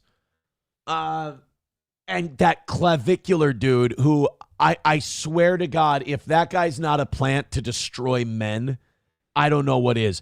Have you been following this Clavicular guy? No, I have not. He's the worst. He smashes his face bones, so it's called looks maxing, so that he can get the right facial build that he wants. He takes meth so his cheeks will sink in, and he's taken so much testosterone, so many steroids, that his body won't produce testosterone anymore, and he's sterile. And he's like 21. Oh, dude, so he's going to have the Bob syndrome in Fight Club. He's going to have bitch tits eventually. Yeah, he's like 21, 22 years old. And he smashes his... So he's a mentally ill meth addict. And people are like, Clav's so based. He's so... Like, it's... Like, I think Gen Z was starting to get... They were starting to get rolling. And now, like, the powers that be want to throw these Clavicular guys out there. I mean, again, all these guys who come out of nowhere overnight, just assume that they're a plant from somebody who doesn't like the way things are going. And if you like Clavicular, I've got bad news for you. You're a homosexual. You're the gayest guy there is. So Nick Fuentes goes out with all these guys. Nick Fuentes is too big to be associating with any of these people. He's about to be mainstream big. And they go out. I think, honestly, if it weren't for who he goes against, he would be. So Nick Fuentes goes out to a club with all these guys, and they get the DJ to play the Kanye Heil Hitler song. Okay. And they all start yelling it and screaming it and whatever. And like, it's funny if it's a bunch of dipshits, and these guys are a bunch of dipshits, but like, Nick Fuentes doing this, like, it serves him no purpose. So this, I thought we were going to be doing like this was like he went on a podcast. They're just out at the club. Oh, they streamed it all too, because they can't fucking not be online. They can't just go out as guys. Ugh. Oh, by the way, this Clavicular, they showed him flirting with girls. This guy has like guys with Down syndrome have better game than he does. He's awkward as fuck. He's a robot man. Again, he's a crystal meth addict gay guy.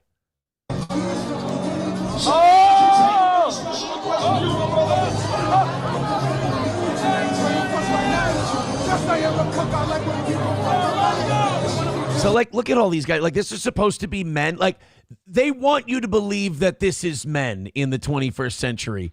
It ain't. God, I hope not. This ain't what men looks like. This is gay.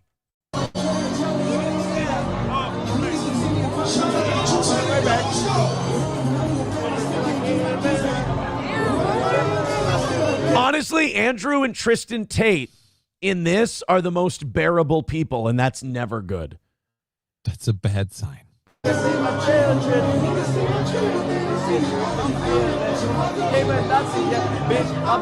Oh, this guy, it's like the most punchable face. And like, he does all the smashing his face and all the meth and all that shit. This is a guy you know that can't fight. Yeah. Like, so, mister, you need to go to the gym and you need to do this. Motherfucker, anybody could make you cry. He's a bitch. And he's, ugh. Like, I guarantee he's being used for nefarious purposes. Plus, can we put down the phone? They don't understand the things I say on Twitter.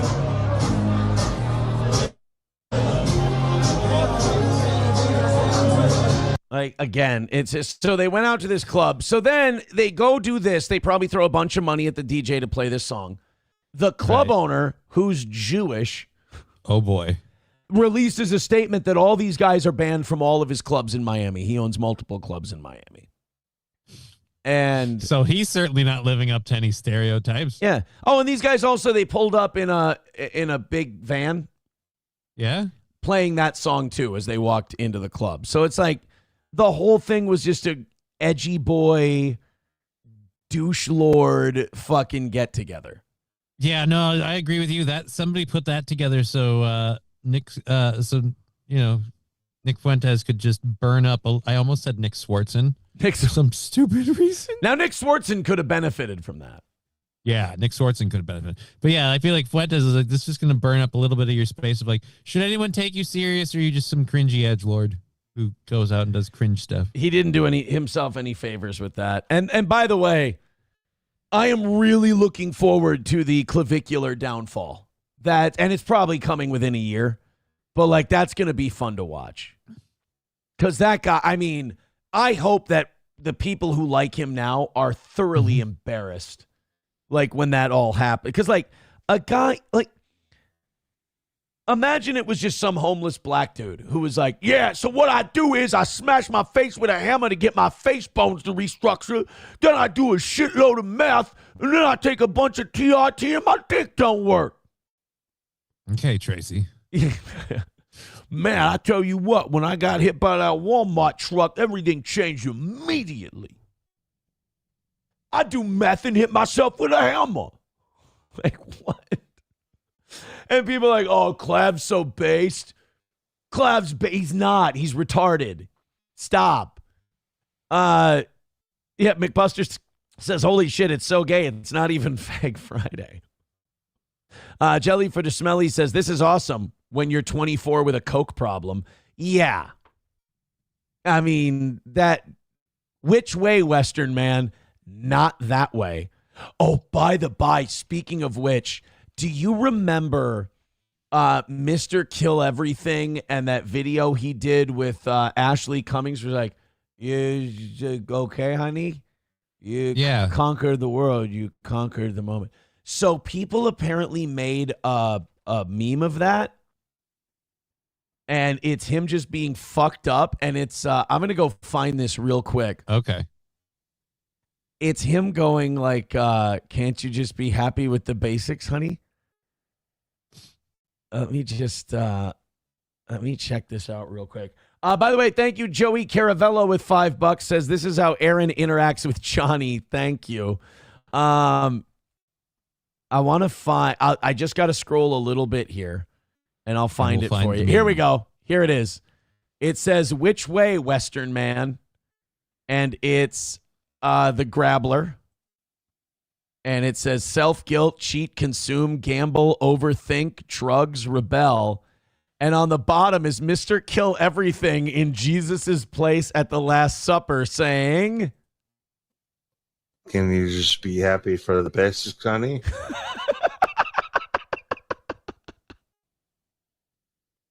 So people have been doing this. They've been doing like people making Starbucks orders. Like and having too much on it, and just can't you be happy? Can't you just be happy with the basics, honey? Like, give me a double caramel macchiato with this, that, and the other thing.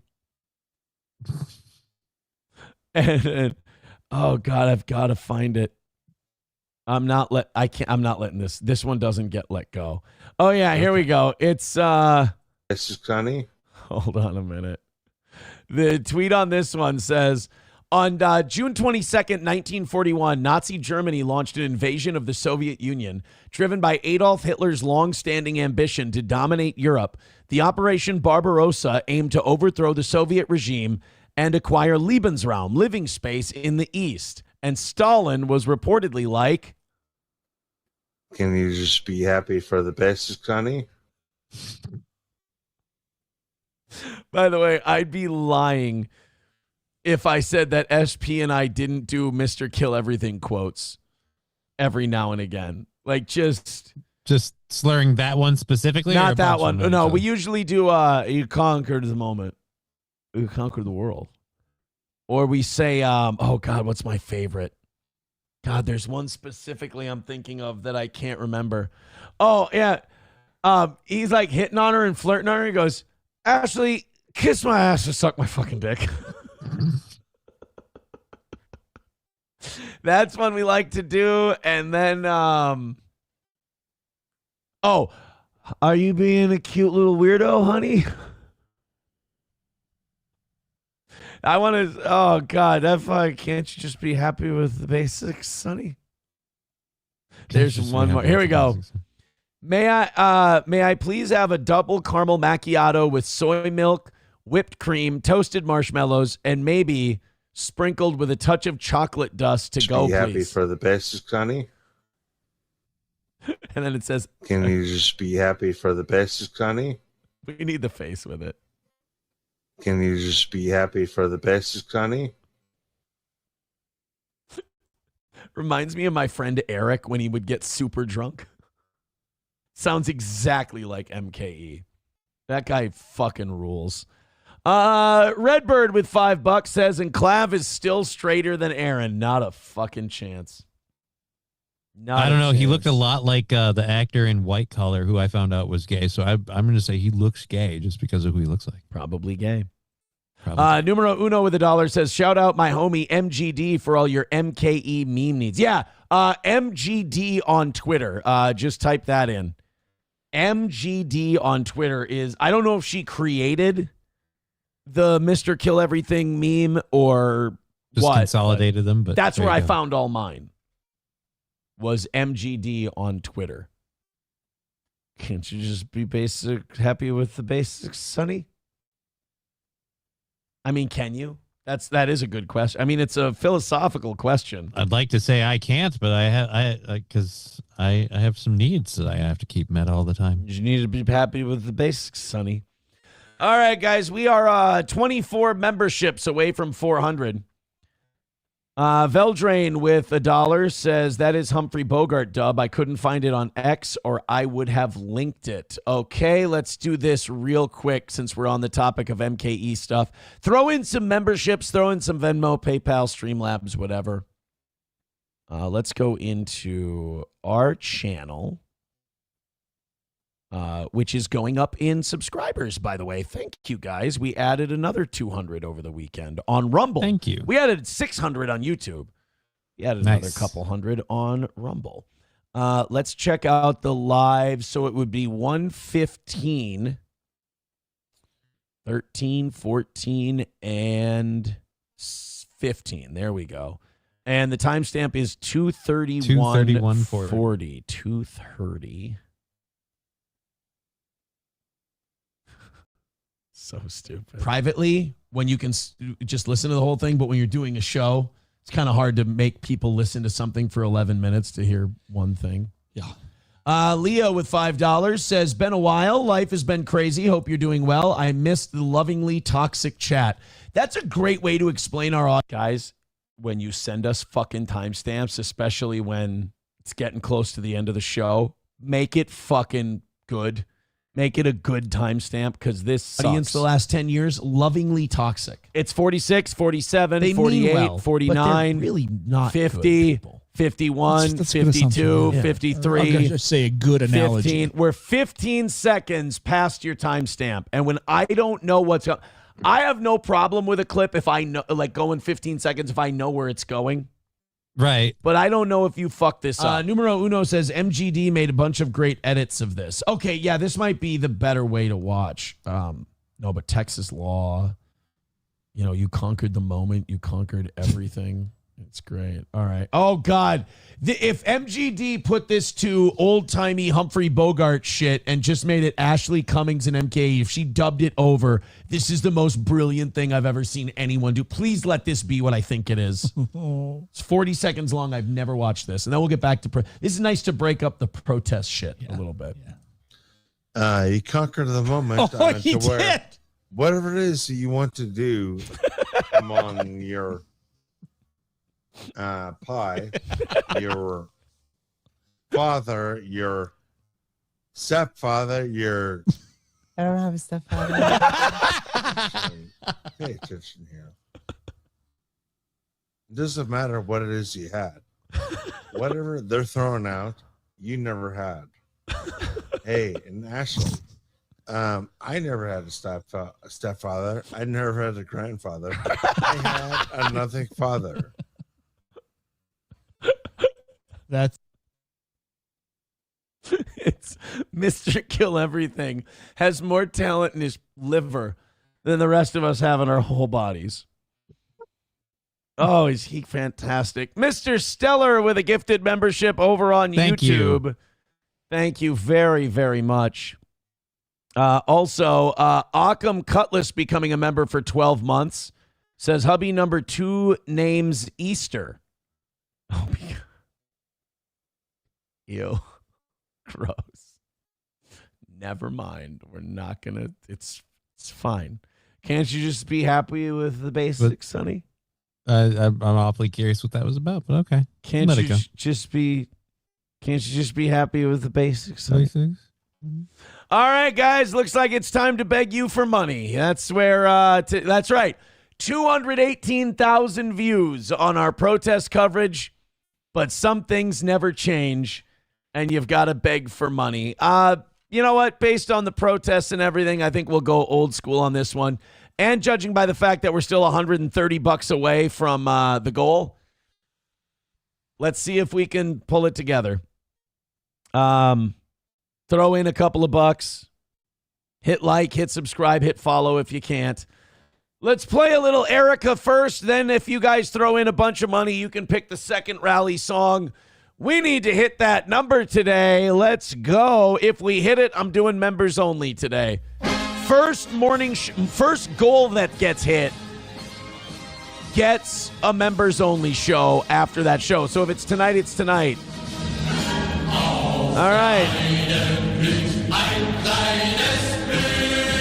130 away.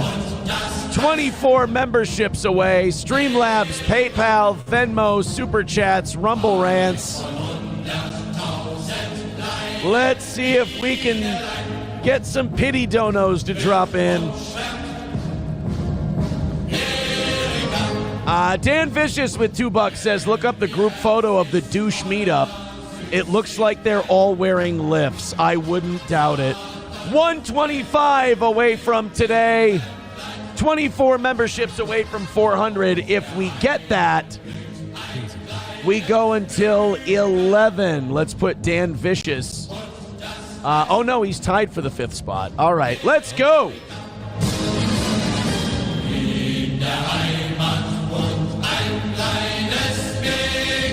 Jay Layton says, can someone explain the goal? It's a money number. That's it. That's the goal. It's a money number. It's a daily operational goal that we try to hit because we're supported by listener contributions.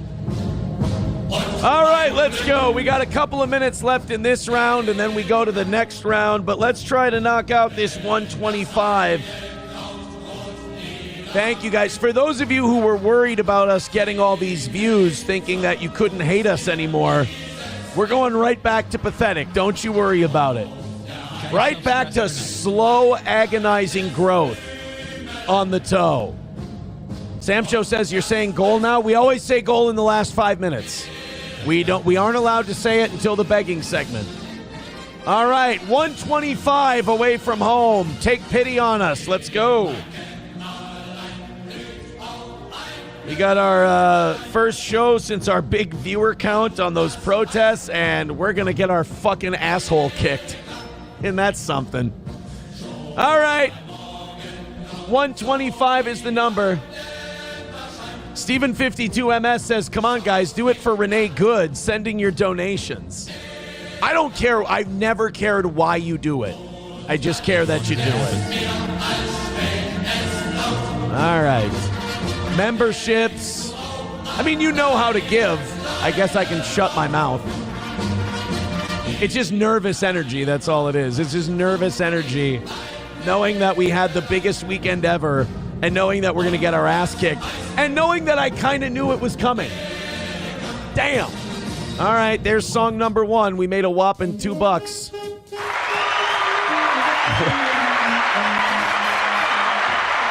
The irony of, like, you do your biggest numbers ever. Yeah.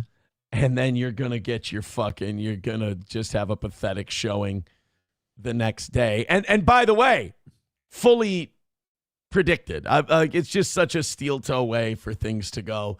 All right, guys, final song. Here we go. Let's pull it up there. The Hulk Hogan theme.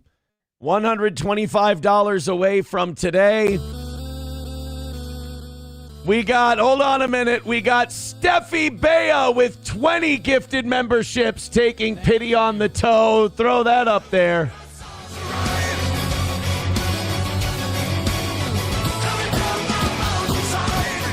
Oh, my.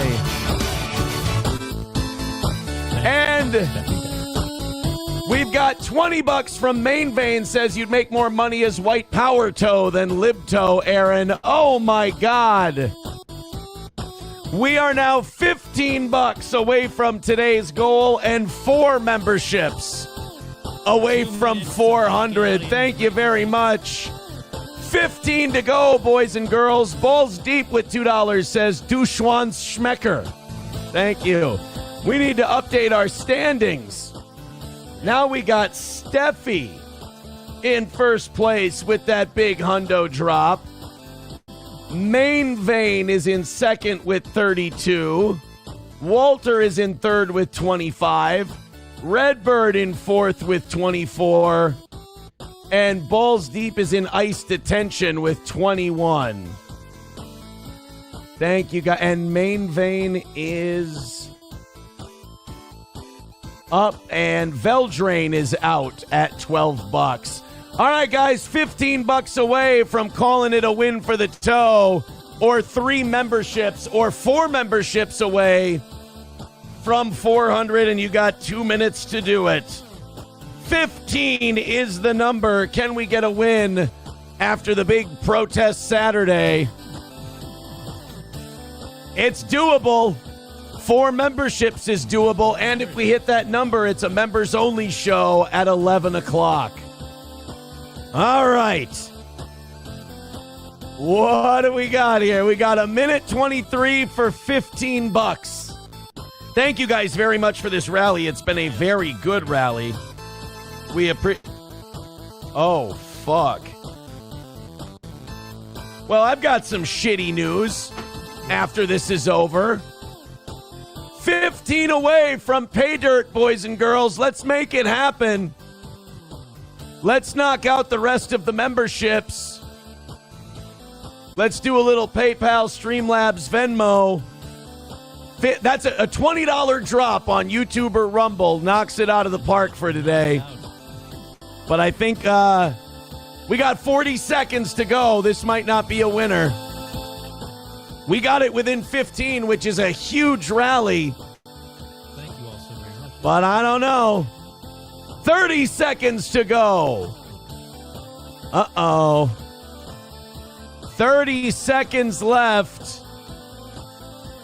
20 seconds to go. Streamlabs, PayPal, Venmo, Rumble, Super Chats. Oh, my. 10 seconds to go. 9, 8, 7, 6, 5, 4, 3. Oh, that one shuts off quick. 2, 1.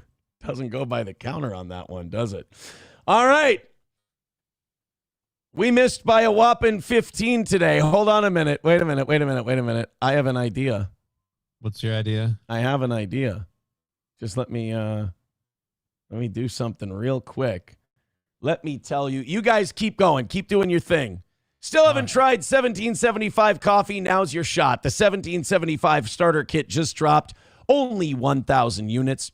You're getting the bold dark roast that hits hard, the smooth medium roast, and the Vitality Mushroom Coffee for clean energy and laser focus, no crash. All single origin, small batch, toxin-free and mold-free. And you're also getting a gold spoon clip because freedom isn't scooped with plastic. A frother strong enough to stir up your coffee and your mother-in-law's opinions, and a black 1775 tumbler.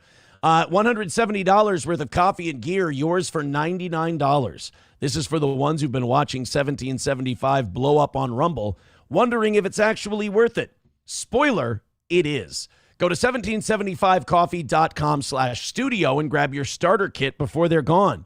Bold beans, clean fuel, and a morning routine that stands for something just like Rumble does. 1775coffee.com/studio for that starter kit. All right, I have some terrible news. Oh, by the way, a gifted membership. Hold on a minute. We are 3 memberships away from going until 11. If we do that before I get out of here, we'll see. $10 away from today's goal. Luxray Luxor is the one who gifted a membership. Thank you. Thank you. Very, very much. I do have some news I want to break before we go. $10 away from a W, by the way. If you guys want to, well, I'm still staggering my way out of here. If you want to throw a 10 spot in, throw that in. Very, very cool. I'm getting, I saw a post about this, but I've been faked out by these before. Mm-hmm. I just want to see. Okay, this might not be true. I saw a thing that said Jim Ross died today. Oh, I have not. You motherfuckers. I literally just logged in. It said, rest in peace, Jim Ross. Yeah, right there.